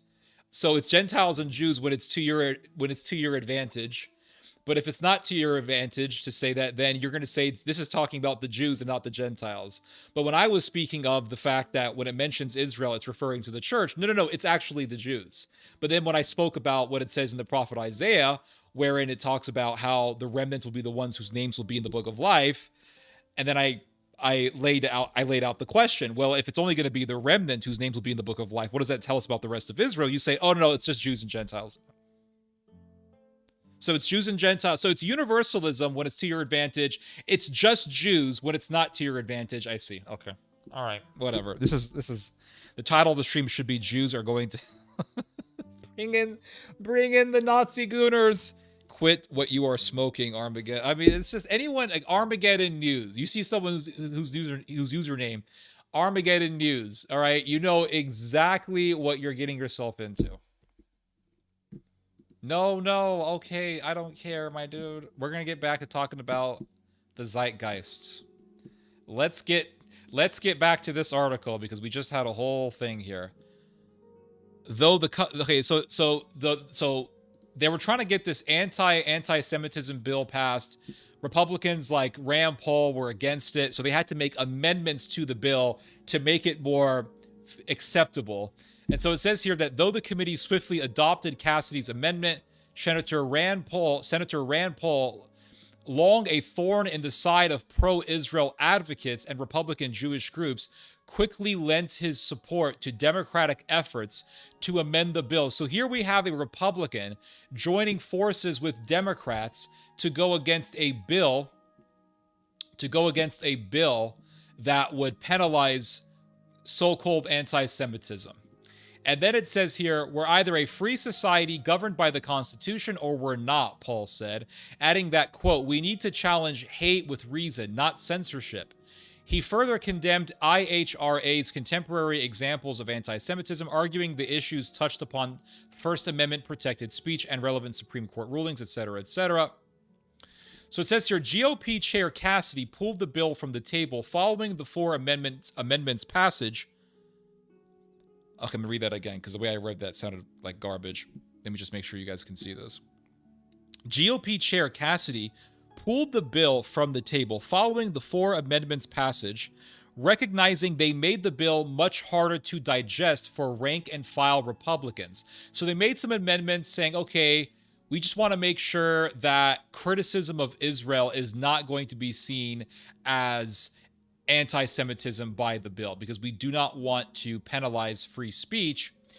And so they made some amendments, and then Cassidy comes along, and he said, and this Cassidy person says, Bill Cassidy says, well, I don't like these amendments because they make the bill more difficult to understand for the general Republicans. So then it says here, so that it's clear for the people that are watching, supporting these amendments is an effort to kill the bill. So instead of saying, hey, the amendments make some good points and they're there to make sure that people aren't going to be penalized for criticizing Israel and whatnot, Mr. Cassidy says, oh, people like Rand Paul are just trying to kill the bill. You guys are trying to kill this bill, which is very important to combat anti-Semitism. Now, what are people going to say? What are people going to say about Mr. Cassidy? They're going to say, oh, Mr. Cassidy, he's just doing this because the ADL and AIPAC is filling his pockets up with shekels, and that's the only reason why we are here for free speech in the First Amendment. We are not here to restrict free speech to appeal or to appease Israel or Israel's lobby. That's what people are saying. That's what more and more people are gonna say. And it says here, this dishonorable vote served to advance a poison bill, blah. So Mr. Cassidy's pissed off. And it says here that these issues, let me just make sure you guys can see this. It says here that these issues were soon front and center ahead of an anticipated House vote on a separate piece of legislation, the IGO anti-boycott bill, which was introduced with bipartisan support and intended to expand current U.S. anti-boycott law. So they wanted to pass this bill that would penalize people for boycotting Israel. The bill explicitly targeted U.S. citizens seeking to support boycotts of Israel rather than previous efforts that targeted those who were compelled or coerced. Now, why is the ADL or whoever, the pro-Israel people, so adamant about penalizing anti-Semitism or about penalizing citizens for wanting to boycott or supporting boycotts of Israel? Why are they so adamant about this? Because they're scared. That's the reason why. They are scared. And what they refuse to realize is that the more and more you lobby for laws that penalize criticism of Israel or that penalize speech that is against Israel, the more and more you are going to create anti-Semitism, the more you are going to garner anti-Semitism. You do realize that, right? And I'm sure all of you guys know this. If you start saying we got to pass laws and bills and blah, blah, blah, it doesn't matter. Even if your cause is righteous, you are going to do the result that you're going to get is going to be the very opposite of what your intention is. Your intention is to combat and to get rid of anti-Semitism. The result of your efforts that you are exerting a lot of energy for, the result of your efforts is going to be the very opposite of your pursuits, you're going to bring more anti-Semitism. More and more people are going to start listening to Kanye West. It's just the reality. So look at what Representative Marjorie Taylor Greene said. This is what she said. We're still talking about the prophecy stuff. Oh my gosh, dude. Just relax. We talked. That was it. Look at what she said. And she's crazy, this one, by the way. I don't like her. She's nuts. But she says, I will be voting no. It is my job to defend Americans' rights to buy or boycott whomever they choose without the government harshly fining them or imprisoning them. Now, you know what? I agree with her. I completely agree with her. In fact, I know that Republicans will probably disagree with me. Conservatives will most likely disagree with me. But I don't really like this idea of just deporting people because they're critical of Israel or because they took part in an anti-Israel rally. I don't agree with that. I don't. I just don't.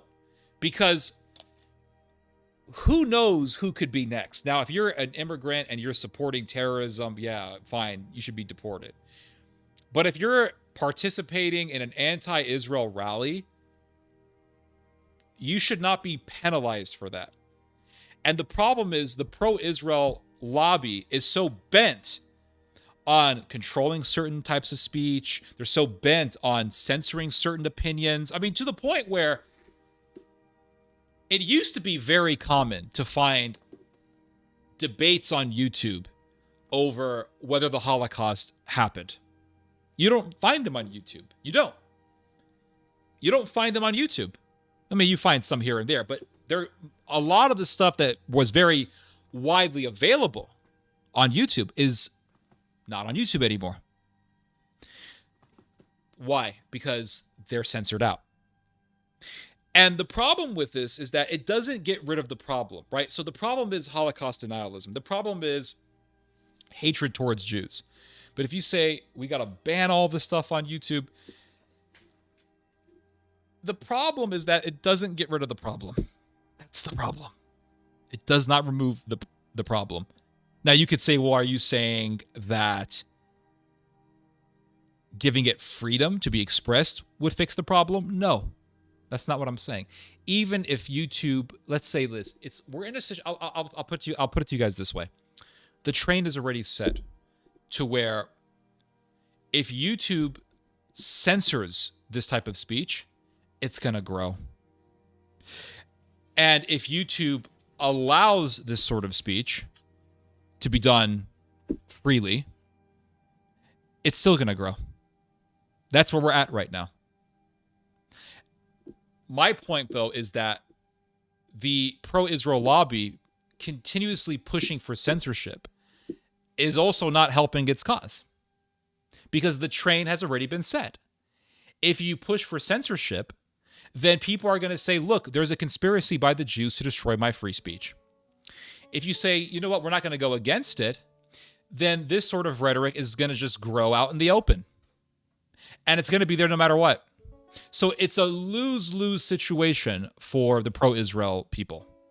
That's the sad reality.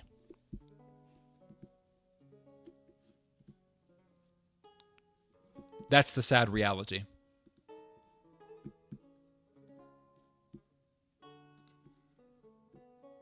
Hold up.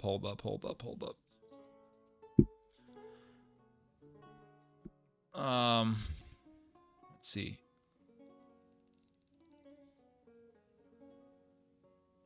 Maybe a Theology ad posted in the background. Nah, I like to keep things kind of raw. Is Armageddon guy an evangelical? I'm assuming so. Ted, you are absolutely right. I agree with you. I appreciate that, Mr. Sotoris Pagonis. Who becomes Gog and Magog post-millennium? Gog and Magog is the Turks. And I think it's the Turks and their European allies. Don't forget to share and like. Yes, it does help the stream. It's becoming easier for me to say that now. Like a channel ad next to the bookshelf. Nah. By the gods, what the F is this Armageddon dude? I don't know. Just relax. Everyone just relax. Okay, it's fine. It's fine. No problem. I mean, listen, I got nothing against you, Mr. Armageddon. It's just that we've had the discussion. We're talking about something else. It's fine. If I remember correctly, Cassidy was funded by AIPAC. Of course. Yeah, of course. Anyone who's that adamant about pushing for censorship against criticism of Israel, obviously, yeah, they're AIPAC. I mean, I'm not trying to be an asshole. I'm agreeing with you. I heard everything was just playing Minecraft. Awesome. Imagine a discussion between Asmund, Gold, and Theo. Well, we only live about an hour apart. But, Asmund Gold recently talked about the AFD. And even Asmund Gold said that the AFD was extreme. Asmund Gold sees it. He sees it. Maybe not completely, but he does see what I'm saying. And I've been warning people about the revival of Nazism since 2016. I was writing about eugenics when I was in high school. And most people didn't really believe me. And now we're seeing it. And now we see Asmund Gold telling people that Nazism is coming back. So people are seeing it. And I think that's a good thing.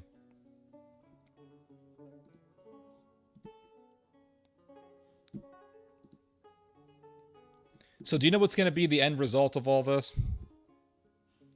Well, we are seeing the mark. We are seeing the sign, everyone, of what is to come. And that sign is Kanye West.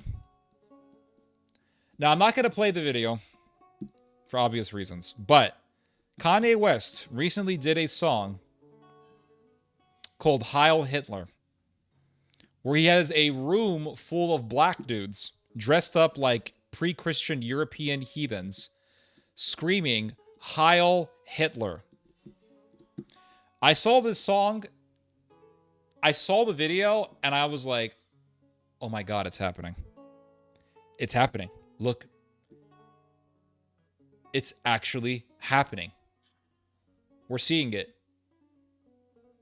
What I've been warning about all this time, we're seeing it manifesting itself gradually. And now we have Kanye West doing a song called Heil Hitler. And on YouTube, it has been censored, but it's all over Twitter. Kanye West can't, YouTube can't stop what's coming. This is what I keep trying to tell people. You can't stop what's coming. And now you're going to have teenagers screaming Heil Hitler. Now, you could say it's trolling all you want. That doesn't mean a damn thing. It doesn't. Because anytime you have people who say nice things about Hitler or Nazis, they always say they're trolling. Everyone uses this argument. And when you actually talk to these so-called trolls in real life, they're actually Nazis. They really believe in it. By trolls, they like to anger people. But they do have a sentiment that is pro-Nazism. And another thing also that you have to keep in mind is, if you are willing to troll for Hitler, you have zero principles.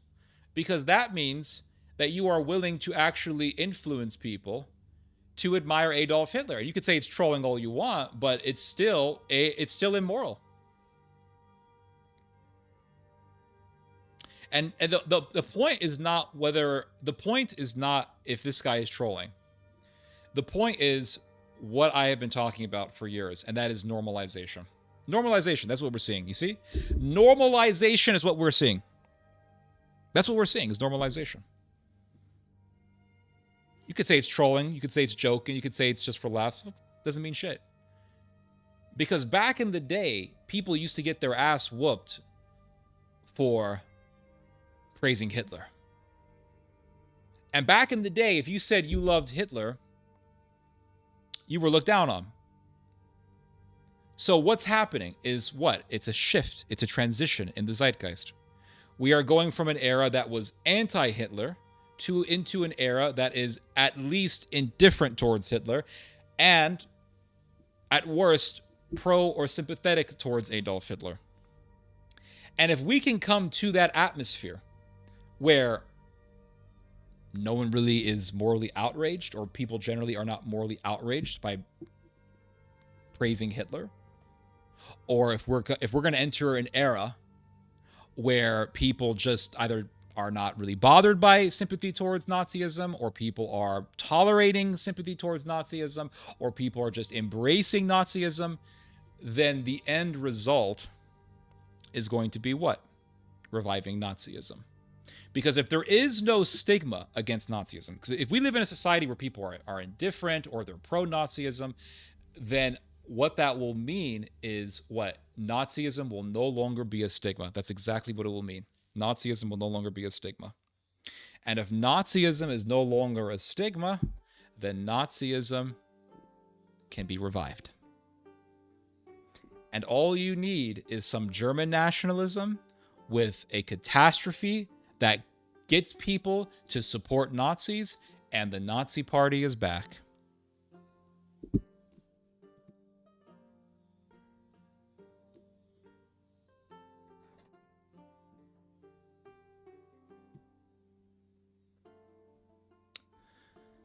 I've ever seen Elon Musk's dad try to defend Elon's salute. I think I might have. I don't remember. Isaiah 66. We're going back to the prophecy stuff. And they, surviving Gentiles, will bring all your brothers, surviving Jews from all the nations, as a gift to the Lord, on horses and chariots and wagons, to my holy mountain Jerusalem. Says the Lord, just as the Israelites bring an offering in a clean vessel to the house of the Lord. Okay?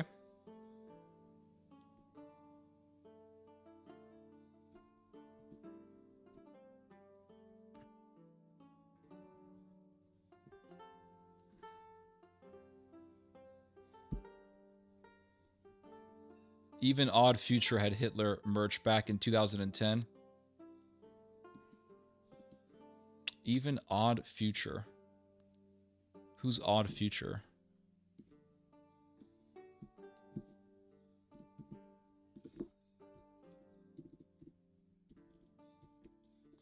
Odd Future? Is this like a rap group? They had Hitler stuff? Let me see.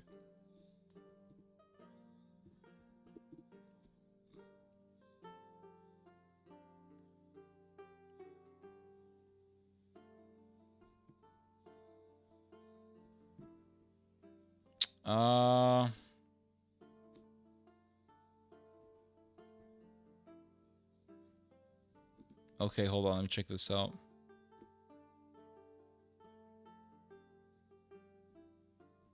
Yeah, this is not really the same thing.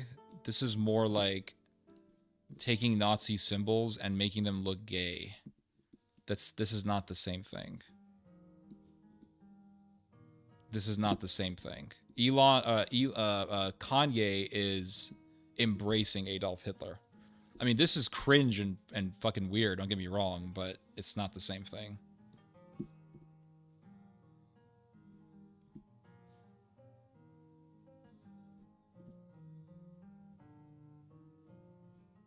If only there were a king of the Jews that taught people to love their neighbor instead of bombing them. All right.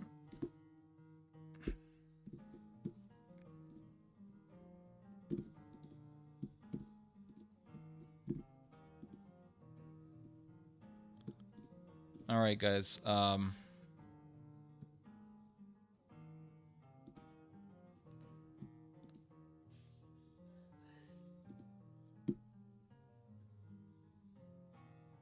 So if you can get a bunch of teenagers to scream Heil Hitler, that's normalization. You're normalizing. It's literally the normalization of Nazism. That's what you're seeing. And now in Germany, hold on a second.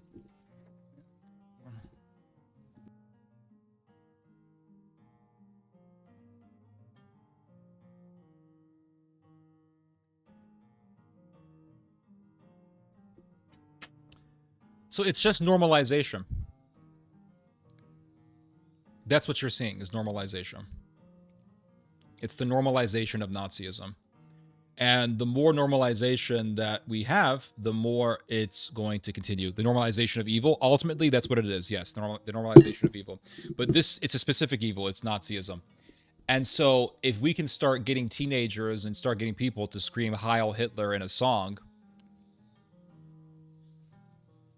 what more do you need to do? Hitler is cool.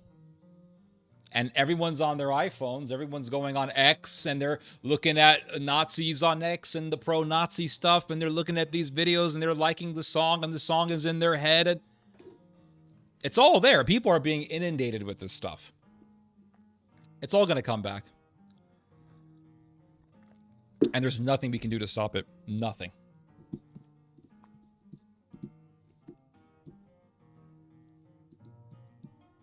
Nothing.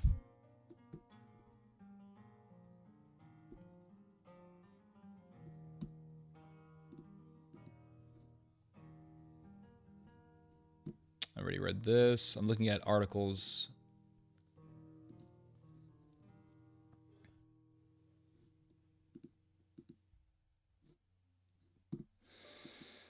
And there is another step in this policy of normalization, and that is what has been going on in Germany. In Germany, the second biggest party is the AfD, the Alternative for Deutschland Party. And the AfD is a party that is ran by fanatics, one of whom is Bjorn Höcke, who wrote articles praising the Third Reich. Bjorn Höcke has stated he has expressed his spite against Holocaust memorials. He says that he wants a complete 180-degree turn on how we see the Holocaust. He is a Nazi. He says that the Messiah for Germany will be a great leader who will awaken and will bring glory to the Reich. He is clearly a Nazi. And he is now running the second biggest party in Germany. So you got Nazis coming back in Germany. And on top of that, you have all this normalization of Nazism that is happening. Kanye West with his Heil Hitler song, people screaming, Heil Hitler, Heil Hitler. And then you see stories like this one. The Germans have been now working very adamantly to give proper burials to Wehrmacht soldiers. Now you say, what's wrong with that? Everyone deserves a proper burial. That's not the point. The point is, if we start focusing on Wehrmacht soldiers getting proper burials, and we start coming up with ideas to memorialize Wehrmacht soldiers, then what's the next step? What is the next step? The next step is SS soldiers. Well, SS soldiers fought for their country. SS soldiers fought for Deutschland. And who is pushing for this memorialization of Nazi soldiers? The AfD, the nationalists, are pushing for it. The nationalists are pushing for it. And there is an organization that is part of the German government. It is called the Volksbund. And the Volksbund has been in charge of exhuming the bodies of Nazi German soldiers so that they can get burials. The AfD is all for it because the AfD wants to memorialize Nazi soldiers so they can then say that the Nazis were the good guys. That's going to be the end result if this continues on, if this trend continues on. And this has been going on for years, right? Exhuming the bodies of German soldiers, but it's being pushed now with a lot of enthusiasm because the AfD is pushing it. The AfD is the second biggest party in Germany. Other politicians are also pushing it. But what happens when the Germans really get into memorializing German soldiers? It's going to go from the Wehrmacht to the SS, and then they will start to generalize everything. What's wrong with my English? They will start to generalize everything. They will say, well, everyone suffered in the war. American soldiers and British soldiers have memorials. Why can't German soldiers have memorials here in Germany? Why can't we have memorial events for Nazi soldiers? And then before you know it, SS leaders start getting memorialized. All of a sudden, they're going to have Bach Zalewski, one of the major leaders of the SS, memorialized. They're going to have Himmler memorialized. Pretty soon, Joseph Mengele was a hero. Oh, Ted, that's preposterous. Really? Look at what's been going on in Latvia. In Latvia, they have a national hero named Herberts Cookers or Zuckers, I call them cookers. Herbert's Cookers was a Nazi mass murderer who was a part of a Nazi Latvian division called the what was it called, the Aris Battalion or something like that. It was a Latvian SS battalion, and he was a mass murderer. And he is memorialized by the far right in Latvia as a hero, and it's come to the point where the Latvian government has come out and said, oh, there's no evidence really to prove that Mr. Cookers is a mass murderer. That trend will begin in Germany if this ideology continues to metastasize in that country. It's going to go from the Wehrmacht to the SS, and then pretty soon, if this continues on, Adolf Hitler is a hero, and you're going to have German soldiers blasting Kanye West as they blitzkrieg into Russia. Don't believe me if you don't want to. I know it sounds crazy, because it does sound crazy, but the truth is stranger than fiction. What is this? Do you think Ye is only a proxy? I think Ye is a psyop, yes. I think there is a greater agenda at hand. I could be wrong, but I think there's a greater agenda that's taking place. What drove Kanye to this madness? I think it was the fact that a Jewish guy started banging his wife and was boasting about it. The Ye angle is more of a distraction. Well, it could be a distraction, but regardless if it's a distraction or not, you're going to have Zoomers and Alphas saying Heil Hitler, and that's just normalization. Just like we have a normalization of Genghis Khan. That's my whole point. German intelligence has removed the extremist classification for the AfD yesterday. It's been suspended, from what I understand, and they are awaiting a ruling by a judge. It's a win-win for the AfD because the AfD can then say, yeah, they tried to call us extremists, but they had to go back because they know that they're full of shit and we got a victory.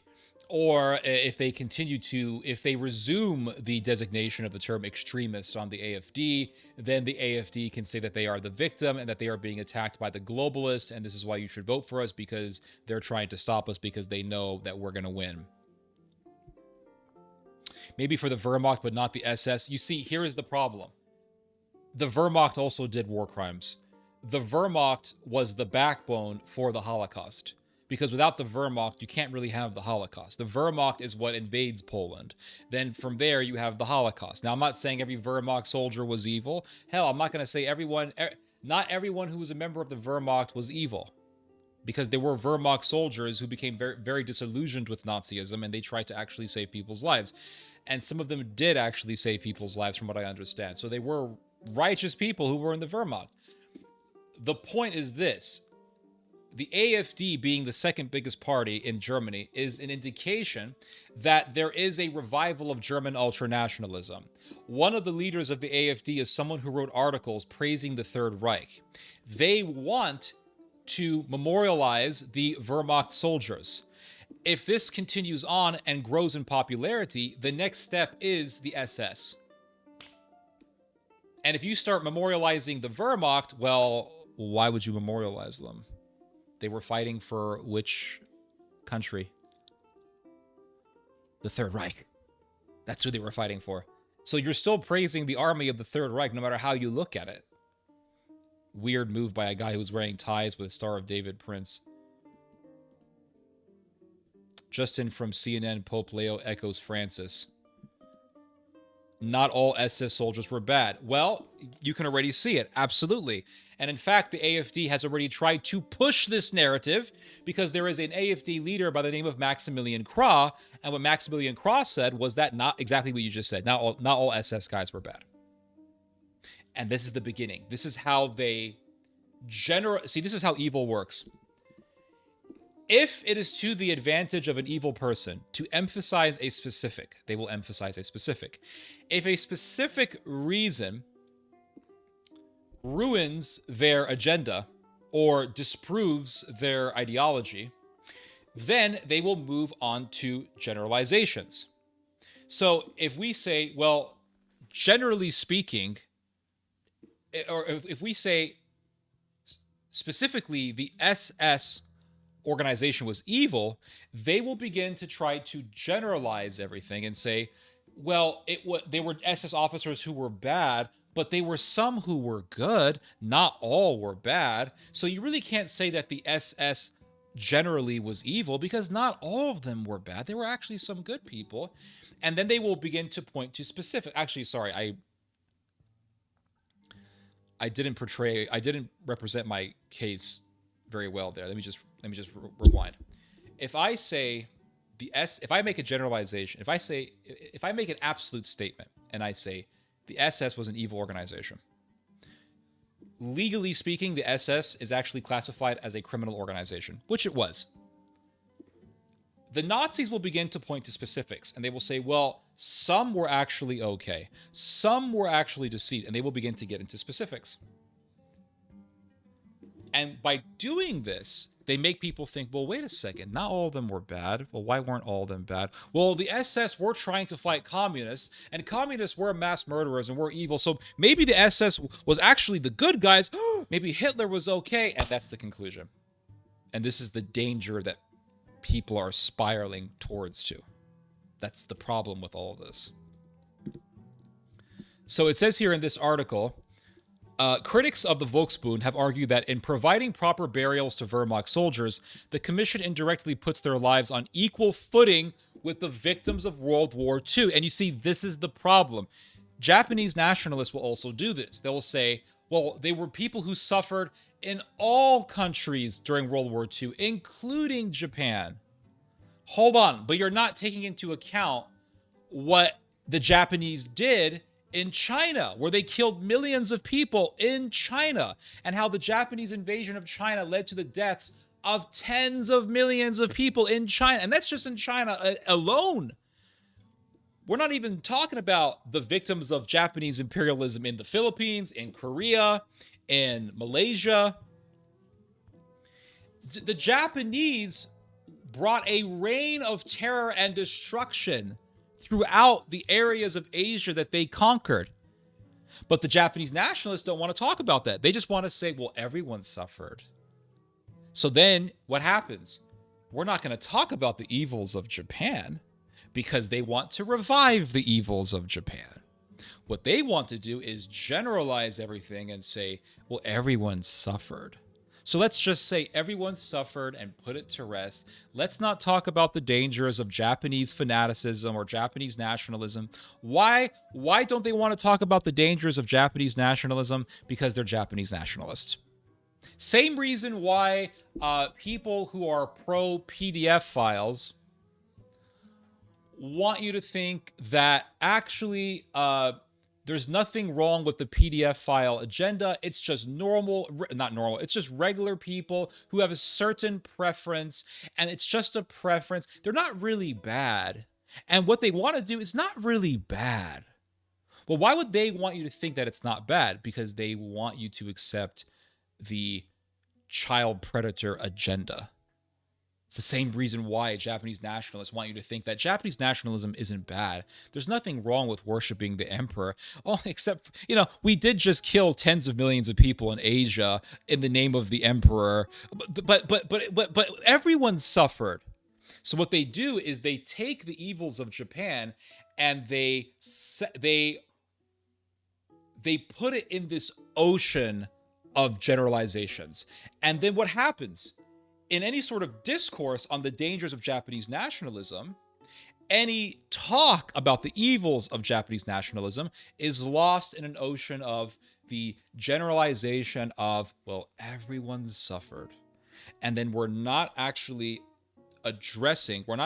combating the problem at hand. The German nationalists are playing the same game. Well, everyone suffered.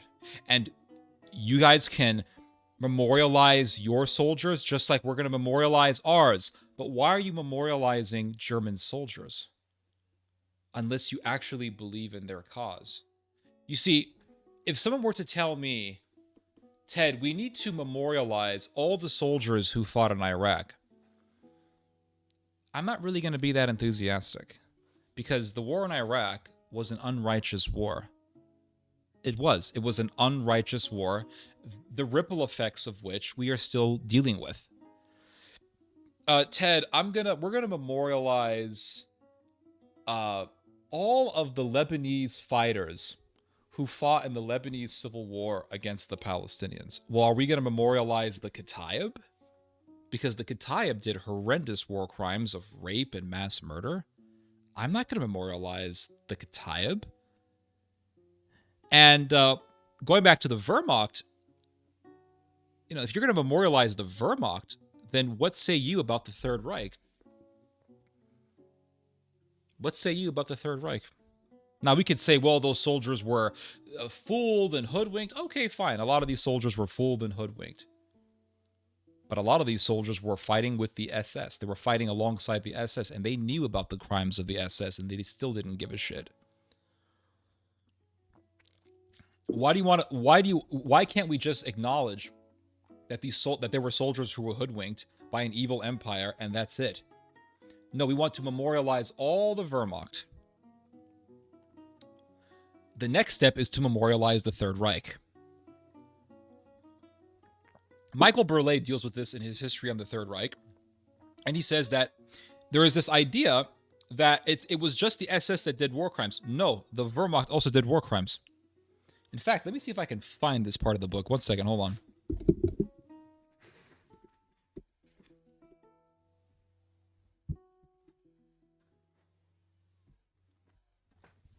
One second, guys. Let me see if I can find this part of the book here. And I'll read it to you guys, what he says about the Wehrmacht war crimes.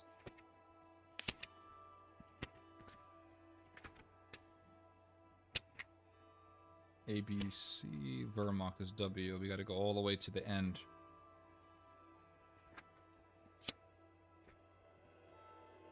Here we are.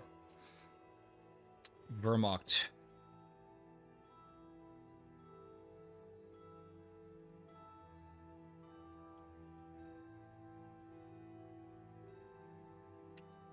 That's weird.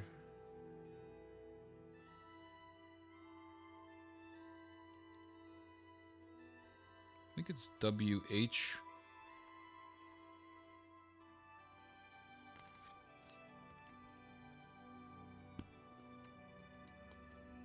One second, hold on. Oh, Wehrmacht. Okay, here we are. Let's go to...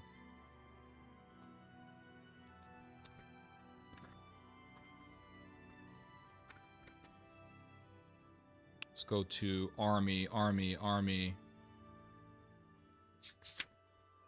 Here it is.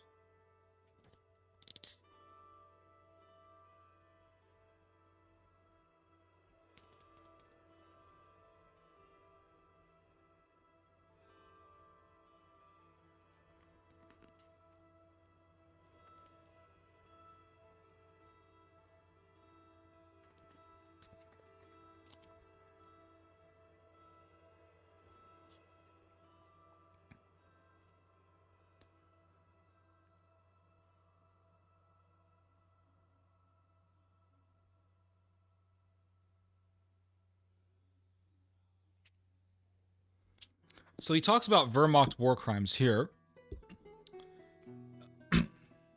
And he says here that accounts which stress ideological fanaticism emphasize the degeneration of a modern mobile war into one of demodernized attrition in conditions, the conditions that often resembled the Western Front in 1914 to 1918. Casualty rates were enormous. During the first 6 months of fighting, the army in the East lost 750,000 men, rising to 1 million casualties by March 1942, etc. Let's see here. Hold on.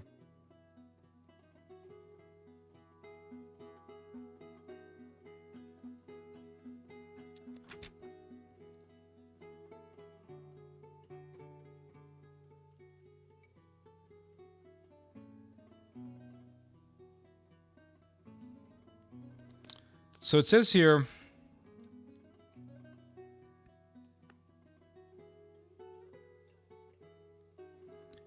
it is not hard to find evidence of the master race mentality among the ordinary German soldiery. So it wasn't just the SS that was doing war crimes. It was also the, oh shit. It was also the SS. It was also the Wehrmacht who was doing war crimes. And it says here, it is not hard to find evidence of the master race mentality among the ordinary German soldiery, especially if one looks in quasi-official Nazi compilations of opinion. However, such propaganda works were designed to show that the army was solidly behind the worldview of the Führer. Hence, collections of letters from soldiers, if that is what they really were, recycled for propaganda purposes, are unsurprisingly suffused with racism.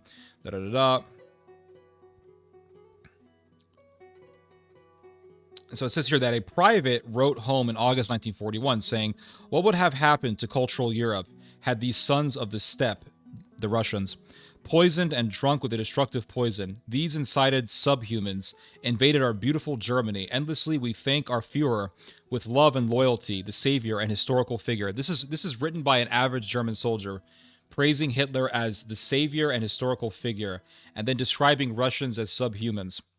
And believe it or not, all this stuff is coming back, by the way, because the German-Russian tensions continue to rise, and more Germans, you're starting to see it.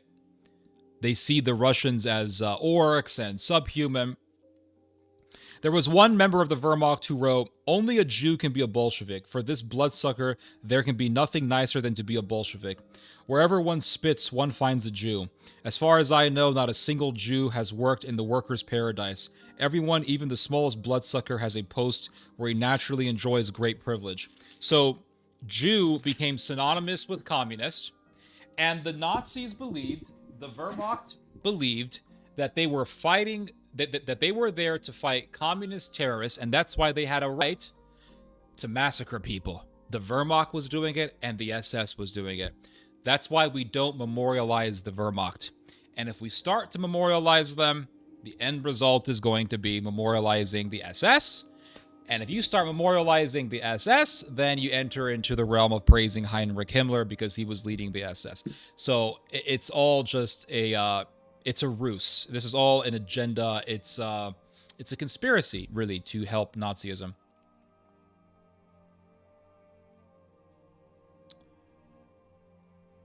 Mr. Nastia says,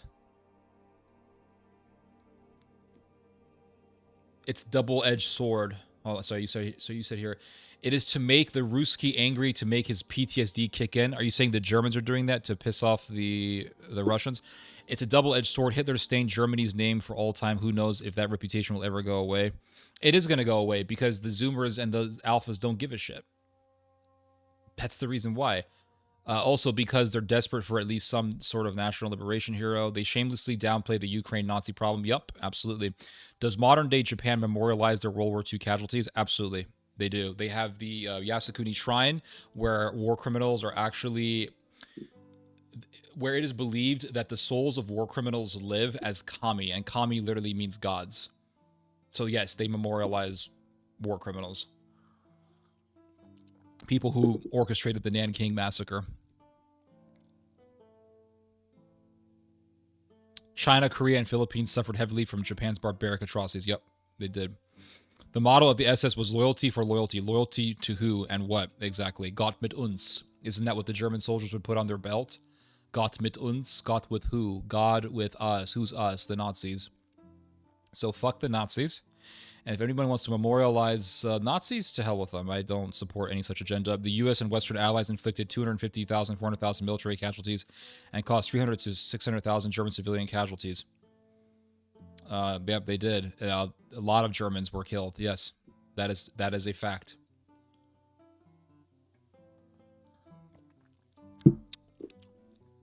That's what happens when you have a giant empire and you're trying to conquer the continent and you are doing atrocities. Eventually, you're going to get destroyed. I mean, and people are going to suffer. Does that mean that I okay war crimes? No. It was still... I'm still grateful that the Nazis were defeated, though. But at the same time, the Nazis were a Frankenstein that was created to some extent with the help of the British and the Americans. The PTSD comment was about the Baltoids doing the Nazi... Oh, I see. When it comes to fascism, it is hard not to get It is hard not to not get swayed if you absorb media mindlessly. I watched Jude Suss and could easily see an average German develop that mindset. Well, that's the thing, is ordinary people can get sucked into evil ideologies, just like ordinary people can get sucked into cults of personality. I mean, just because you're ordinary doesn't mean you can't be evil or destructive. War is called hell for a reason. But here in the U.S., especially in the South, there's Confederate sympathizers and statues of Confederate generals. That didn't happen until, from what I understand, the whole thing about praising the Confederates, which is retarded and just, I don't like it. But that whole thing about praising the Confederacy didn't come until after the Civil Rights Act, or it didn't come until after segregation was abolished. And yeah, my former high school in Houston was called Robert E. Lee High School, but was changed during my senior year in 2016 and 2017. Yeah, I'm not saying it's right, but thankfully there is no Confederacy. I know a couple of guys who are having the time of their lives fighting in a war. Well, in the early 1900s, 1920s, wasn't it until, from what I understand, the idea of putting up the Confederate flag did not really come into full swing until, I think it was either after desegregation or after the Civil Rights Act. But I don't like it, so, but that's not what we're talking about, so I'm not going to really delve into this subject.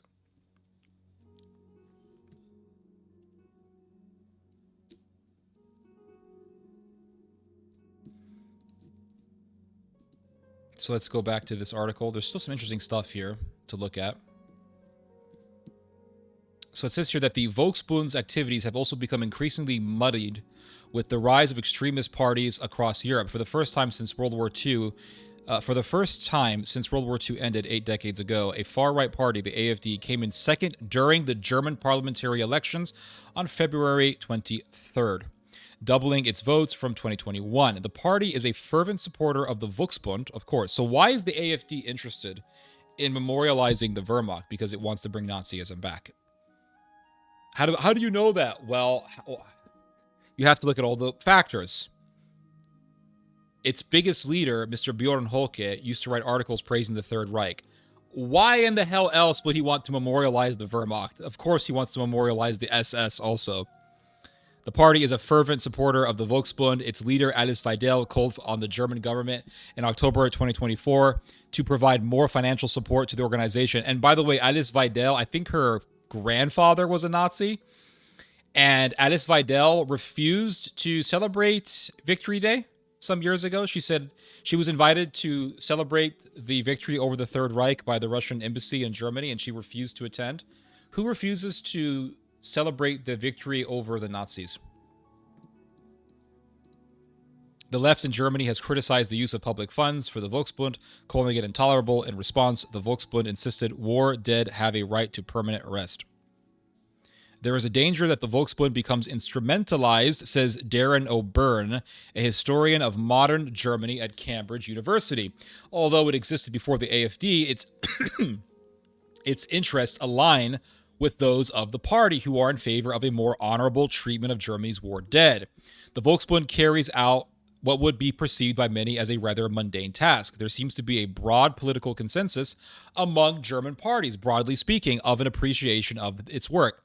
The AfD is not the only party who wants to provide it with public funding. So the AfD is not the only party, which means that this work is going to continue. And because we know for a fact that the German nationalists have been rising up to the point where the AfD is the second biggest party, that means that the memorialization of the Wehrmacht is going to continue alongside the increasing or the intensification of German nationalist fanaticism. So the cult of memorializing the Nazis alongside the rise of German nationalist fanaticism is really spelling a very, very dangerous political phenomenon that is arising as a leviathan in Germany, and it's going to be very, very ugly. On top of that, to make matters even more foreboding, we also have the revival of German militarism happening in our midst. Germany just said no limits on military spending. Germany wants to spend $1 trillion on its military. German investment in German defense companies like Rheinmetall are increasing precipitously. They have been increasing tremendously. Sky high investments in Rheinmetall. So you have militarism, the memorialization of the German Wehrmacht, and the rise of German nationalism. Guys, you know what's happening, right? You know what's happening, right? Nazism is making a comeback. The AfD, blah, blah, blah, blah, blah.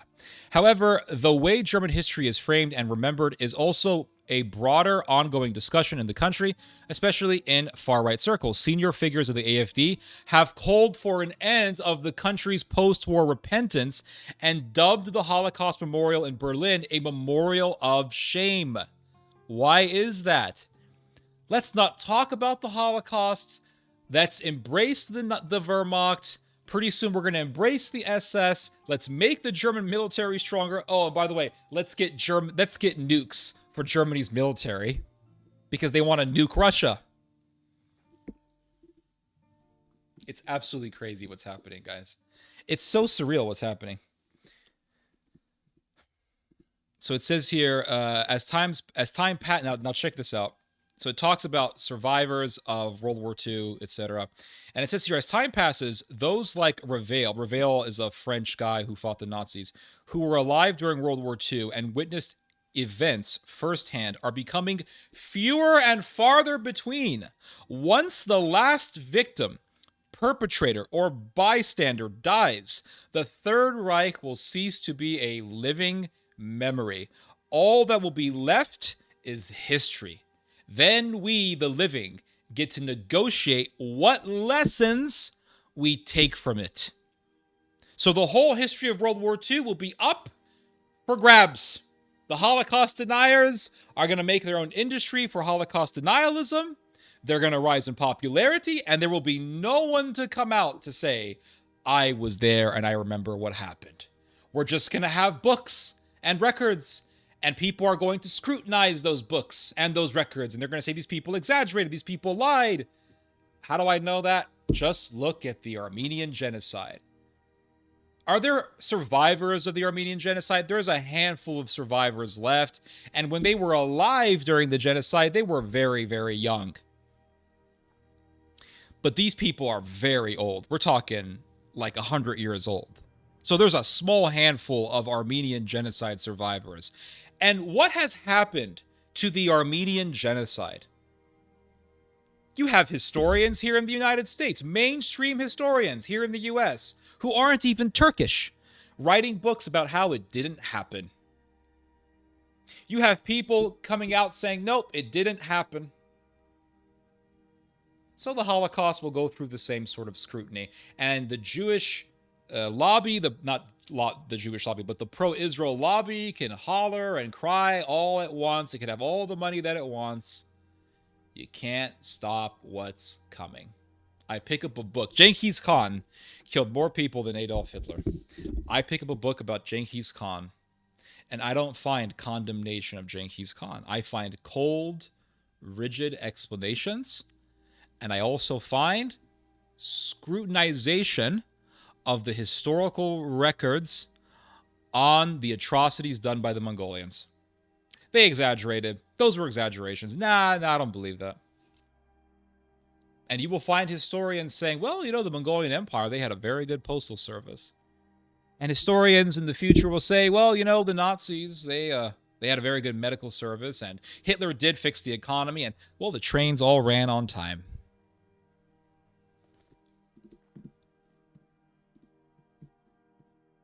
Germany will never get nukes. How do you know that?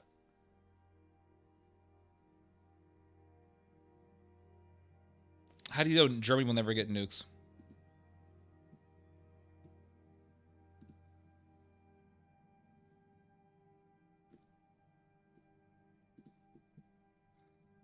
Because it's legal in my jurisdiction, Russia, and it's because I speak in a southern U.S. accent. Southerners have much bigger soul than them Yankees. We're in the 1920s. Yep. We're in the 2020s, but it's mimicking the 1920s. They had low self-esteem from Sherman razing their cities to the ground. I carry a Confederate flag. That's great. That's not really great, but I'm being sarcastic. Even Timur never gets shit. Oh, that's another great example. Yes, Timur Lane. Timur Lane. I mean, if you read about Timur Lane, oh my gosh, that guy was evil. He was a Mongolian or a Turkic Muslim Shiite. That guy invaded the city of Aleppo. He took the inhabitants of the city, put them all alive in a giant moat, and then proceeded to bury them alive. That was Timur Lane. Do we see people, oh yes, Timur Lane was evil, and no one cares. Why? Because Timur Lane is solely in the realm of history. Once a historical figure is limited to the confines of history and historical narrative, then he is up for grabs. You can interpret him as a hero, you can interpret him as a villain. There is no moral condemnation either or. And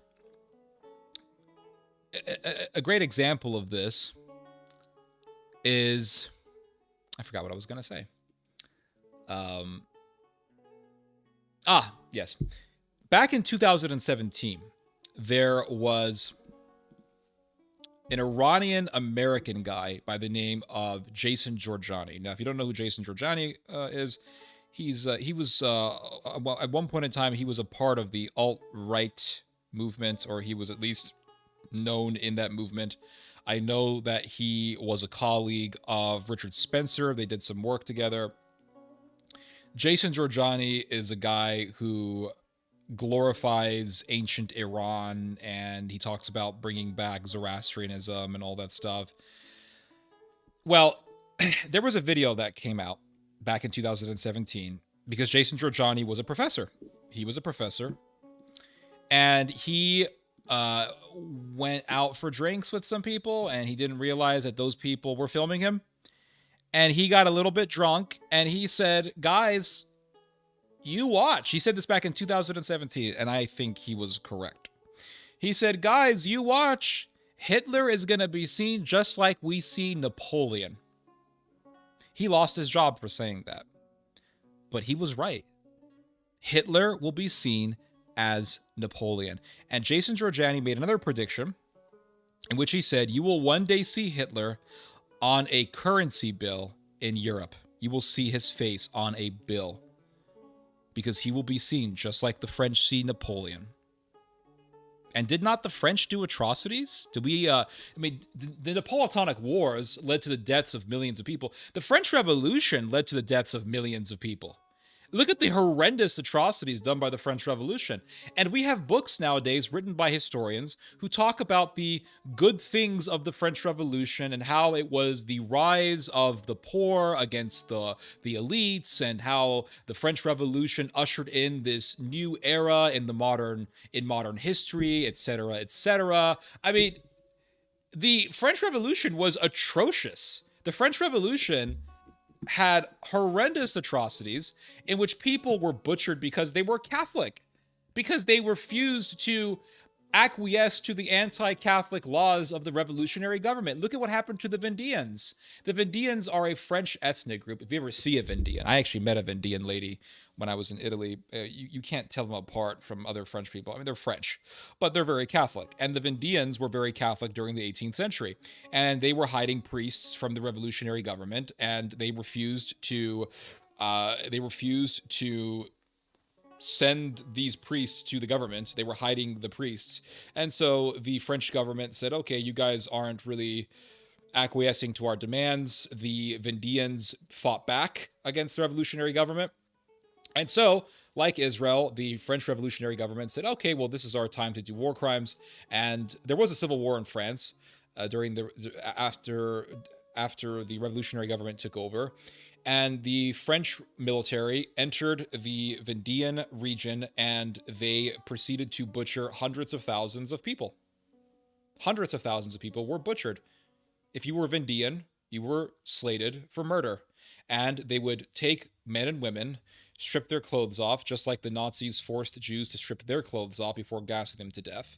They took Vendean women and men, stripped their clothes off, tied them together with ropes, forced them to go into giant ships and sunk the ships, and drowned them, and thousands of people were butchered in this manner. They didn't have gas chambers in those days, but they had this method of doing mass murder.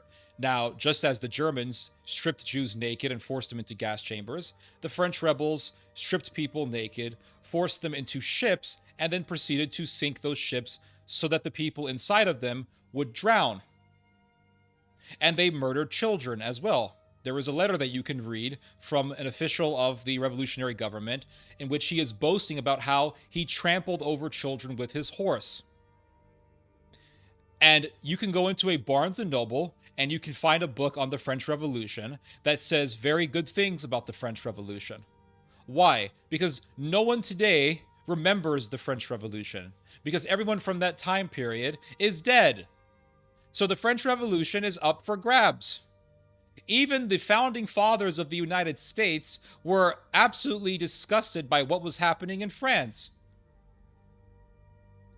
But today you have books praising the French Revolution. So that should tell you about what's going to happen with Nazism. Timur absolutely genocided northern India. Pyramids of skulls. That was horrific. Horrific. What the Timurids did was horrific.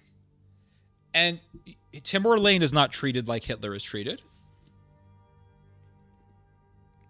Mongol siege of Baghdad, yes. They annihilated the city of Baghdad. They exterminated millions of people in Iran. The Mongolians did. The AP World History textbook I used to teach from minimized the Black Death. My students found a scientific report from the CDC reporting the accurate spread of the Black Death from Kaffa to Italy. Interesting. I didn't know that. He beheaded crusaders in Smyrna. Who did? Who beheaded? Timur absolutely genocided northern India. It's we read that. Good things Timur Empire folded after he died. And you know what? You can say that there were good things that happened as a result from Timur Lane, because Timur Lane was so vicious and brutal that he scared the Ottomans, and the Ottomans weren't really trying to expand into Christian lands because they were so terrified of Timur Lane. Don't forget Vlad the Impaler. Yep, there's another one. Mehmet I, Mehmet II. St. Louis de Montfort preached among the Vendée earlier in the 18th century. I did not know that. One reason the Vendeans were so I did not know that. That's really interesting. I didn't know that. Jefferson was a fan of it. Jefferson was a fan of it until the atrocities were being reported. Then he became disillusioned with it. That's what I read, at least. I could be wrong. But the point being that the French Revolution was atrocious, and it doesn't get the treatment that the Nazis get. They didn't have gas chambers during the French Revolution. They had water chambers. When Lyons was crushed after the rebellion against the revolutionary reported back to Paris, Lyons is no more. It's just... Oh, Timur beheaded crusaders. Okay. Lyons is no more. Let me look this up real quick. I did not know that about Lyon. There's a lot of things I don't know. In defense... Look at this. Look at this, guys. This is exactly what I'm talking about. I looked up the exact quote, Lyons is no more. Look at this. The first result that I get in defense of the French Revolution. Now, there is a line from Heinrich Himmler where Heinrich Himmler is talking about how the Jews are being punished and that they deserve to be punished. And Heinrich Himmler says, his exact words, "We have exterminated a bacterium." This is what he says. We have exterminated a bacterium. He refers to the Jews, he refers to Jewish people as bacterium. And then he says, we have exterminated them and they deserve it. Now, imagine one day taking that quote, we have exterminated a bacterium, putting it in Google, and the first thing you get is, in defense of the Third Reich. Napoleon was a butcher. The Napoleonic Wars led to the deaths of millions of people. About 3 million people, I believe, were killed as a result of the Napoleonic Wars. But yet Napoleon, I mean, isn't he praised over there in France? Is not the French Revolution praised in France? Is not the French Revolution praised in France? And France is an ally. The Chinese say that the French Revolution has not yet revealed its results. What is that? I don't understand. I will tell you an interesting story from my own personal life. I remember I was in Rome. Oh man, this was back in 2019, and I sat down on the I sat down on the bus, and it was in the evening time. Oh my God, guys, this is it's an interesting story for me.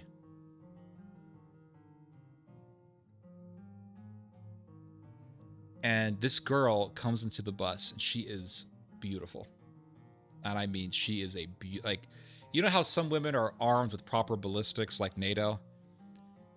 This woman had a different type of beauty. It wasn't the proper ballistics. It was just everything about, like, the face.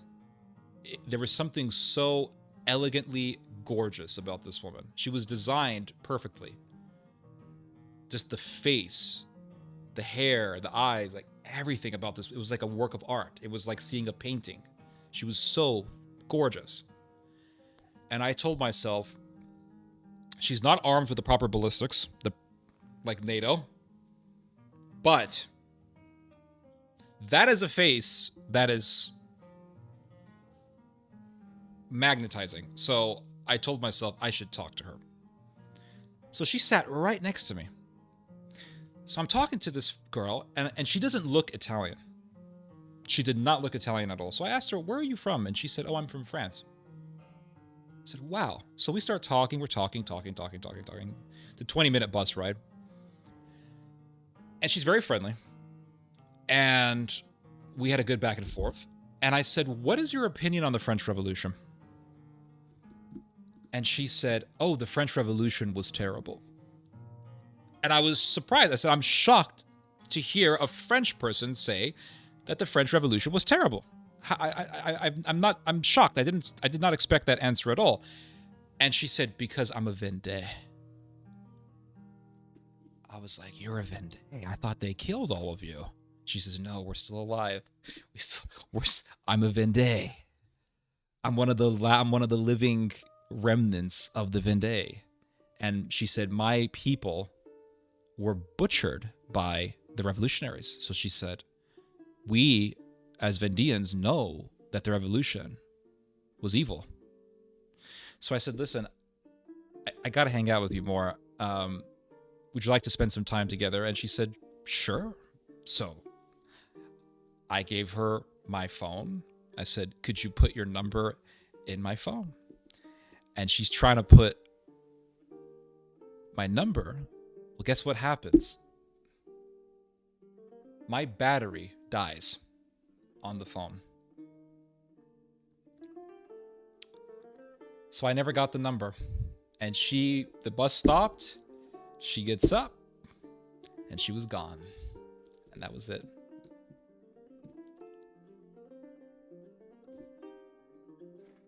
The Song of Solomon, yeah. Timur captured Ottoman Sultan Bayezid and put him in a cage, paraded him around, and executed him.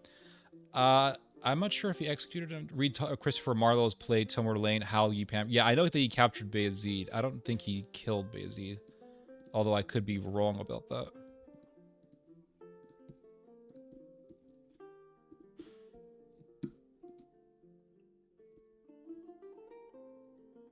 How did he die, this dude?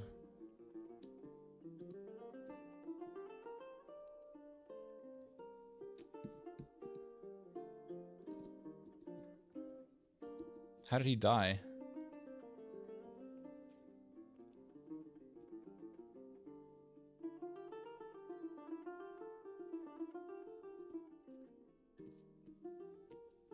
Some say he killed himself.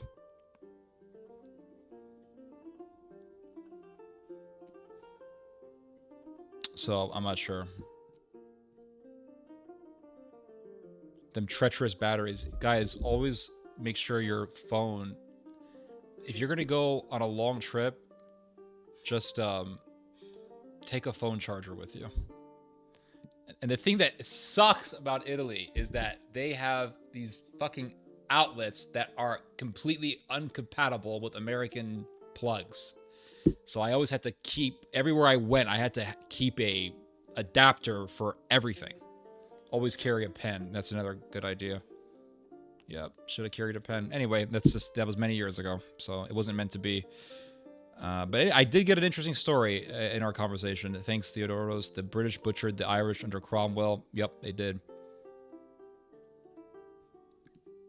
Yeah. She was a beautiful woman. I mean, like something out of a Baroque painting. You know what I'm talking about? I mean, it was like that beautiful. I don't think if the Vendeans looked that good, hot damn, why did they kill these people? Baroque.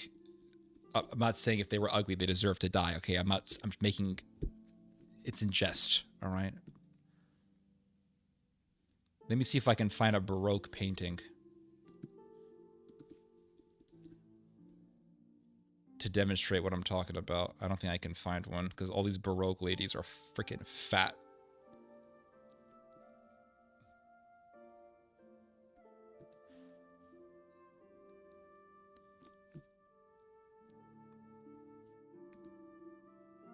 Here we go.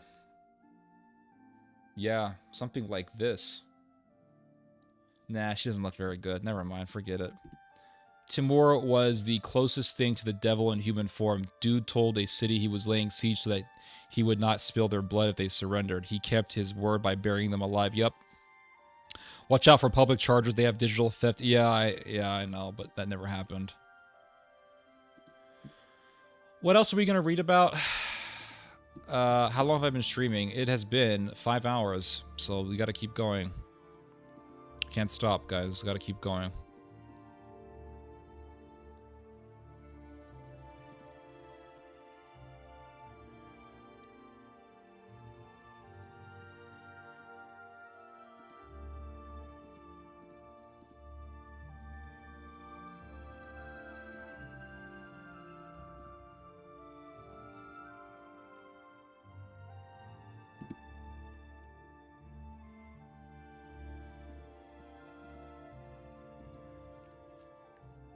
Now, I saw this article today, and I thought this was really interesting. Just the title really grabbed my attention.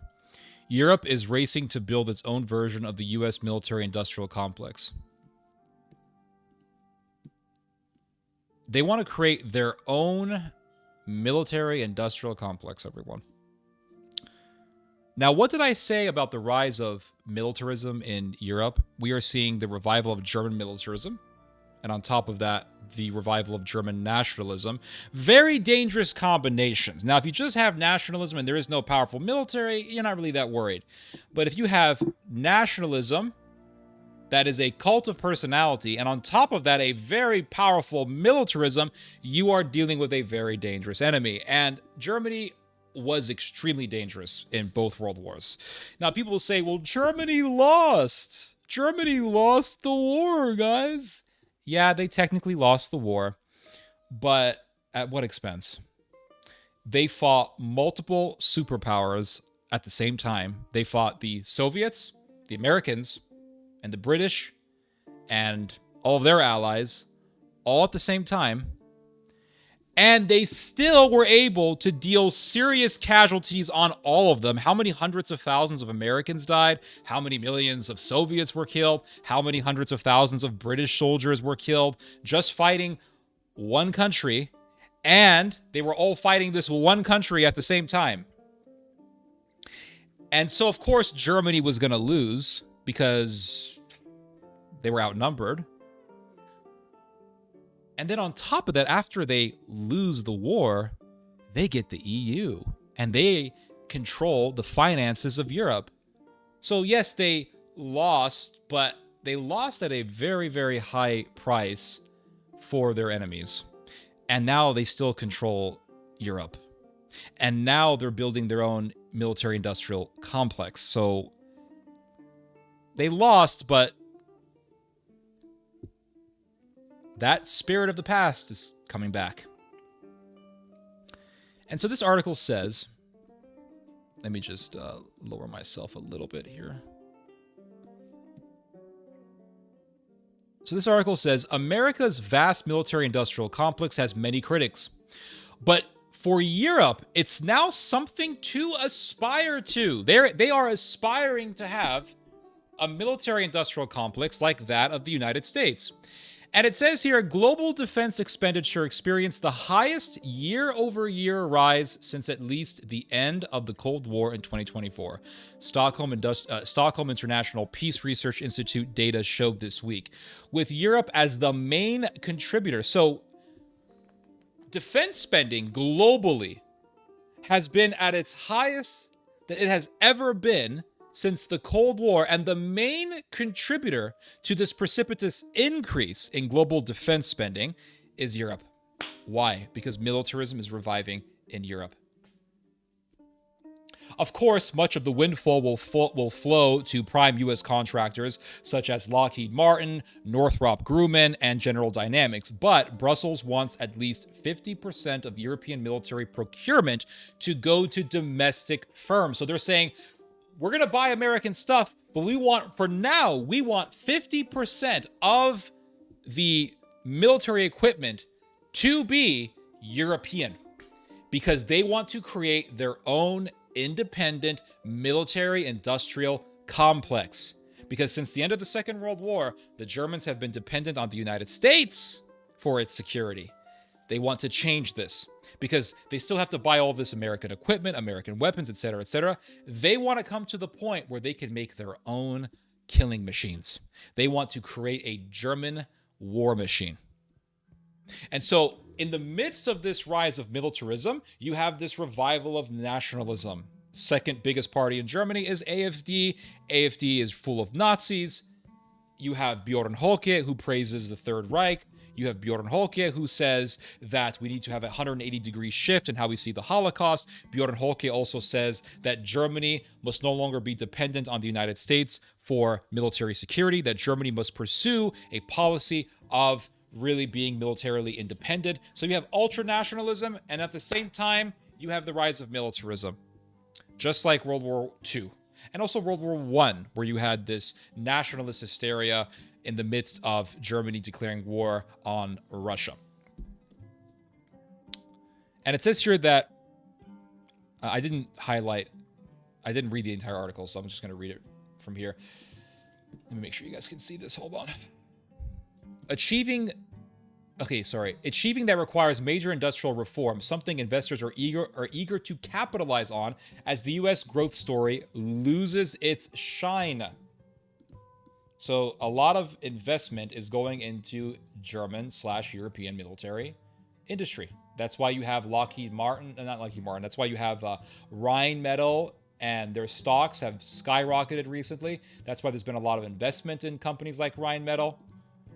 It says here, because European countries slashed military budgets a lot more than the U.S. after the Cold War, their domestic defense suppliers became niche, low-volume producers with high unit cost. Airbus's military arm has the highest grossing one in 2024 with 12 billion euros in revenue, barring BAE Systems, which gets half its sales from the U.S. By contrast, Lockheed grossed 71 billion. So it shows you the American companies obviously are a lot bigger. The reason for this, as the article explained, is that after the Cold War, the European countries slashed their military spending substantially, whereas the Americans really did not. So the American military industries, of course, are going to be bigger for now, but we are going to be seeing these European defense companies getting much larger over the years. And so it says here that this has created a negative feedback loop with NATO members increasingly channeling off This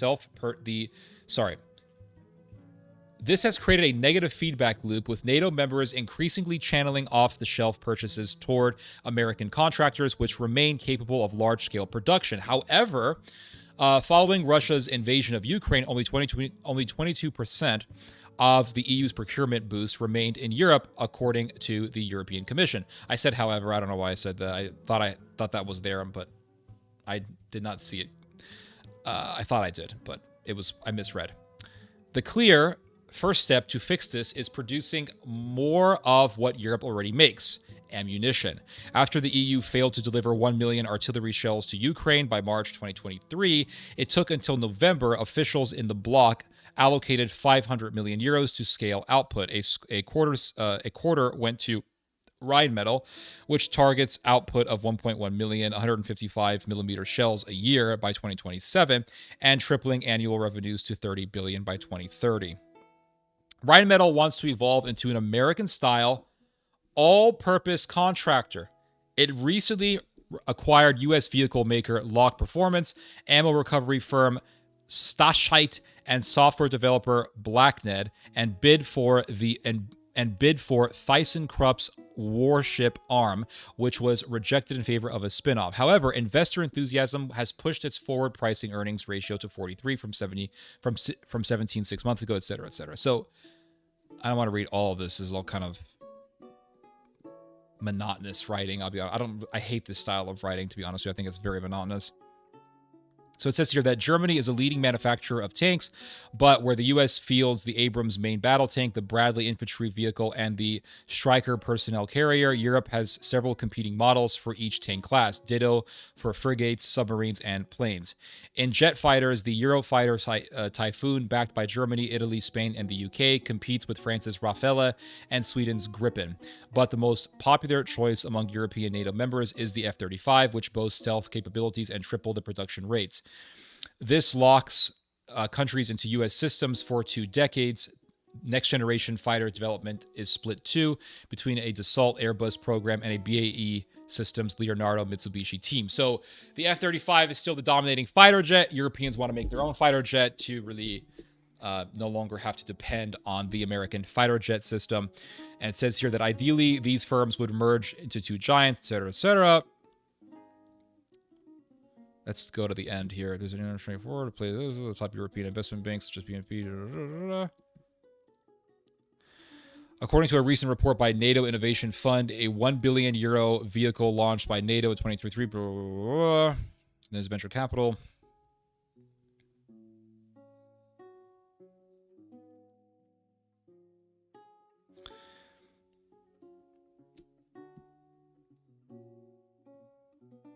So it says here that meanwhile, Europe lacks a high-altitude missile defense like the U.S.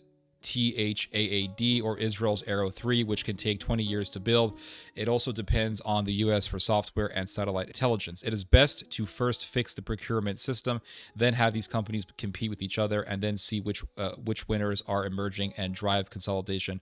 Blah, blah, blah. Indeed, the EU seeks to replicate the Pentagon's power as a centralized buyer. It will make 150 billion euros in loans available for joint defense procurement. With many countries still reluctant to spend even under the auspices of Brussels, though there will still be a lot of capital stepping into finance, smaller defense deals, etc., etc.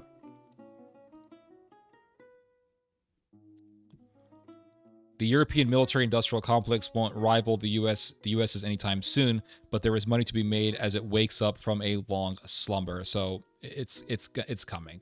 That's just the bottom line. All this investment in European defense companies, all this interest in being more militarily autonomous and independent, the aspiration is there. All that is really needed is some sort of a political force to accelerate the process towards military independence. And I think what will eventually happen in Europe is there's going to be a Führer, there's going to be a Hitler, and he is going to accelerate this process of massive military industrialization.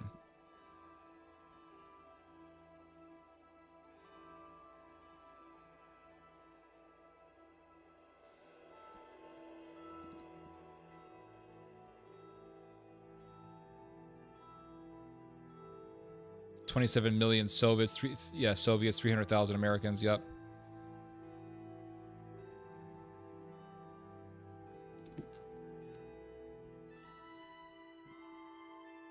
I'm American, I don't know too much about the Bund, I just know they got those 2 rifles.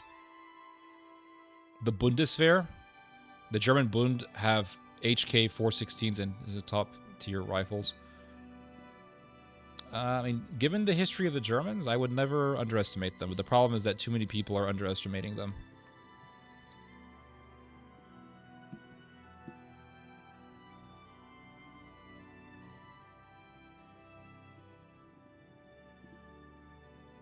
Hold on one second, guys.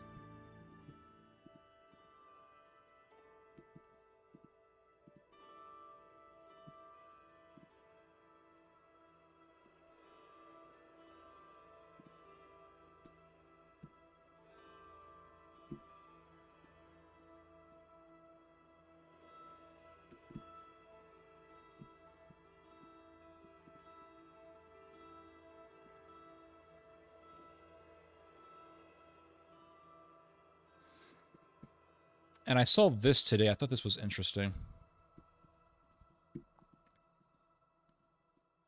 This was an article that came out recently, and it's I want to say it's French, and it was published by L'Express. Yeah, this is a French publication.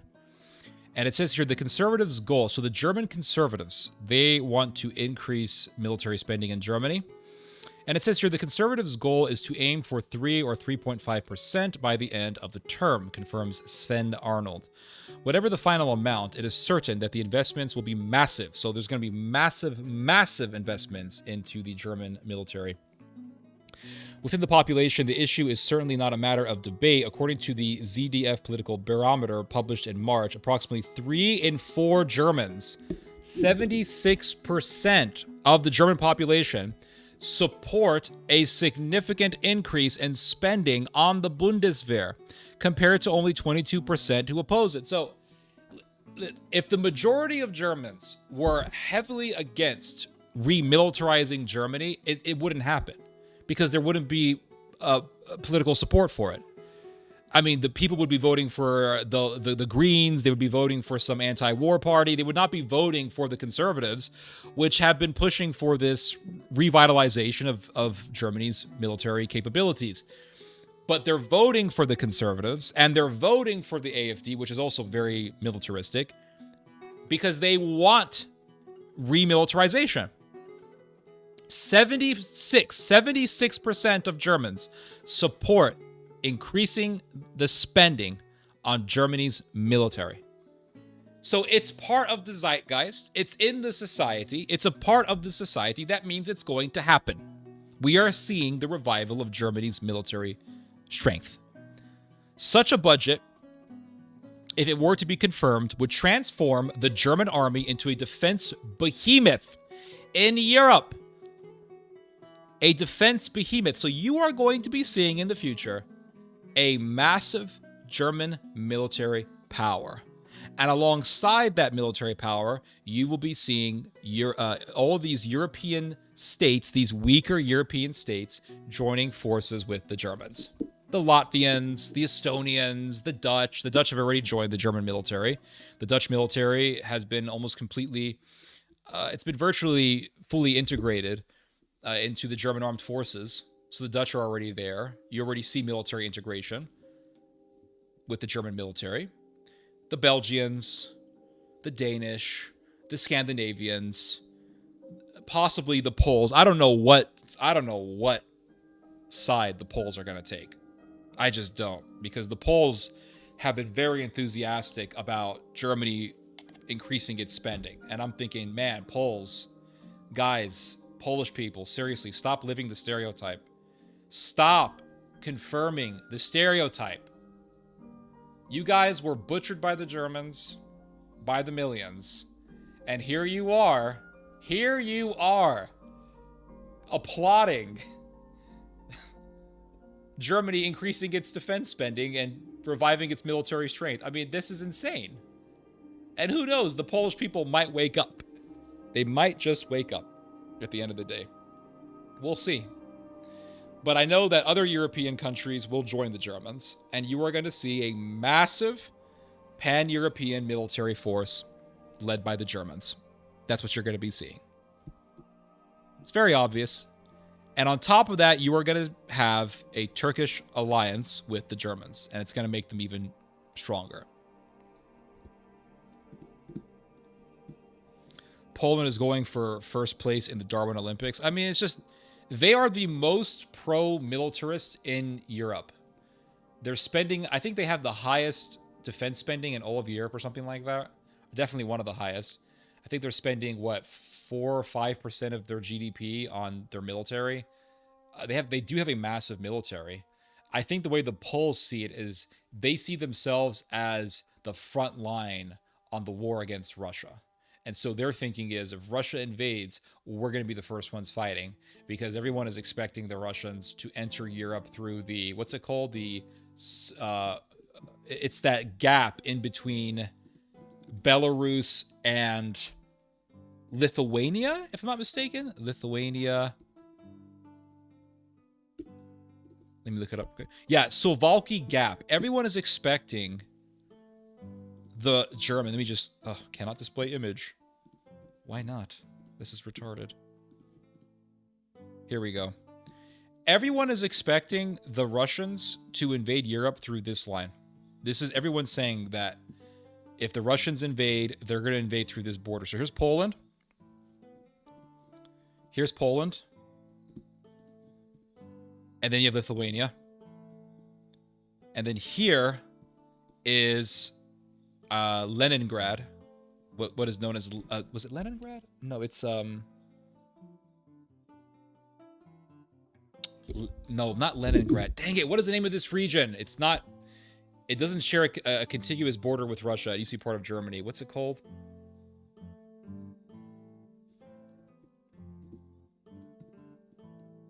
Kaliningrad. It's right there on the map. Goodness gracious. Here I am talking about stereotypes.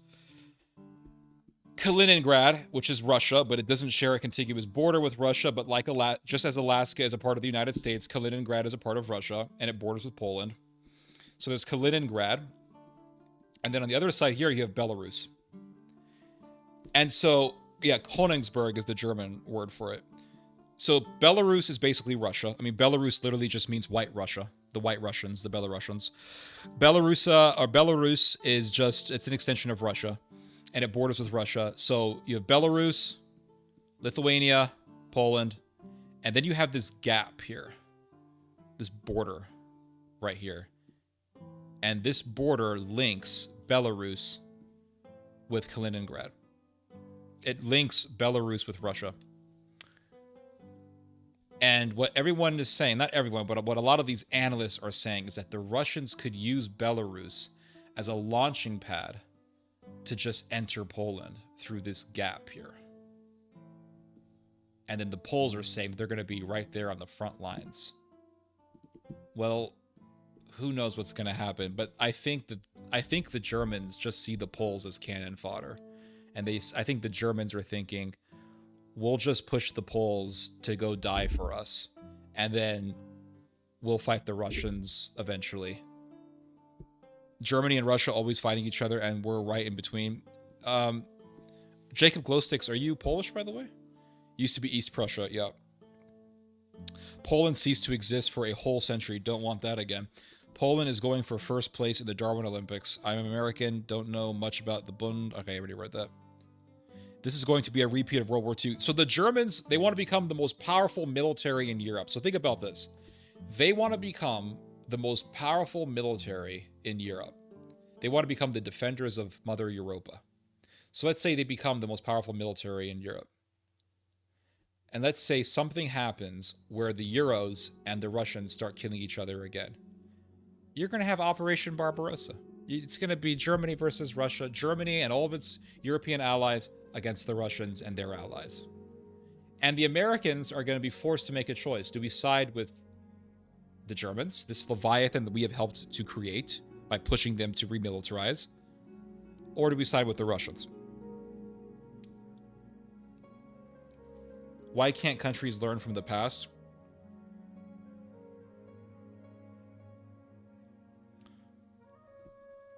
There's one thing that we learn from the past, and that is that we don't learn from the past. I think one of the reasons why, I think the main reason as to why we do not learn from the past is because of arrogance. There's several reasons. Geopolitical realities. Russia has resources, Germany doesn't. They want the resources. There's that. There is human avarice. But then there lies this lingering arrogance that says that we are going to accomplish what our ancestors could not, but this time we are not going to make the same mistakes that our ancestors made. It's like the people who say, yeah, we know that communism led to the deaths of millions, but we're going to repeat communism, but we're not going to make the same mistakes of the past. It's that type of arrogance, where you think that you're so much better than your ancestors that you're not going to make the same mistake.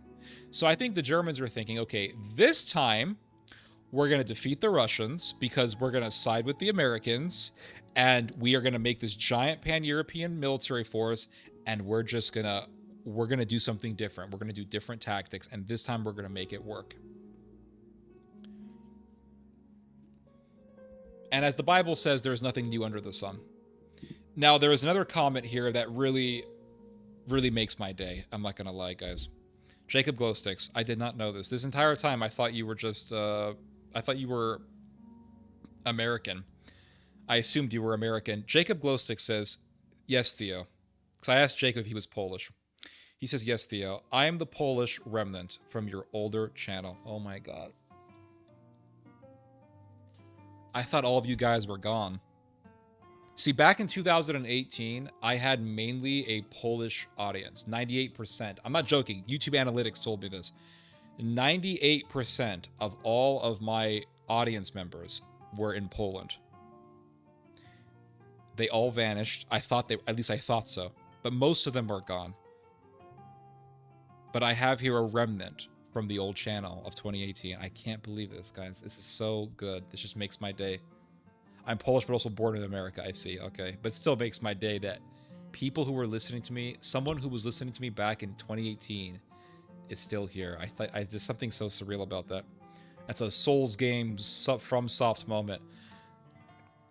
This is America's foreign policy? Yes, it is. Absolutely, this is America's foreign policy because the United States has been pushing the Germans for years to increase their military spending, and now they're being very aggressive about it. And you have Mr. Hegseth going to the Germans and telling them, 3% is great, but 5%, that's 5% is what we're aiming at, but more will be better. That's what Hegseth pretty much said. The Russian wet muddy season will hamper the mechanized forces. Their infrastructure is a double-edged sword. Yeah, it's very difficult to conquer Russia. Very difficult. And there's a story that really reveals this that is recounted by the historian Michael Burleigh, in which a German officer was in Russia during Operation Barbarossa. And he writes a letter back home, and in his letter he says, "We were told that invading Russia would be easy until we were in Russia. And while we were marching through Russia, we walked for miles and miles and miles and miles through what seemed to be endless terrain, only to see not a single human soul. And the next day we walked for what felt like endless miles to again not see a single human soul. And the next day we walked for what felt like endless miles, only to yet again not see a single human soul." And he says, it was in this experience that we realized that this was gonna be a nightmare.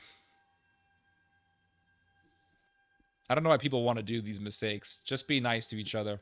Why not just be nice? Can we just all get along? Seriously, why can't we just all get along? But people don't want to get along because people want free stuff. They want resources. They want territory. They have these giant egos.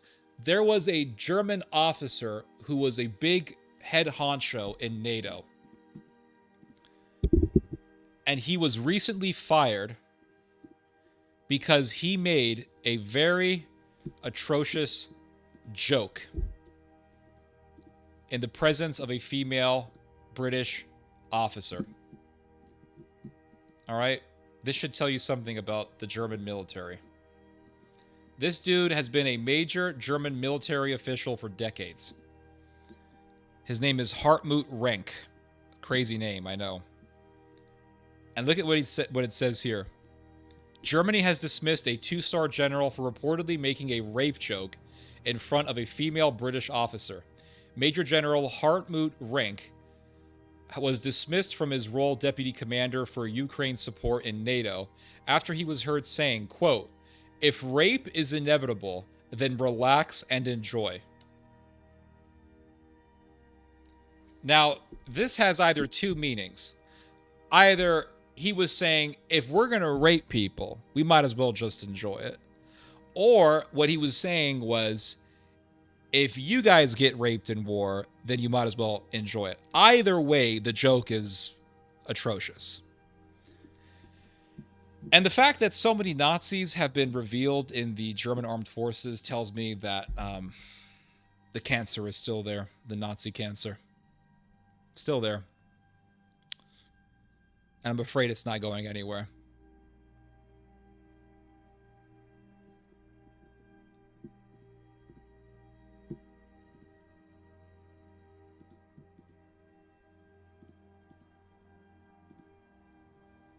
Now let's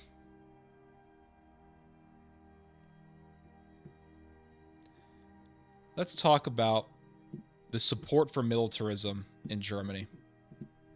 Interesting article that came out recently. How many Germans fear that a war with Russia is inevitable?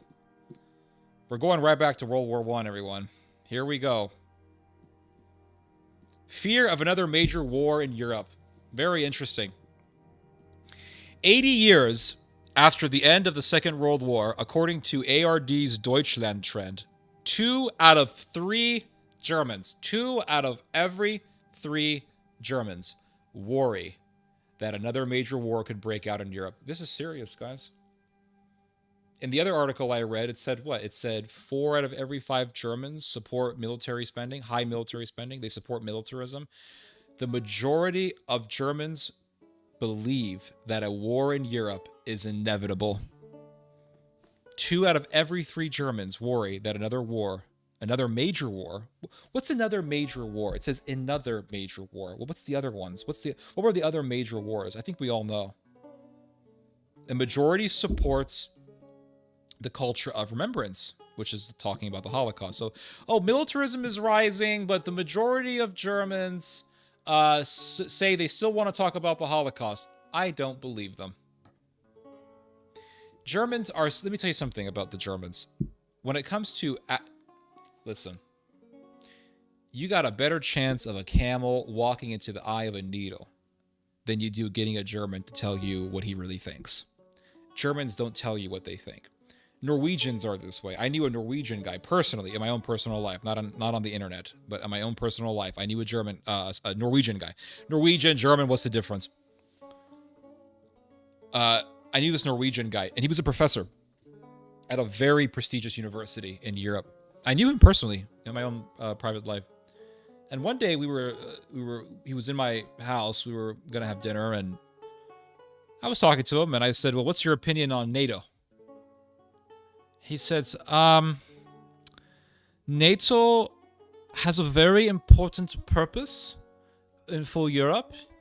And I said, yeah, but what's your opinion on NATO? Is it good? Is it bad? Is it needed? Is it necessary? NATO has played a very important role for Europe. Okay, but do you think it should be here? Do you think we should still have NATO? Do you think it's still necessary to maintain NATO in Europe? I think that NATO has had an important purpose for Europe, to defend Europe, yeah? Okay, you couldn't get the guy to... I swear to you, I found a video of a Norwegian guy, a Norwegian dude, doing the Sieg Heil and screaming Sieg Heil. And I showed him, and I knew the guy was a Nazi. I knew the guy in the video was a Nazi. I just wanted to know what this Norwegian dude thinks about it.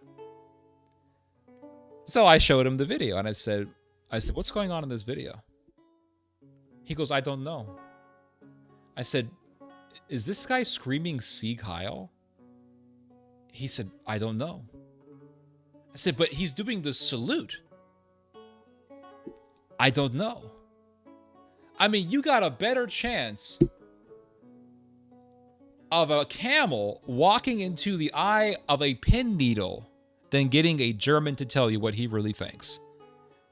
You call up a German and you ask him about the Holocaust. He's going to say, of course it's important to talk about the Holocaust, of course. When he doesn't even really believe that. So I don't believe the Holocaust stuff. War stuff, yes. The Holocaust stuff, I'm not fully buying it.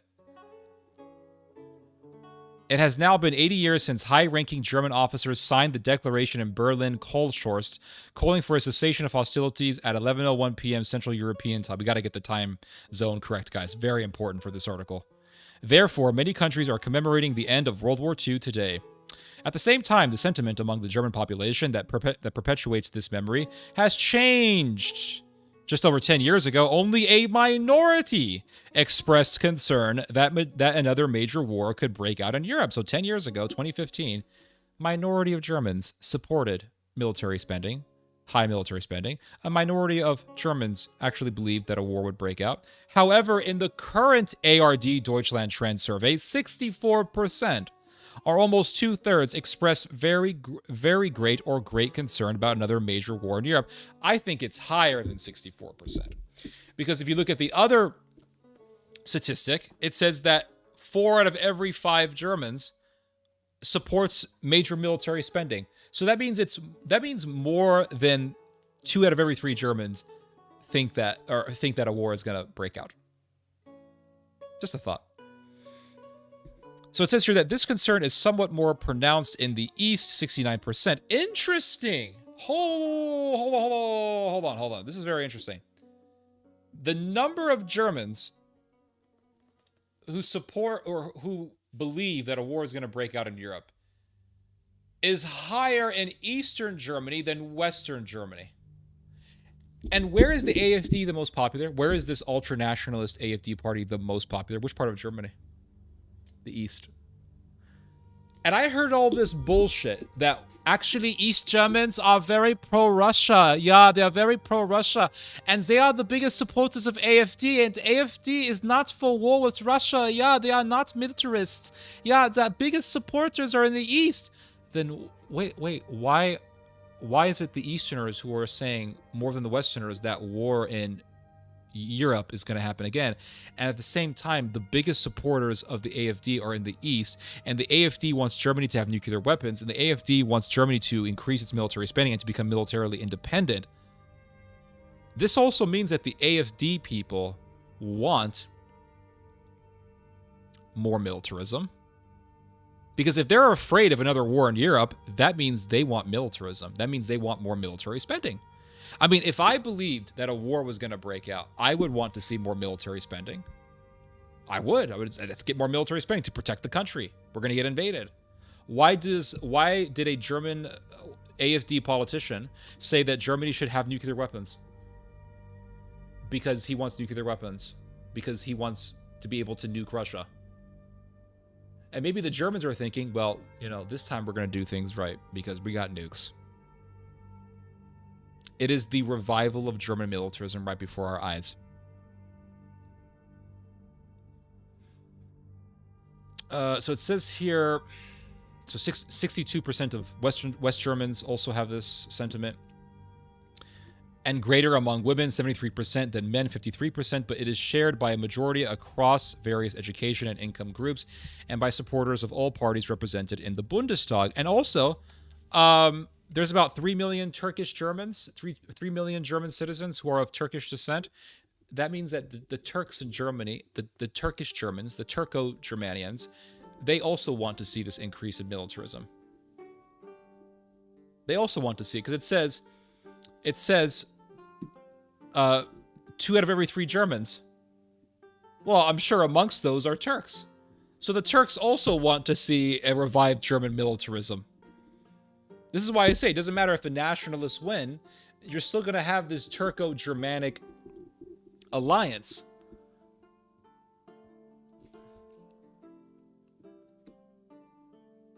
Since the Russian invasion of Ukraine a good 3 years ago, Germans' view have become noticeably more concerned. While the end of World War II is also being commemorated in Ukraine and Russia, these days Russia's war of aggression against its neighbors continues unabated. Recently, U.S. President Donald Trump, in particular, pressured his Ukrainian counterpart Volodymyr Zelensky to make concessions to Russia in order to bring an end to the war closer. As the war in Ukraine continues, the number of Germans who see such concessions as a prerequisite for ending the war has also grown. 1 year after the Russian invasion, just 1 in 3 said so. By December 2024, the number has risen to just over half. Currently, 47% still believe it is necessary for Ukraine to cede certain territories, etc., etc. Because, yeah, they know that that's the only way for the war to end. But at the same time, let's also remember that before World War One, there was all of this, let me just increase my little screen here. The Armenian writer Grigoris Balakian, who wrote a first-hand account of the Armenian genocide, lived in Berlin as a theological seminary student before the outbreak of World War I, and he witnessed in the city of Berlin the Kaiser Wilhelm II declaring war on the Russians in a public speech. And he said that before the Germans declared war on the Russians, that the German press kept pumping anxiety-inducing stories about how the Russians were going to invade the Germans and how war was going to break out. So there was all this terror about the Russians. And then the Kaiser came along and said, I'm going to war.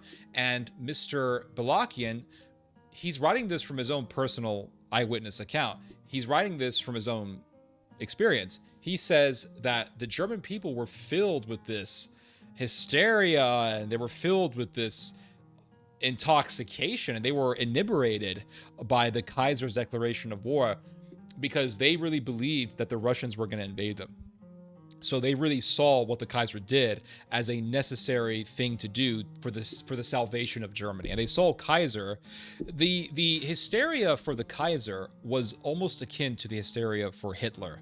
It's almost like history rhymes. And so I think we're going to be seeing the same thing in the future. Give me 1 second, guys. I gotta go to the restroom and I'm gonna feed my cat. My cat keeps rubbing my leg, so she's hungry. Give me 1 second. I'll increase the volume for the music.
found last night, I did not know this, but I found a whole stash of homemade catnip beer that I made about 2 years ago. And I forgot that these bottles even existed. So we're going to crack one open. This is a 2-year-old bottle of herbal beer that I made from catnip, water, sugar, and brewer's yeast. All right, let's give this a test.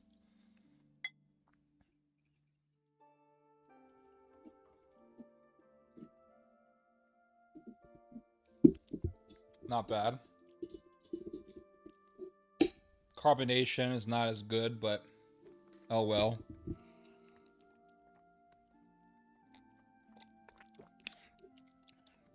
Good flavor.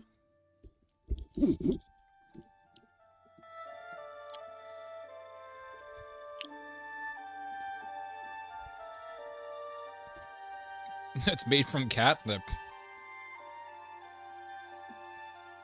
Well, the gout only really gets triggered if I drink commercial beer or if I drink vodka. I haven't had any issue with my herbal wines.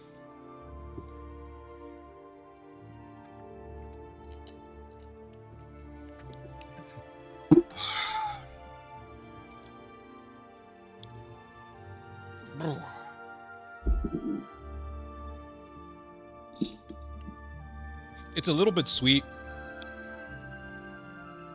I'm not too crazy about the sweetness, but the alcohol is definitely there.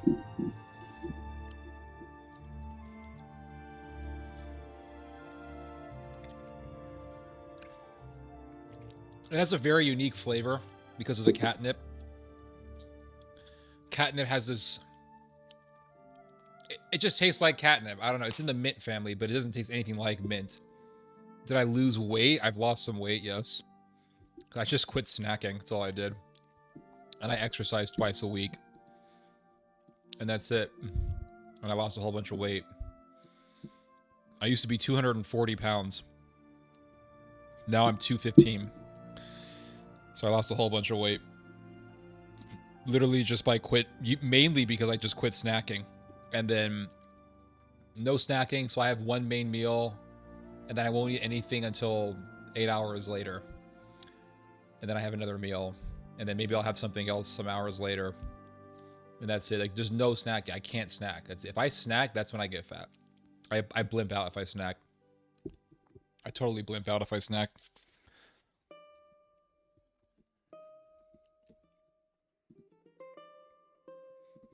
But if I just keep it to 2 to 3 meals a day, no snacking, and then I do 2 intense workouts, 2 to 3 intense workouts a week, I'm actually pretty good.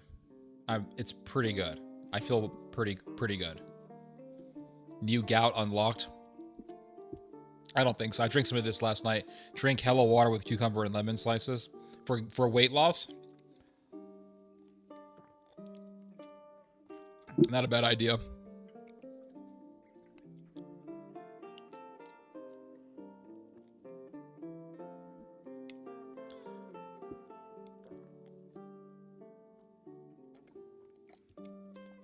Lost 80 pounds, no carb diet. Awesome. If you cut off carbs, I mean, you'll lose weight really efficiently, really quickly. Yeah.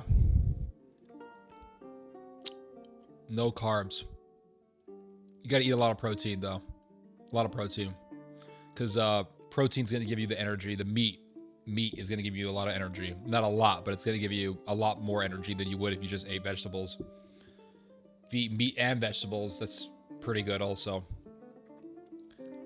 I realize that I can eat carbohydrates as long as I don't snack. So I have a 2,000 calorie limit. If I can just keep it at 2,000 calories or less, I'm good. So I can have a burger and fries as long as I'm not eating beyond 2,000 calories that day. I'm good. I don't care. I can eat a burger and fries and a large iced tea, and The rest, I mean, I just not snack. Don't eat anything for the next 8 hours, and I'm good. I eat a lot of chicken. I eat a lot of pork. Yes, I do eat pork. I don't care about kosher laws. A lot of pork. I eat a lot of kimchi. I eat a lot of vegetables. A lot, because I garden, so I'm eating vegetables every day. Dandelion greens. I'm eating kimchi. I'm eating turnip greens. I'm eating turnips, turnip roots, burdock. I'm eating just beet greens. I mean, I eat vegetables every day. There's not a day that goes by where I'm not eating some kind of a vegetable. I had to lose 19 pounds already, lost 60. It was pretty good. Went from 250 to 190 pounds. Damn, that's awesome. I was 240, and I realized that I needed to make a change, and I knew exactly what I needed to do, which is stop snacking. Just stop eating. Don't eat chips. Don't eat. I used to have this habit where I would eat something, and then I'd say, okay, I want some chips and salsa. Go for the chips and salsa. Go for the chips and the guacamole, and that's how you become a lard ass. That's what makes you into a lard ass. And snacking, I realized that snacking is the main reason why people become lard asses. It's just snacking, and they just don't stop. You just can't really stop. So I never became obese, but I was getting a little bit overweight. Got back to my heavy bag work. So I do two to three intense heavy bag workouts a week.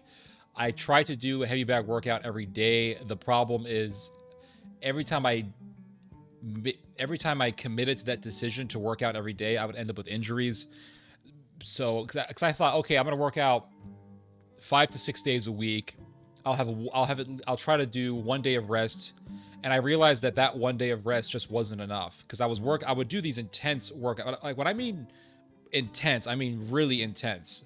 I'm not talking about just a light heavy bag session where you're just light and you're not hitting too hard. I mean 100% power, twisting your body in every punch, just hitting the bag as hard as I can, doing that with every combination, and doing that for 20 to 30 minutes. And I would try to do that every single day. And for a while, it felt really great because I was getting stronger. My cardio was going up. I was losing weight. And then I was looking more muscular. And then what would eventually happen is, after so many days of doing that, I would eventually get injured. So you would have an injury maybe in your shoulder. One time I tore a stomach muscle, and that tearing feeling was there for years. And it would go off and come back, and it was just pain in the ass.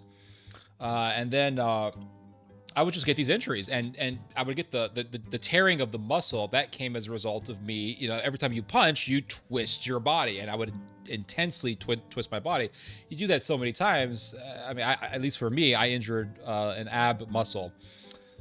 And now I don't have that problem anymore. At least it comes back once in a while, but it's not really an issue for me. So I realized, how about I just do a really intense workout 2 to 3 times a week, and then just watch my diet. And then that way I have all these days to recover, never have to worry about injuries. So Monday, did a super intense workout, boss room workout for 30 minutes, really intense shadow boxing session where you're just punching really hard almost nonstop for 30 minutes. 10 3-minute rounds, 1 minute of rest in between each round. But for those 3 minutes, you are almost nonstop punching. It's insane. By the time you're in your last 3 rounds, you want to quit, but you got to keep going. And I just kept going, and it felt really good when I was done with the 10th round. I actually felt really physically light after completing the workout, and then when I woke up the next day, I felt even lighter, and I felt amazing, just by doing a very intense 30-minute workout where you're punching for 10 rounds, 3 minutes each round, and in each one of those 3-minute rounds, you're punching almost nonstop. It's an amazing workout. You can get it on YouTube. Look up Boss Rudin Muay Thai or boxing workout. I did the Muay Thai workout.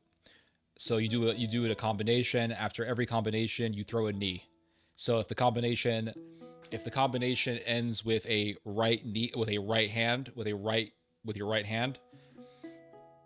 then you do a left knee. If the combination ends with your left hand, then you finish it with a right knee.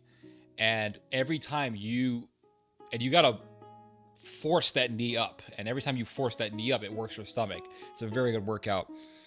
And the next day, my whole body was sore and I felt really good and I felt a lot lighter physically. And then I said, you know what? I'm just going to recover. So the next day, didn't do any exercise at all. And then the day after that, I felt pretty recovered. Did another workout, an intense 40-minute workout. It wasn't a Boss Rutan workout. It was an Nate Bauer workout. If you guys want really good boxing exercise sessions, I highly recommend doing Nate Bauer's boxing workouts. If you don't have a heavy bag, that's not a big deal. Just punch the air in front of a mirror and you get yourself a hell of a workout. Nate Bauer has some really good workouts, 20-minute workouts, 30-minute workouts, 40-minute workouts, all depending on how much time you have. I did a 40-minute workout because I had done most of my work and I had some extra time. So I did a 40-minute workout, really intense, really fun, felt great after it was done. And I said, I'm just going to take the rest of the week to recover. So I didn't do any exercise today. I won't be doing any exercise on Saturday nor Sunday. And then on Monday, I'll get back to exercising. So by following this regimen, I don't really have to worry about injuries, because when you work out really hard one day, the chances of you getting in, if you work out, let's say your body is in the physical condition to do an intense workout. You do a really intense workout, you're not going to get the chances of you getting injured is pretty low. If you're stretching, you're doing your proper warm-ups, you're doing all that stuff, you don't have there's no serious injuries in your body, or there's no injuries in your body. You do a serious workout, you're going to get a good sweat, break a good sweat, you're going to burn a bunch of calories, you're going to feel really good. The next day, let's say you do the same thing again. You feel really good the next day. So then the next day, the third day, you say, oh, I feel really good.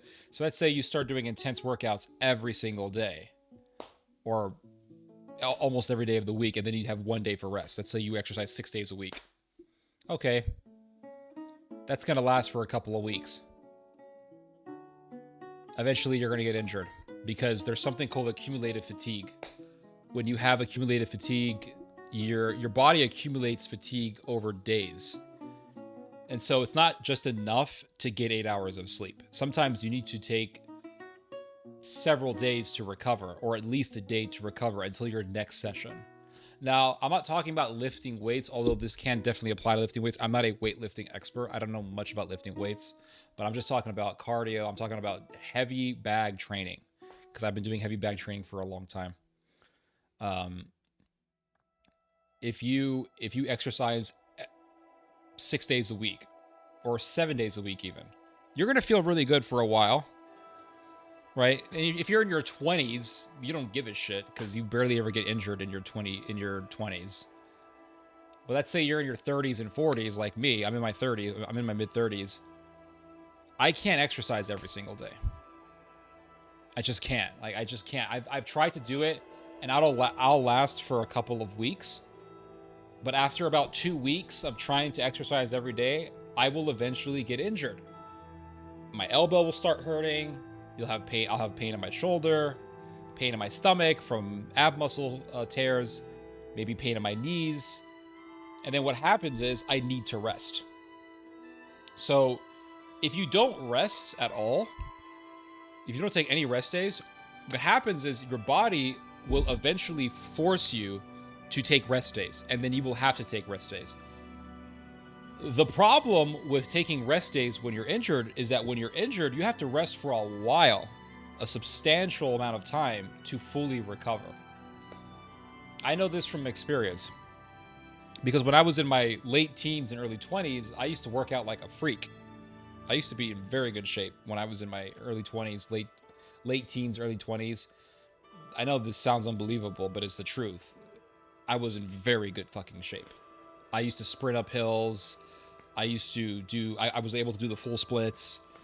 I used to do a lot of push-ups. The highest number of push-ups that I could do in a row was 60 push-ups, which, I mean, if you can do 100 push-ups in a row, sure. But at that time, that was a pretty big feat for me, 60 push-ups in a row.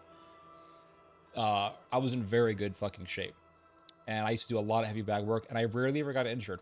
Rarely. So I thought, wow, I'm good. And then once I came into my early mid 30s, that's when I started getting these nagging injuries. And I thought, why can't I work out every day? So I would try to push myself to work out every day, and then I would get injured. Although, okay, so then I would have to take a month off or 2 months off until the pain was completely gone. I'm gonna go back, and then I would start working out every day. Injured. And then back to resting for a week or so or several months. All right, let's go back to exercising.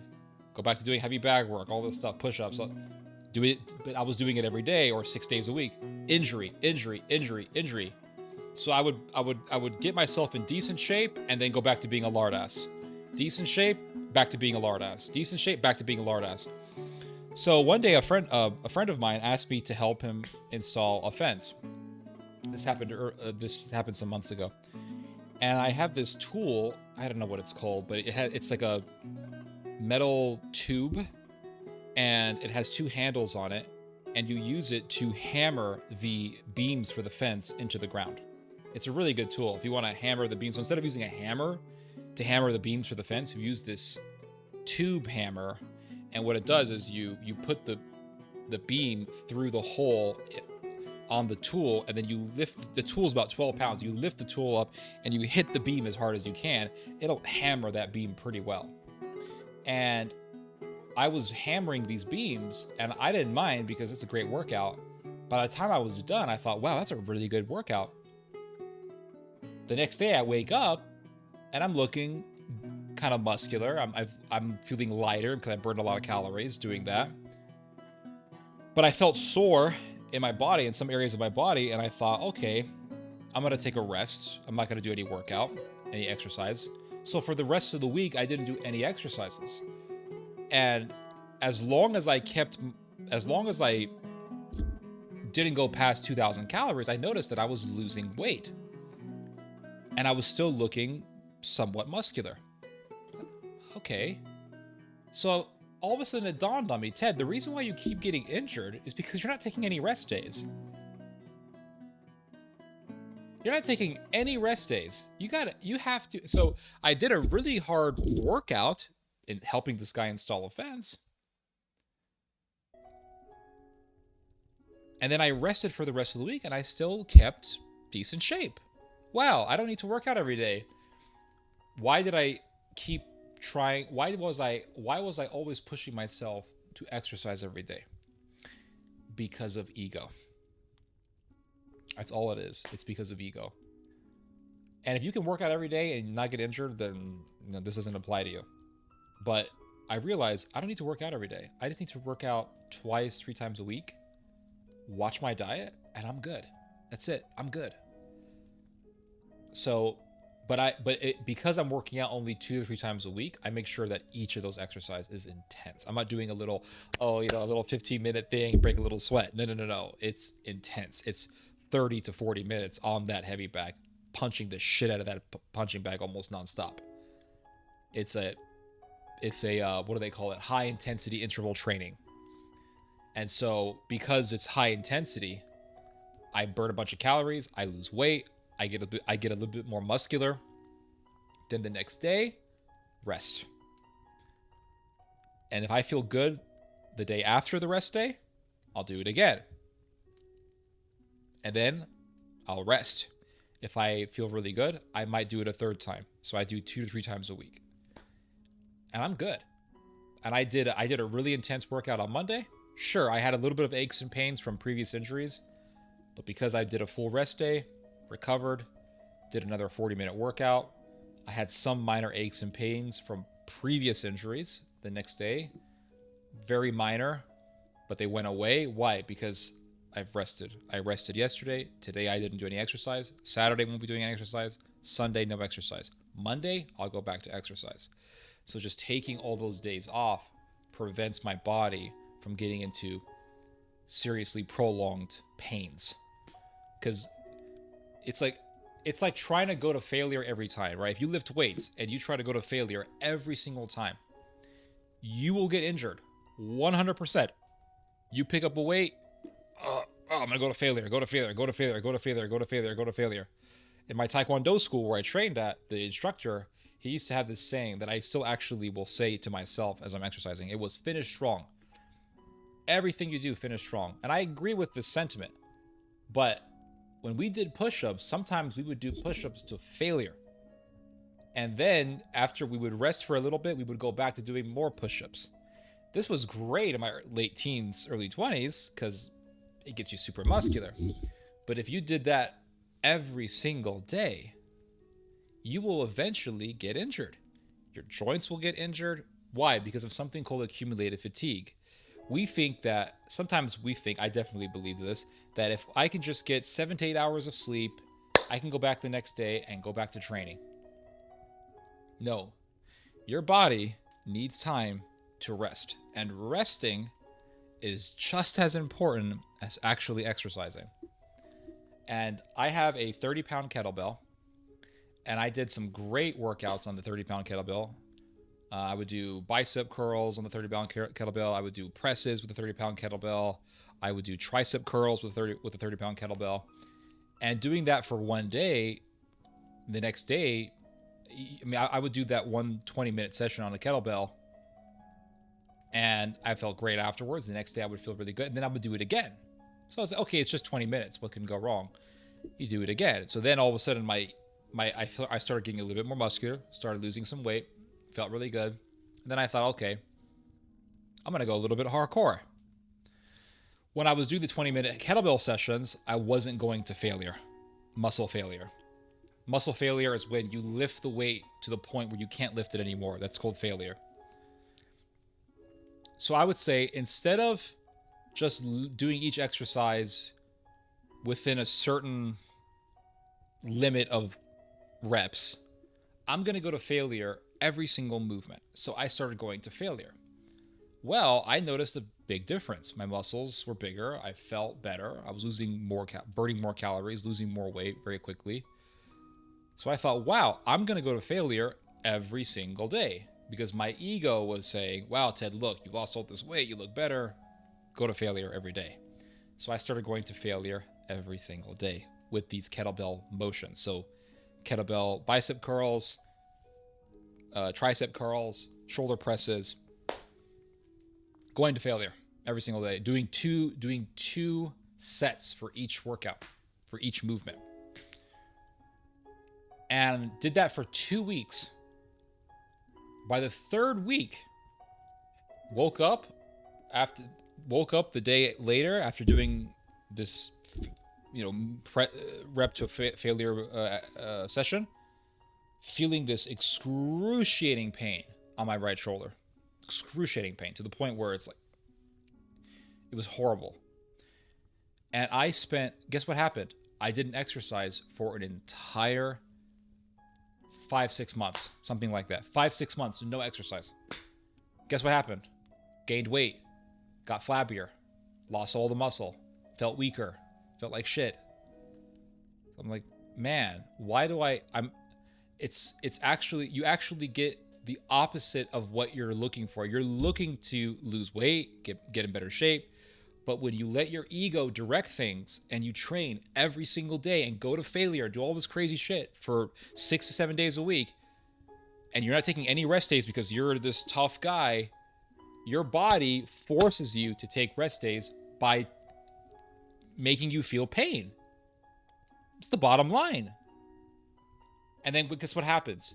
You can't work out for 5 to 6 months or even longer, and you go right back to being a fat ass. And it sucks. So I thought maybe it's just bad form. Maybe I'm not doing the exercises right. Maybe it's this. Maybe it's that. No, the form was fine. The reality was I just wasn't allowing my body to rest. And because of something called accumulated fatigue, my body, it's not enough just to let your body sleep for 8 hours. It's a lot of times, if you're doing heavy workout sessions, that's not enough. 8 hours of sleep is not enough. You need a day to recover, 2-3 days to recover your muscles before you do the same workouts. And if you don't give your body that chance to rest, you will be forced to take at least a month off And then guess what happens? You go right back to being a lard ass. And that freaking sucks. So I helped this dude build a fence, and I was picking up this 12-pound tool and just slamming these fucking fence posts for hours. And it was a great workout, even though it's a 12-pound tool, just doing that over and over again. I was like, fuck, this feels great. And the next day, felt lighter, burned a bunch of calories, looked a little bit better, I had a little bit more definition in my body. And so I felt sore. So I thought, okay, no exercising. So for the rest of the week, did no exercise. Guess what? My body still looked the same because I was watching my calories. So if I just do a really hard workout at least once a week, watch my calories, I won't get injured. Why? Because I'm going to be resting for the rest of the week. I'm going to be resting for 6 days. 6 days of no exercise. I'm going to recover. I'm going to feel great. And I'm still going to be I'm still going to keep my shape because I'm going to be watching my calories. And my body is still going to have the muscular definition that it gained because of the workout. As long as I work out for 1 day at least the next week. Why didn't I figure this shit out years ago? I didn't. I don't know why. Why? I'll tell you why. I do know why, actually. It's because of ego. It's that ego shit. That's all it is. So, a couple of weeks ago, I said, you know what? I'm going to start working out again, but I'm going to work out smart. I'm not going to, no ego, none of that ego shit. We're going to exercise for at least 1 day a week. 1 day. Just at least 1 day. At least get 1 day in, right? But make that 1 day intense. 30, 40 minutes on that bag. Bam, bam, bam, bam, bam, bam. Hit as hard as you can. Don't, no bullshit. No soft bullshit. Burn a bunch of calories. That way, you can, when you rest for the rest of the week, you're going to be in recovery.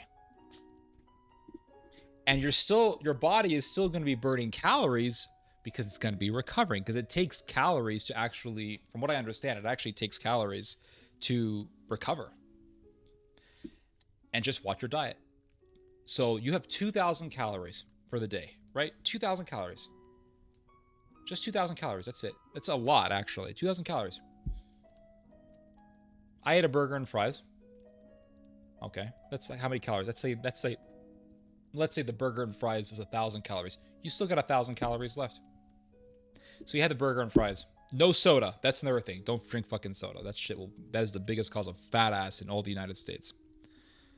Let's say you have the burger and fries. I drink an iced tea. It's better than soda pop in my opinion. Let's say it's 1,000 calories, right? Let's say 900 calories. Let's go over to make it easier. Let's say it's 1,000 calories. 50% of your calories you just consumed. All right, you still got 1,000 calories left. And the carbohydrates in that 1,000 calorie meal is going to be enough to fuel you for most of the day. Most of the day, you're going to be fueled with that stuff. Don't do any fucking snacking. I don't give a shit. Unless it's fruit. If you want to eat fruit, you can eat all the fruit you want. I don't give a shit.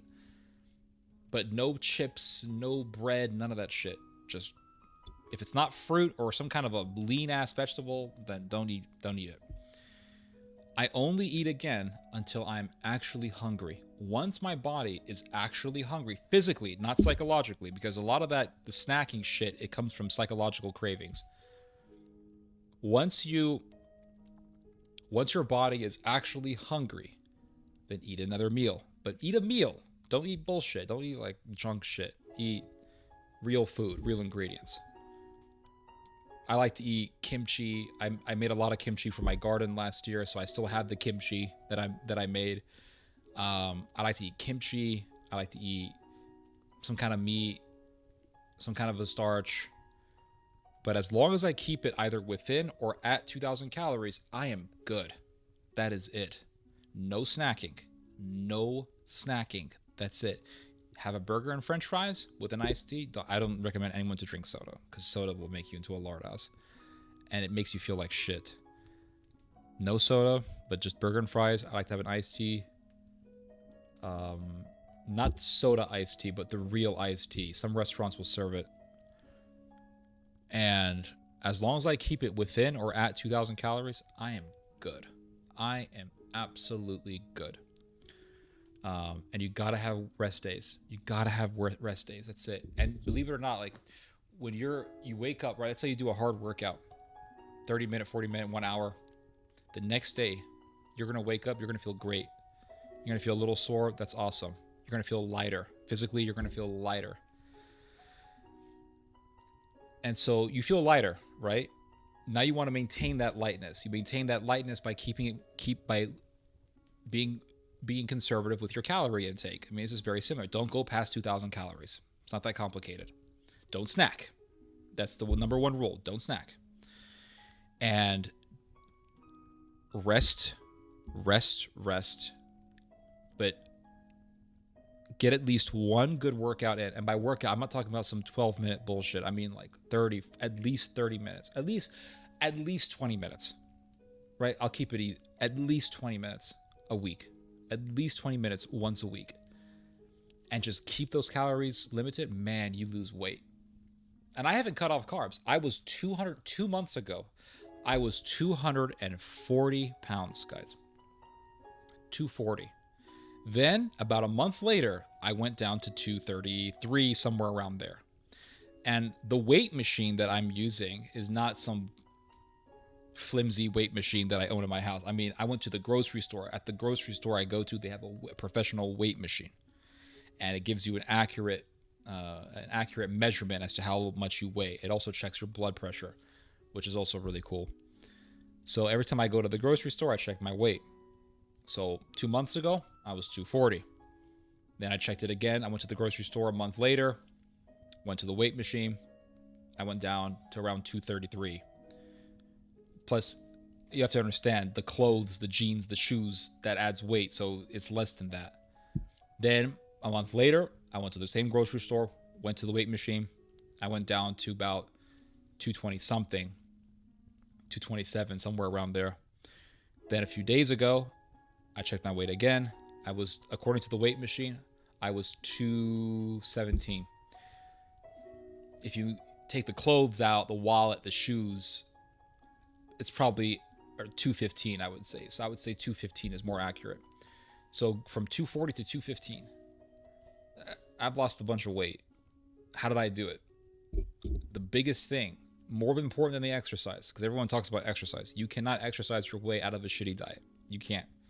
You can't exercise your way out of overeating. If you're exercising and you're overeating, you're still gonna have the same weight. The thing is that you're gonna have better definition if you're exercising. Even if you're fat and you're still exercising, you're still gonna have better definition. You're gonna be fat, but you're still gonna have better definition. So the exercise does help you a lot. Exercise helps you tremendously, I would say, because you burn a lot of calories. But if you're still overeating, you're still gonna be heavy. If you just exercise at least once a week, and by exercise, I don't mean some 12-minute bullshit. I mean, like, you do at least 20 minutes, good workout. Try to work out once a week, at least once a week. I try to shoot for 2, sometimes 3. But more importantly, I stopped snacking. Don't snack. Don't do that shit. That's why people are fucking lard asses, is because they're snacking all the time. They eat like, oh, the reason why we're fat is because of the burger and the fry. No. Have the burger and the fry. But make sure that's your meal. And also, here's another tip that I learned. This is also super important, because I used to do this stupid shit where I wouldn't eat anything, or I would eat super light after waking up. Don't do that. Eat heavy. Your heaviest meal after you wake up, your heaviest meal should be the first meal. It's the truth. Your heaviest meal should be your first meal. Carbs, fat, all that shit, your first meal. So I like to eat fried eggs, bread, butter. If I can get some meat, sausage, whatever, I'll eat it too. But like, I like to get a lot of calories in the first meal. Get myself filled up. That way, I got enough fuel so that I won't be eating for the next at most 8 hours. Right? For the next 8 hours, 7 hours or so, I won't be eating nothing after that meal. But I'll feel completely okay, because I got so much calories in me, for my first meal that I just don't care. Then by the early evening, I'm hungry again. All right, now we're gonna eat again. The second meal, vegetables, protein, all that stuff, get it in there. But make sure you're hungry, you're physically, because sometimes a lot of our cravings are psychological, especially the snacking. Snacking is psychological. Cut off, just make one simple rule: no snacking. I'm gonna eat 2 to 3 meals a day, no snacking. That's the rule. That is the rule. And try to increase your vegetable intake. That's what I did. I just said, you know what? I'm not eating as many vegetables as I used to. I got to go back to eating vegetables a lot. So I started eating vegetables a lot. Every day I try to eat, like earlier today I had beet greens, a lot of beet greens. And so you get your carbs, you get your vegetables, your vitamins, minerals. You feel a lot better. You feel a lot better. I don't really feel bad about eating a hamburger and fries. I don't. Now, if I eat a hamburger and fries and I drink a soda on top of that, I feel like shit. But because I drink an iced tea, mainly a non-sweet, so they have a sweet and a non-sweet iced tea. I drink mainly the non-sweet. I mix a little bit of the sweet iced tea to make it sweet, but mainly it's non-sweet. And it's better than soda pop. Soda pop, I don't know how that shit got popular. That shit is fucking disgusting. You drink one soda, I'm telling you, you feel like shit. You feel like shit drinking that stuff. But just don't get rid of snacking. That's all I gotta say. How many people are listening to this? I'm giving freaking weight loss. I'm giving weight loss. 41 people listening to this. I'm giving weight loss, dude. If there is one rule to follow, because I went from 240 to 215. That's not bad. The one rule that I follow: I don't fucking snack. Snacking is the fucking devil. Don't fucking snack.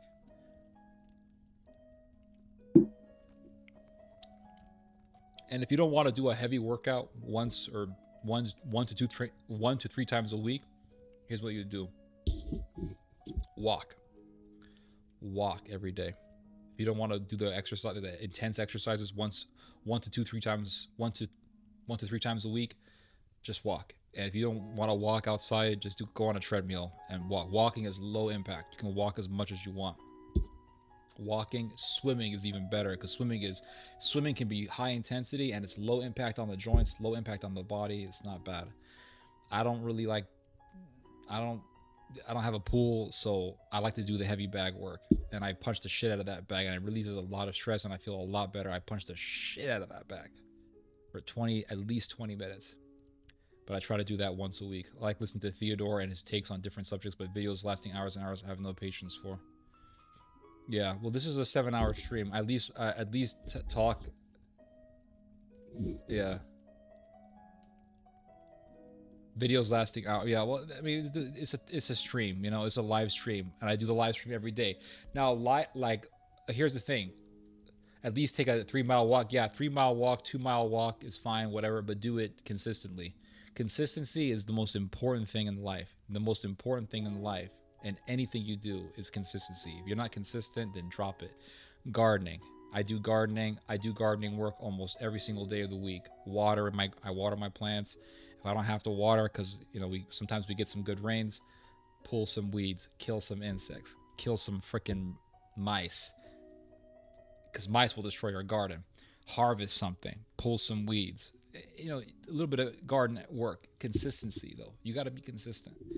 In anything in life, consistency is the most important thing. Without consistency, you will fail in whatever you're doing. And that's the thing. Without consistency, religion, the same thing, right? Praying, all this stuff, it requires consistency. Consistency in life is the most important thing. Without consistency, you will fail at whatever pursuit you are going for. Beet is not available. Yeah, but you live in the Philippines. You got like 50 different types of vegetables you could eat in the Philippines. You got morning glory. You got gailan, Chinese broccoli. I mean, there's so many different vegetables you could eat. Bok choy, Napa cabbage. I mean, there's so many different vegetables. Vegetables are super important, dude. I can't stress this enough. But eating vegetables, guys, eating vegetables is underrated. Let me tell you. You get yourself, guys, I understand the importance of carbs. I understand the importance of protein. I'm not saying don't eat meat. I love eating meat. I love fucking meat. All right. But don't disqualify vegetables because there's some lunatic vegans online that make vegetables look retarded. Vegetable intake it's so good for you. It really is. You know, and by vegetables, I'm not talking about some iceberg romaine bullshit. I mean real vegetables, dark leafy greens, kale, collard greens. You get yourself a good plate of collard greens with some pork, you know, with some, what do you call it? Pork belly. You get some pork belly with a big old fat bowl of collard greens. Ooh, that's heaven. That's heaven. Bok choy with stir-fried beef. So delicious, man. They go so well together. Bok choy, collard greens, Napa cabbage. It's delicious food. Dandelion greens. You get yourself a nice. You know, the Greeks love dandelion. They call it horta. Horta is the Greek word, literally means green. Correct me if I'm wrong. Am I wrong about that or no? Horta. I think the word agriculture. We have another word in the English language called horticulture. Horticulture is basically the science of growing food. Horticulture. I think that's what it means. I'm pretty certain that comes from the Greek word horta. And in Greece, they eat a lot of dandelion greens, but they cook them. They don't eat them raw. Now, I recommend when it comes to dandelion greens, most of the time you should be eating. Horta means herbs. Okay, we got a Greek guy in the chat. Greek dude was listening this whole time. He didn't say shit. Now I'm glad. I'm happy. I needed a Greek guy to back me up on this. Horta means herbs. Okay, I thought it meant green. But we got a I didn't know this Greek dude was listening the whole time. He said, "This dude mentioned Greece. I'm coming up. I'm gonna make my presence known." Boom. So yeah, the Greeks they eat the dandelion greens, but they eat them cooked. They boil them. Now, when it comes to things like dandelion greens or spinach or beet greens, I recommend or collard greens. I was napping during majority of your stream. Woke up as soon as he heard a Greek word, horta. I'm on it. Bam. Opa. I'm glad you corrected me on that. They cook them. So when it comes to things like dandelion, you know, dandelion has poison in it. Believe it or not, dandelion greens are a little bit toxic. Now, you can have a small dandelion salad. Nothing's going to happen to you. It tastes really good. It tastes bitter, but it's refreshing. You have it with some Parmesan cheese, a little mustard vinaigrette. I mean, it's fucking delicious. With an anchovy mustard vinaigrette, you're in heaven. I mean, it's heaven. You add a little bit of bacon on there, maybe a little bit of sliced sausage on top of the salad. Ooh, maybe a little bit of salmon. Ooh. Oh, man, it's heaven. It's heaven. But you don't want to be overeating dandelion greens because you might end up with a headache. You can cook the dandelion greens by boiling them, and when you boil the dandelion greens, you release some enough of the toxicity out of the leaves, so you can eat the dandelion greens boiled. Now in Greece, from what I have seen, they boil the dandelion greens for about a good 10-15 minutes or so, and then they take the dandelion greens out of the water, and then they mix it with lemon juice, black pepper, and lemon and olive oil. So it's olive oil, lemon juice, and black pepper. They mix it up and they eat it. Now, here's the thing about dandelion greens, guys. Dandelion greens are a blood cleanser, and they are rich in in various minerals and vitamins. And when you eat a good plate of cooked dandelion greens, you feel really good, actually. That you just feel better. I don't know how else to explain it, but when I eat a good fat plate of boiled collard greens, boiled dandelion greens, maybe some stir-fried kale or bok choy. I mean, I'm not talking about like 4 leaves. I mean, you eat a plate of it, right? You make a meal out of it with garlic. I like to add ginger, olive oil, salt, maybe some black pepper, maybe a little bit of dried chili, kick it up a notch. You eat a good plate of that stuff. You eat it. I'm telling you right now, guys, you feel better. You will feel better. I feel so much better. I get myself a good plate of dandelion greens. You just feel like your energy, you get this nice vitamin rush out of it. It's really good. It can mean greens, honestly, as well as it's fine, just it's similar, but we usually mean it as eating leafy vegetables. Okay, I understand. Let's not forget about mushrooms, just as, shiitake, lion mate. Yeah, mushrooms are awesome. I love mushrooms. It's been a while since you made a cooking video. Yeah, it's been a while, but like mushrooms, shiitake mushrooms are really good. Shiitake mushrooms, you make a cream of. What I like to do is I like to make a white bean soup, no cream. You don't have to add any cream. White beans, water, onion, maybe carrot, some kind of aromatic. So a lot of onion. I tend when I make a big soup, I'll put one whole onion in there, a lot of garlic, a whole head of garlic, a lot of parsley. You can add some fennel. Fennel is amazing. Fennel bulb is excellent. And what you do is you boil the white beans in a broth. I like to make a good vegetable broth, so a good broth made out of. What I like to do, okay, is I like to make a soup, big old pot. All right, I get the biggest pot I can find, and I put one whole onion, a lot of garlic. All right, I mean, we're talking almost a whole head of garlic, or really just one whole head of garlic. All right, you could add a carrot or celery. That makes it even better. And I like to add a lot of parsley, white beans, and just boil everything in water. When the white beans get nice and soft, what I like to do, because those white beans are full of good starch, really good starch, is I like to take a little hand blender, all right, and I blend it, and the starches from the white beans get released into the water, and the white texture of the bean, the white flesh of the bean, blends all together into a paste. And what you end up getting, because it mixes with the water, is a nice white creamy soup. You don't have to add any cream. I remember I had some relatives come over years ago, and I made this dish for them, and they said, "Oh, you put heavy cream in this?" And I said, "No, it's just literally white beans, aromatics, and water. That's all." And then to finish it off, I put the shiitake mushrooms inside the broth. So when it gets all nice and creamy, I will add the shiitake mushroom. Or what I'll do, I'm trying to think.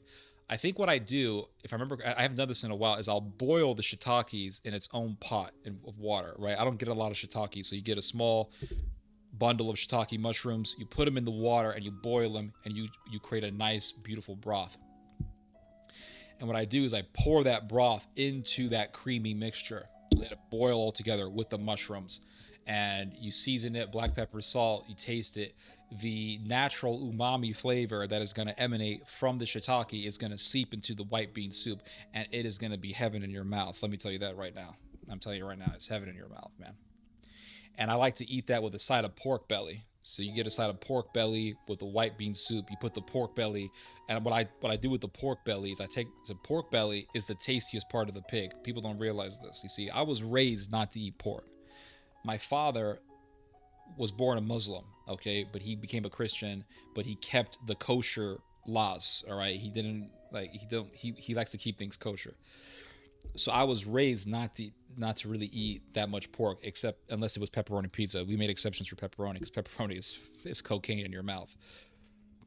But I began to research ways to cook pork years ago, and I found out about pork belly. Now, pork belly is the tastiest part of the pig.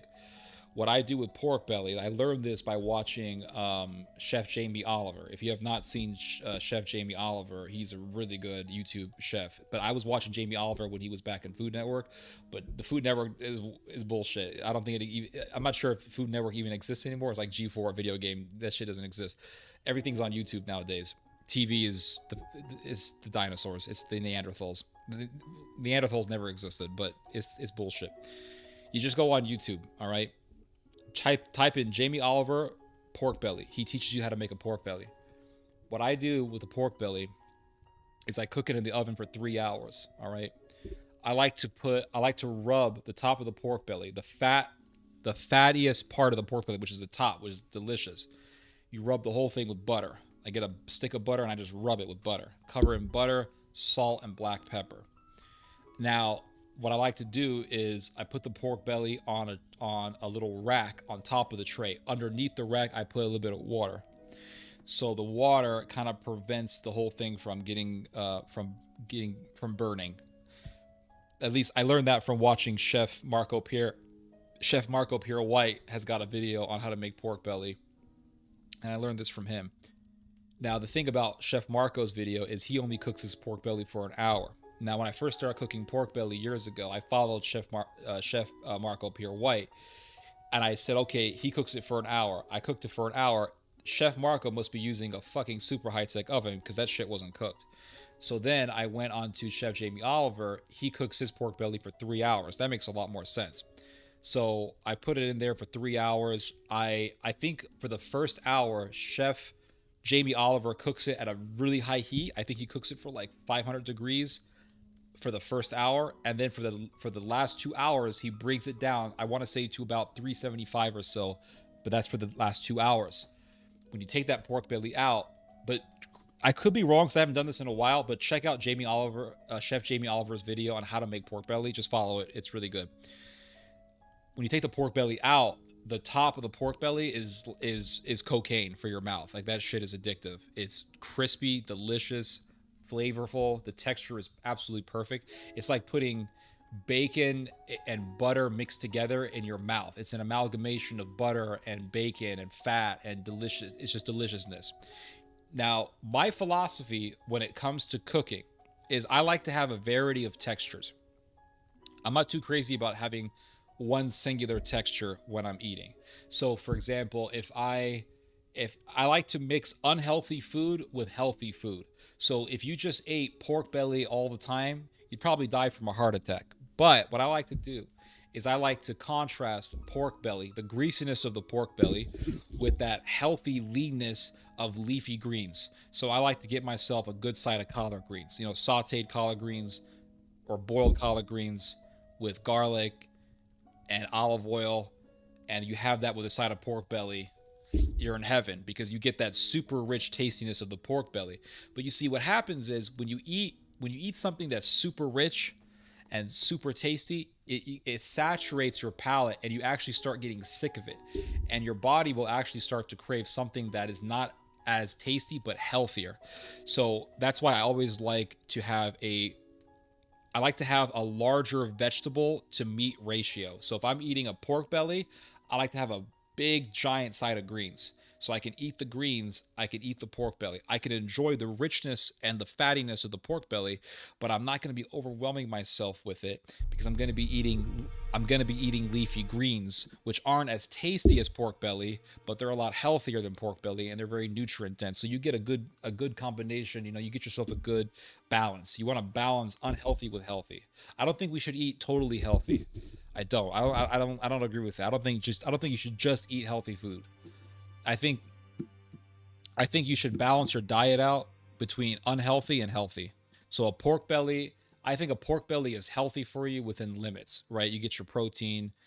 I think that's good for you. But if you eat too much pork belly, it's probably bad for you because it just tastes too damn good. And anything that tastes really good is probably bad for you if you eat it in excess. So to balance out the richness of the pork belly, collard greens, kale, or dandelion greens, or bok choy is where it's at. You see? That's my philosophy when it comes to food. So I make a creamy white bean soup. The creamy white bean soup is actually really healthy for you. And it's really good for you because there's no cream, there's no flour, there's no starch. It's just, there's starches, but it comes from the fibrous white beans. White beans, boil it with aromatics like onion, carrot, celery, garlic. Boil it till it gets really soft. Blend it with a hand blender. Then what happens? You get this nice white creamy soup. No cream. Tastes delicious. And then you could I like to add shiitake mushrooms or just regular button mushrooms to the soup. I will cook the mushrooms separately, either by boiling or lightly frying them in butter. Get the flavors out. Put them in the creamy white bean soup. Let it sit for a good 20-30 minutes. Add a decent, generous amount of parsley.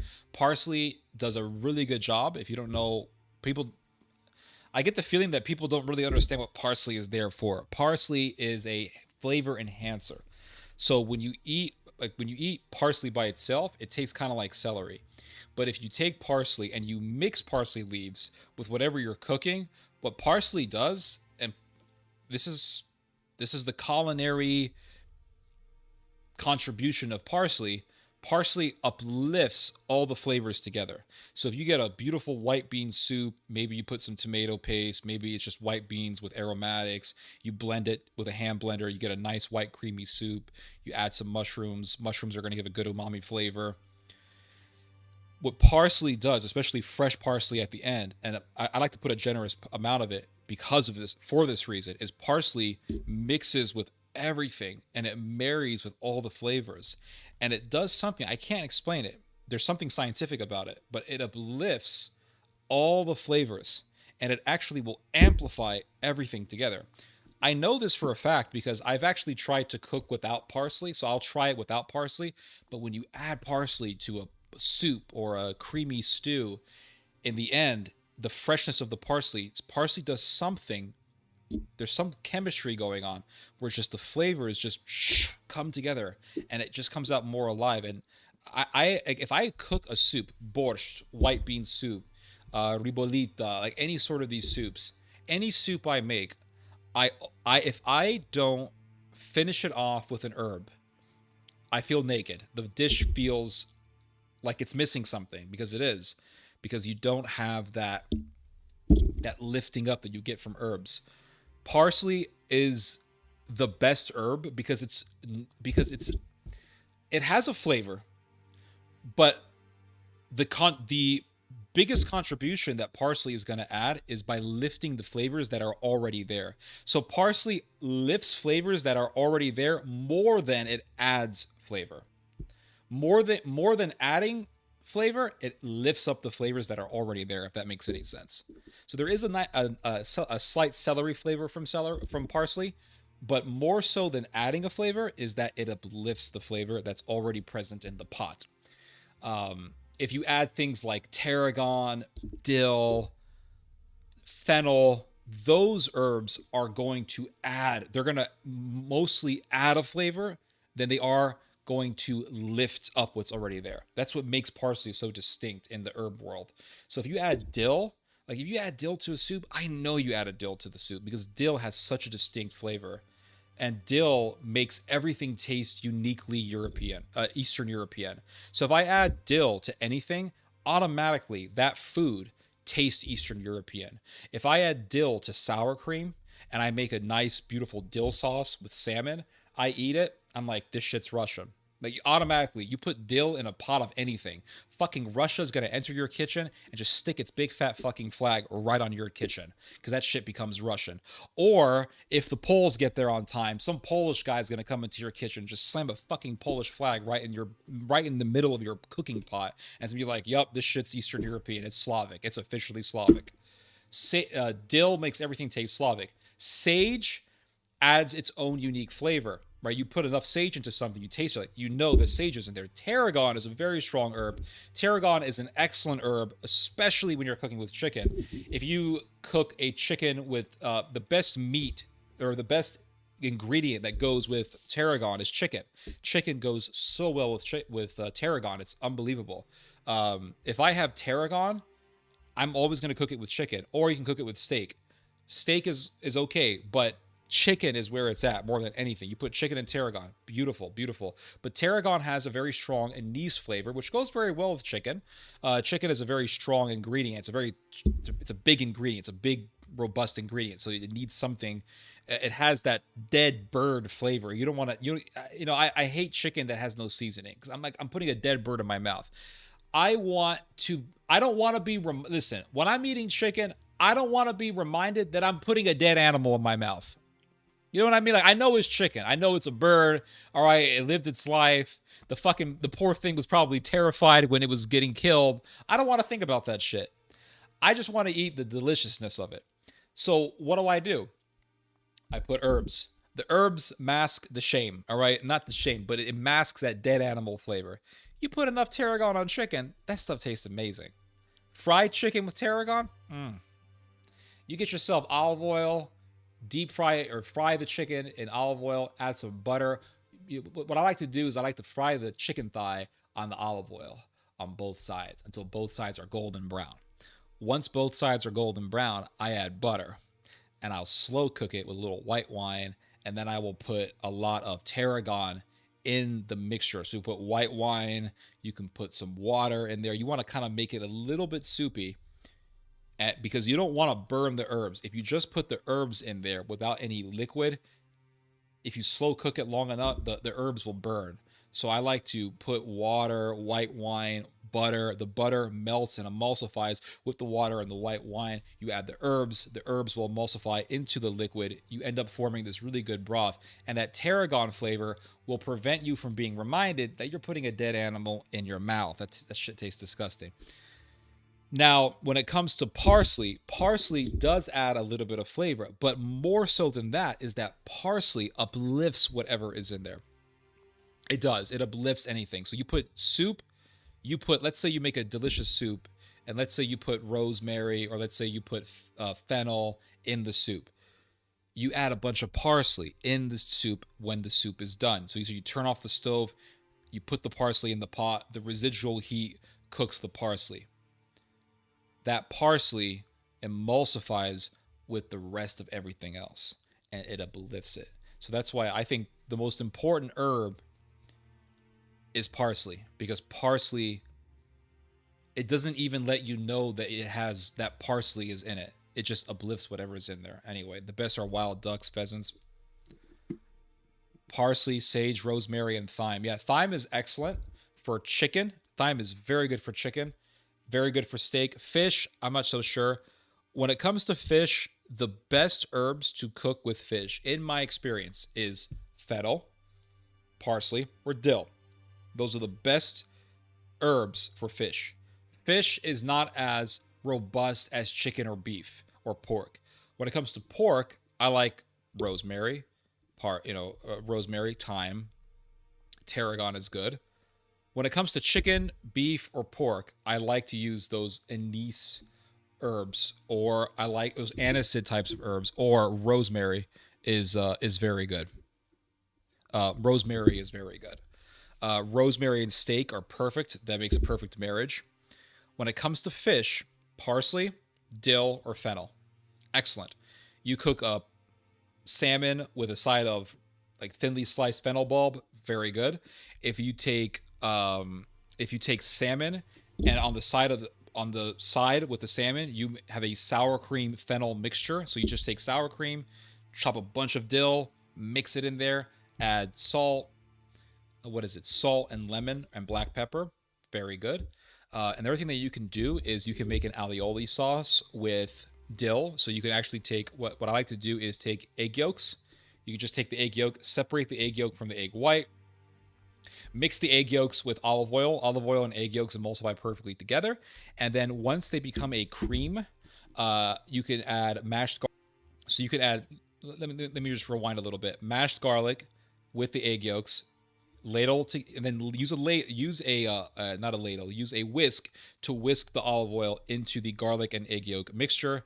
I like to mix as I'm pouring, and then I'll stop if I notice that I'm about to have a little too much olive oil. Stop pouring the olive oil, mix. If it needs a little bit more olive oil, I will add, mix. You end up with an alioli sauce.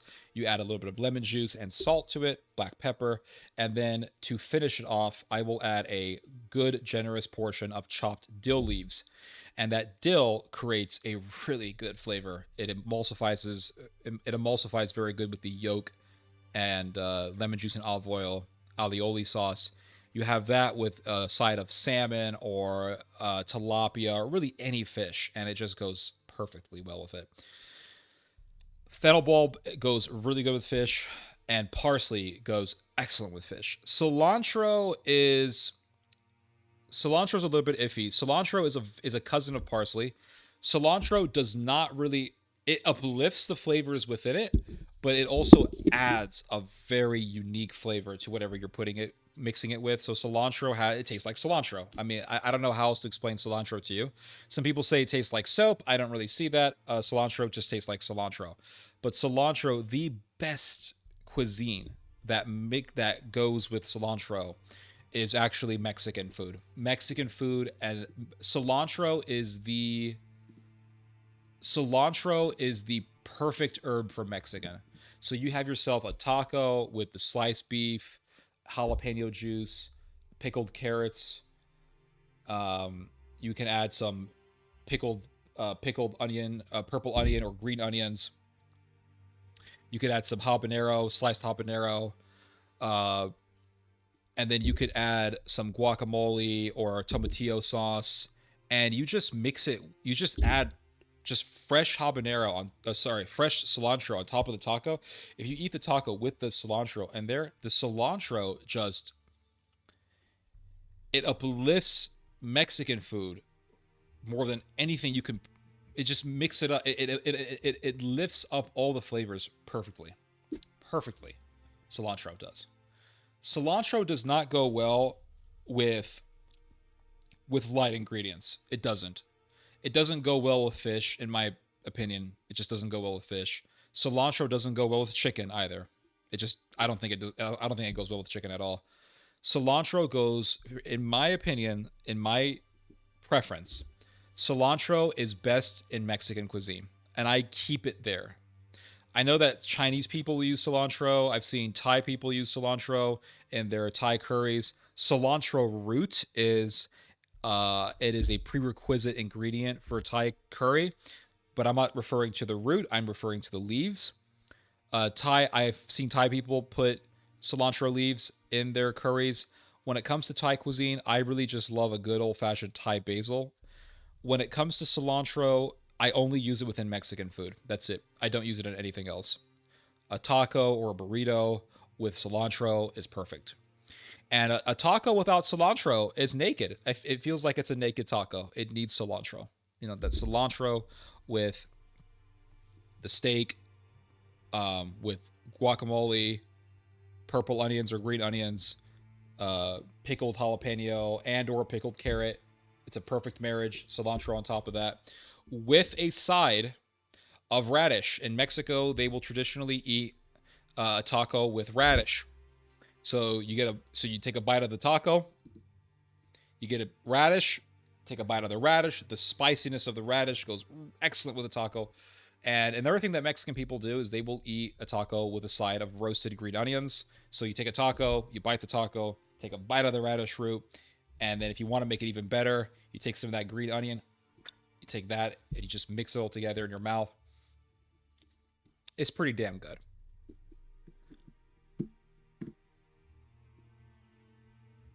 I'll read your guys' comments. All the pickled vegetables are the healthiest. Yeah, I eat a lot of pickled vegetables, and the green ones because of the chlorophyll. Yeah, chlorophyll is important. Love me some pork belly. I agree. It can be greens. Okay, we read that. It's been a while since you did a cook. Today with my girlfriend, we will prepare broad beans stewed with butter and wild garlic. Excellent. Yeah, broad beans are excellent. Broad beans are really good, and broad beans are. I don't want to say they're better than regular green beans, but they're more robust than regular green beans, and they're heartier than regular green beans. And I like to make broad beans with risotto or broad beans just sauteed with garlic. And I've done this before. I will actually slightly saute the broad beans, and then I will mix pesto in with the broad beans. So instead of using pasta, I will actually use a green, fresh broad beans mixed with the pesto sauce. And it actually comes out really good. This is all making me hungry, and this part was following after the whole working out diet. Yeah, well, now we're getting into diet, right? But dieting is very important. Monkey brain, oh yes, it is a very tasty dish. Dude, the way you wrote this, it sounds like you're saying monkey brain is a tasty dish. I'm starving right now, even while I have steak, mushrooms, onions, and peppers. Right now, I'm a pork-eating Palestinian too. Barbecue, pulled pork. Yeah, a lot of pals. I think when pals come to America, they're like, oh, fuck the kosher stuff. Parsley and coriander-related plants make the food feel fresher. Yeah. Yeah, coriander seed is okay with some dishes. I really love just fresh coriander leaves on Mexican is excellent. Parsley goes excellent on all the cuisines. Italian cuisine. I like to eat a parsley pesto. Or if you're making a soup, adding parsley in the end is really good. A white bean soup.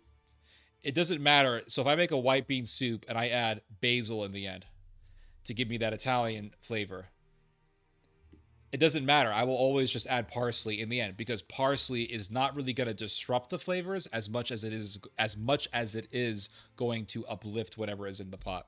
So parsley is the uplifter of everything. It unites the flavors together and it uplifts. Do you think you can make a cooking video of the white bean soup? I think I should. Yeah, I think I should do it. I think that should be my next cooking video. I haven't done a cooking video in years. I think I should do that. I think I did one last year, actually. But the next one I do, I think I'll do the white bean soup with the pork belly. I love dill on my smoked salmon. Yes, dill and salmon are a perfect marriage. A sauce made of butter, pepper, and parsley is the best addition to the steak. Yeah, I agree. The Turks and Persians also have great dill meat dishes. I didn't know Turks eat dill. Cilantro is good for like steak taco. Yeah, 100%. Steak tacos, cilantro is where it's at. Yeah, Mexican food. My girlfriend is Thai, and her cooking is out of this world. Well, Thai food is excellent. I love Thai food. Love Thai basil. I love minced meat with Thai basil. It's excellent, excellent stuff. The best Mexican dish is tequila. I have not had tequila in a long time. All my favorites, I could eat onion greens like candy. Yeah, green. Yeah. Well, you know, I saw this video from Poland. There's a McDonald's. For those of you who don't know, McDonald's is actually in Poland. They actually have a McDonald's in Poland, and if you go to a McDonald's in Poland, you could actually have a radish sandwich. Yeah, it's crazy, right? I really like your videos. I appreciate that, sir. Yeah.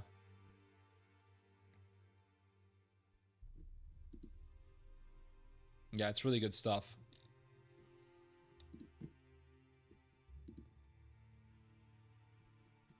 The stream went down from 33 viewers to 23 viewers because nobody wants to hear me jabbering about cilantro.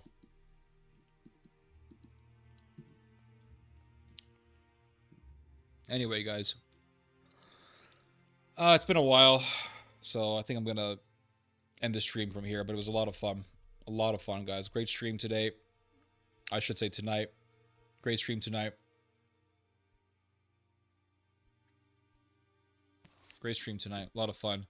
We covered some good topics. We covered... Oh, I forgot to mention India and Pakistan. We didn't mention India and Pakistan. Oh, well. They're killing each other. They're going to continue to kill each other. I forgot all about it. Damn. I told myself to mention the India and Pakistan thing. But they're killing each other. They're sending drones to each other. And Pakistan said they shot down 5 Indian fighter jets. And then India says, no, they didn't. They didn't shoot down a damn thing. All the videos on X are fake. It's all fake. They didn't shoot down a damn thing. And I don't know. Who knows, right? Who knows who to believe? But they're going to continue to kill each other, those people. I don't know. They can't get along. They just can't learn to get along. They can't. Listen, okay, Kashmir, all right. The British didn't tell us. So the British didn't tell you who owns Kashmir. Now you're going to kill each other over Kashmir because the British didn't tell you who owns it. So the British are laughing at you. And then what? Okay, parts of India are parts of Kashmir are controlled by India. Parts of Kashmir are controlled by Pakistan. Leave it at that. That's it. Why do you got to kill each other? And you got the whole Muslim terrorist thing, and it doesn't stop. You know, it doesn't stop. It's very sad to see what's happening between human beings. Humanity just does not stop. Humanity doesn't stop destroying itself.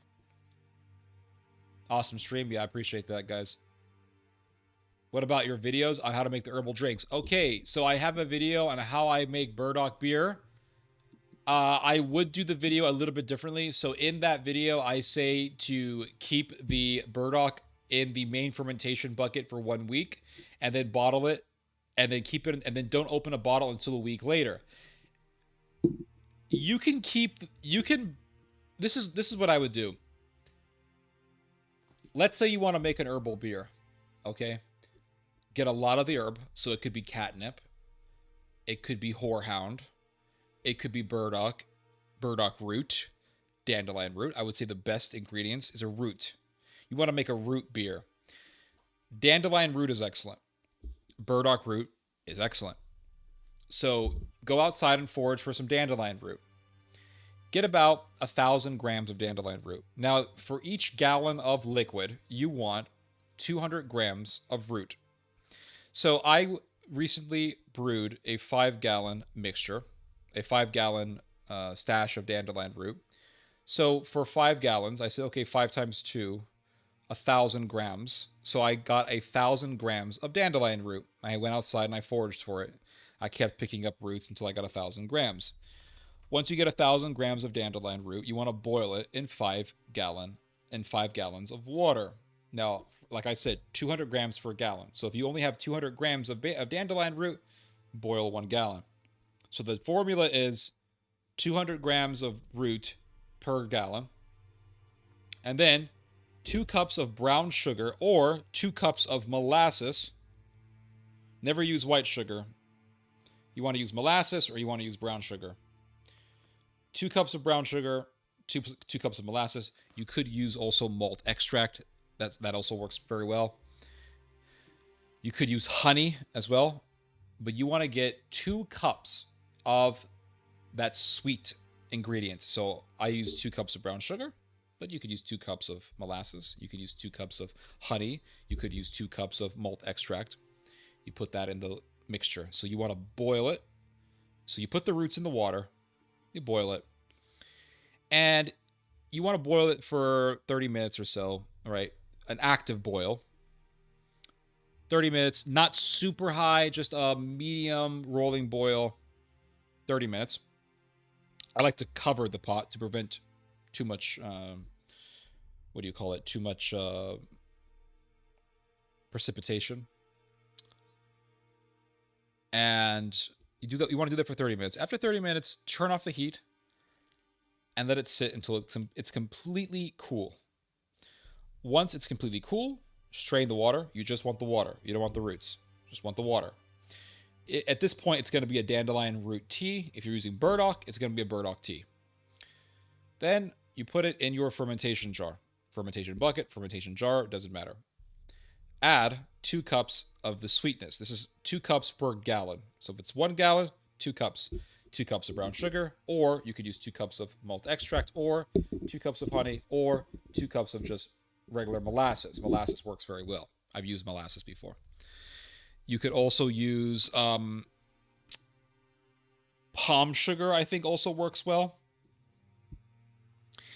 Mix it in, and then you want to use a proper brewer's yeast. Never use baker's yeast. Never. I've made that mistake before. Don't do it. You will end up, yes, you will have some alcohol with baker's yeast, but you will end up with a headache.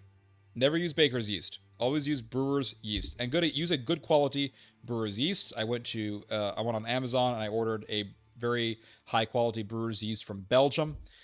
The Belgians produce really good brewer's yeast. You want a half a teaspoon of brewer's yeast per gallon. So if you're using just a gallon, half teaspoon. That's it. Half teaspoon of brewer's yeast. Lightly mix everything together and let it ferment for 2 weeks. After 2 weeks, bottle it. If you have 1 gallon of this mixture, you're probably going to get about 7 or 8 bottles. When you bottle it, I recommend using the lock bottles, which you can buy pretty cheaply online. If you have, you want to use a bottle that is designed for fermented drinks. That way you know the bottle is safe. You know the bottle is going to hold in the pressure from the fermentation. Then you want to leave the brew in the bottles. You don't want to crack one open until at least 3 months. After 3 months, it should be good. And the longer you leave it, the better it's going to be. So this bottle here is about a 2-year-old bottle. There's a lot of alcohol in it. Tremendous amounts of alcohol in it. And the flavor is still okay. I don't like a lot of sweetness in my brew. I like mainly just bitterness. I like my beers cold and bitter and filled with alcohol. And if your beer is cold and bitter and filled with alcohol, you know you did the right job. If your beer is too sweet and there's little to no alcohol, it needs to ferment longer. If your beer is sweet, like this one is, but is filled with alcohol, you've done a good job. What matters is it's refreshing and it gets you drunk. That's all that matters. And I like a good bubbly brew, but at least 3 months in the bottle is what you want to do.